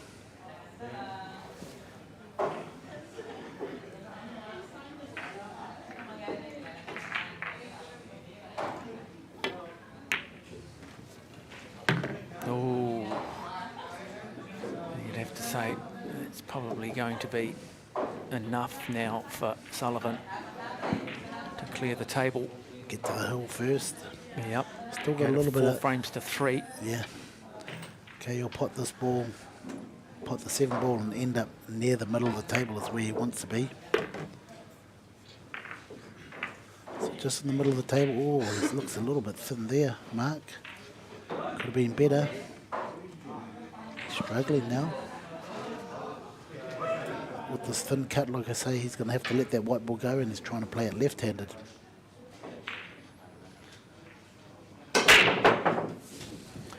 Yeah, it's strategic. Wonderful, wonderful game, this one. Cat and mouse. Huge level of intensity. Now he's nominated this bottom pocket. Which bottom pocket? Bottom left. Closest to us, I think, is what I saw him point to. Left-handed too. He's trying to get the snooker. Oh, that's a great shot. Look at that. He's That worked on a is safety game. brilliant.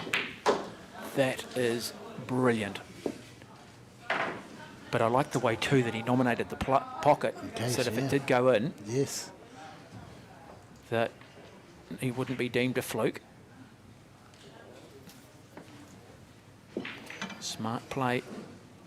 How often in sport do they talk about the greats in the top 2 inches, shoulders up? Okay, aerial.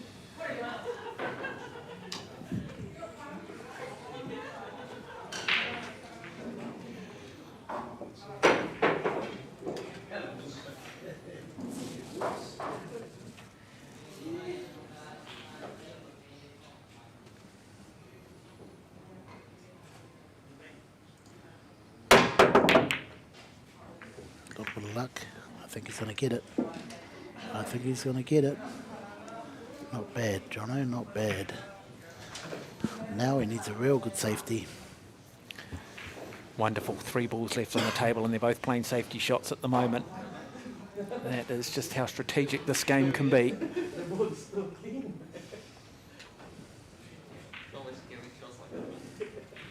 Wonder if he can cut this in.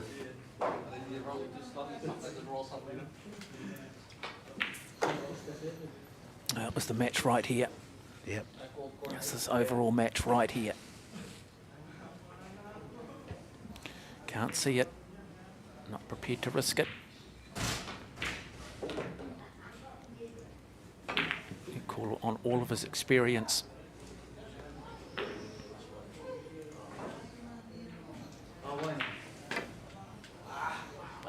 Not a lot. Misses it. Misses it.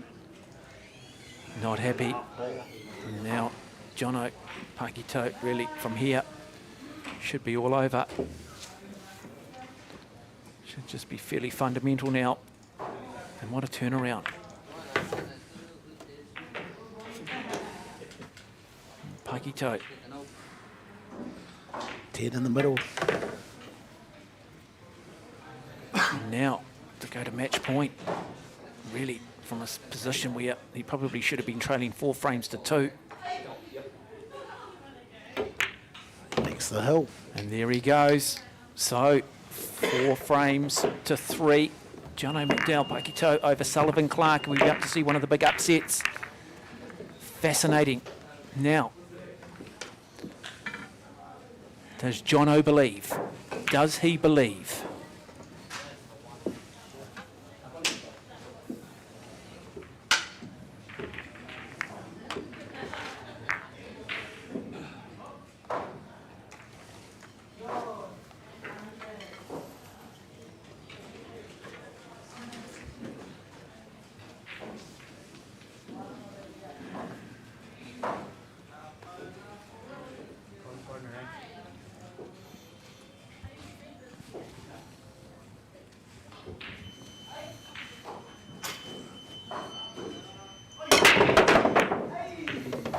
That just leaves that 10 ball on the spot. So, stays at the table. 2 ball down.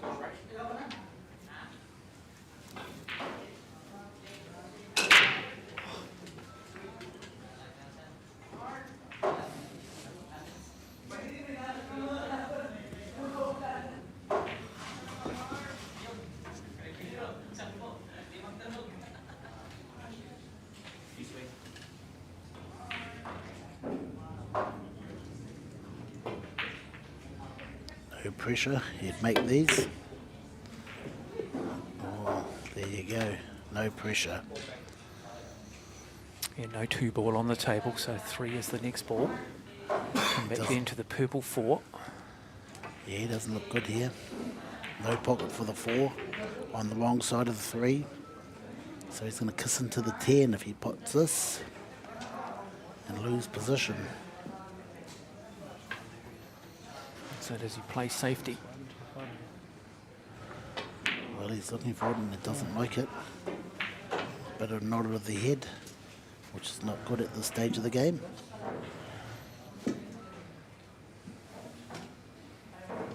Where is that 4 going to go to, folks? Critical part of the game. What is he nominated?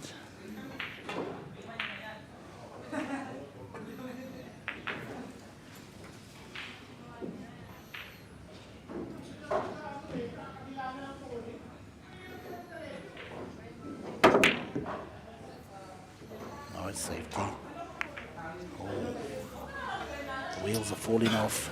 Well, he's got to pull himself together here. He just has to get over it.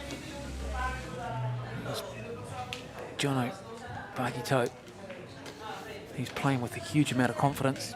He's very much at the top of his game as well. Maybe.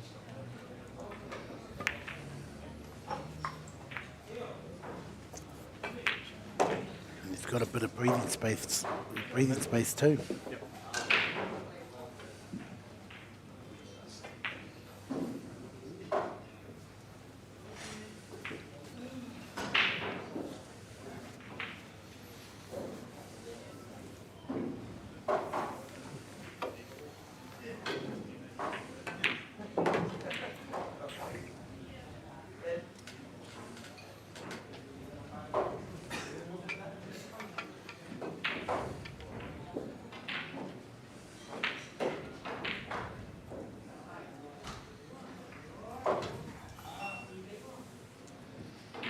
Even if he does miss this or give the ball and hand away, still not an easy finish.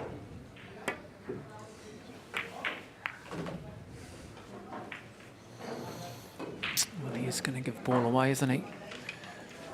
Yep, ball in hand to Jono.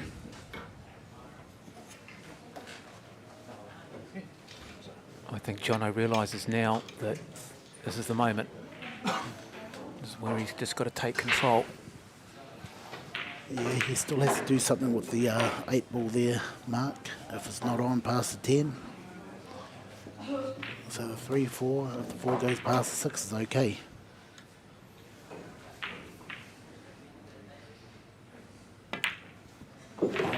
Four goes past the 6 while he played that shot.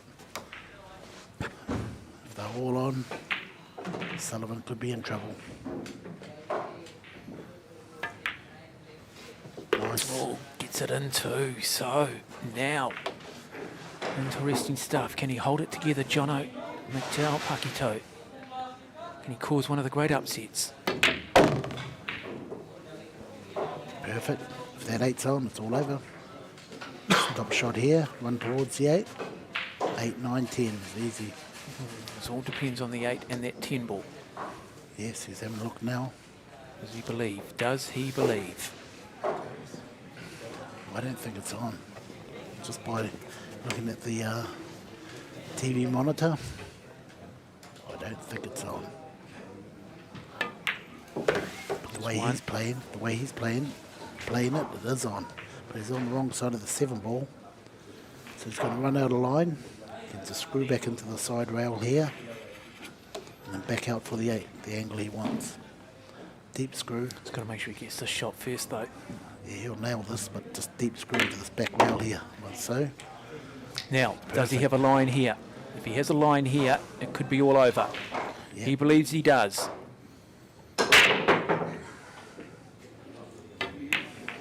That's go, one. folks. 2 balls away from a place in the semi-finals for Jono McDowell Pukekohe. Go down the table, or just nudge it in. Nudge it in. Come to the middle. Oh, he's gone down the table. What's Oh, that? he hasn't. He's put it down. Didn't have to play Just that like shot. that. He didn't have to play Just that like shot. that. Wow. We're going to go to a deciding 9th frame. And if you thought there's been some theatre in this, how much will he rue that shot? Wow. Handed it back. He didn't have to play that shot. And now, 4 plays for the deciding 9th frame. And on the back table, we have Marco in a demanding lead there, 4-1. Still short races to 5. Leading Raymond Sao. And he's at the table. There goes the 1 ball. Okay, folks. Hill. Flip of the coin. Jesus. Well, what an error that was. Jono's match right there. Yeah, big error. But he's got to block it out now. That's a good break. He's got a ball. They're all looking good. Over the middle, 1 ball. Oh, that's a bad angle, actually. Real bad angle. Now And the the three three. just comes in and nails him. Makes it harder for him. Yeah, but he's actually got to clear his head as well. He knows that he had an opportunity to advance to the semi-finals. And you see a situation like that, you sort of feel that now the advantage goes back the way of Sullivan Clark. Yep, to run the rack. Okay, John, just leave the ball down by the 5 ball. Try and entice Sullivan to play the 1 ball when it's in a bad position. Push out's called. You don't want to leave him too straight, Jono. You don't want to leave him too straight. That's pretty good. Hand it back. Sullivan will hand this back.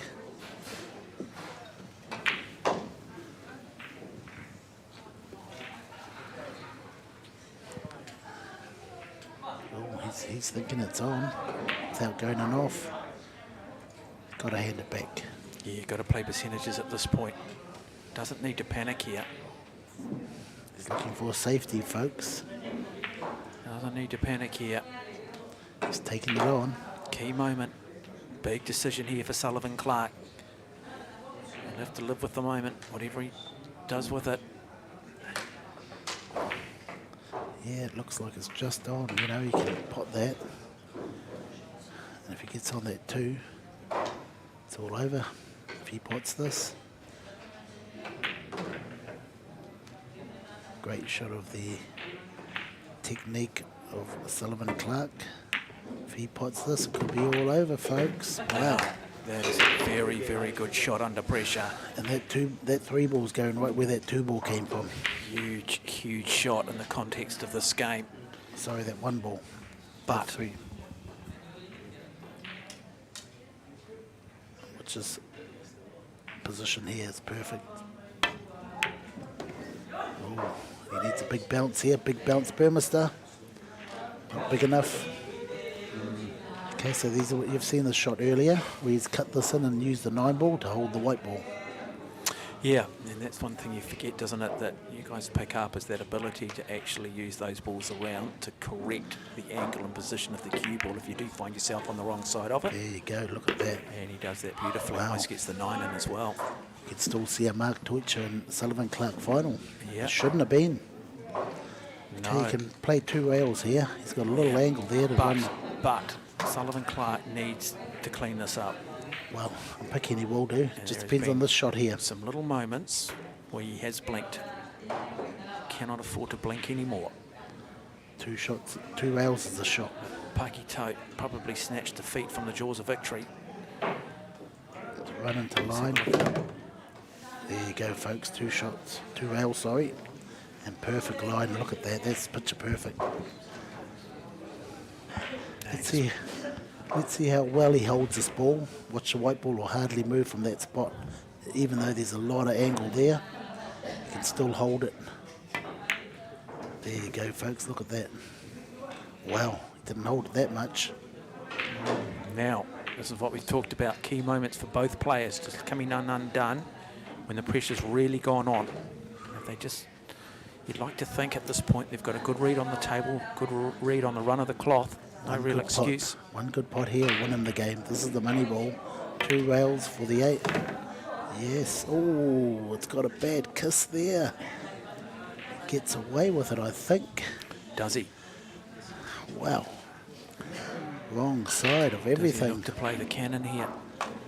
Can he look to cannon into that? He's going to cut it in and just come out to the middle. Miss the 10.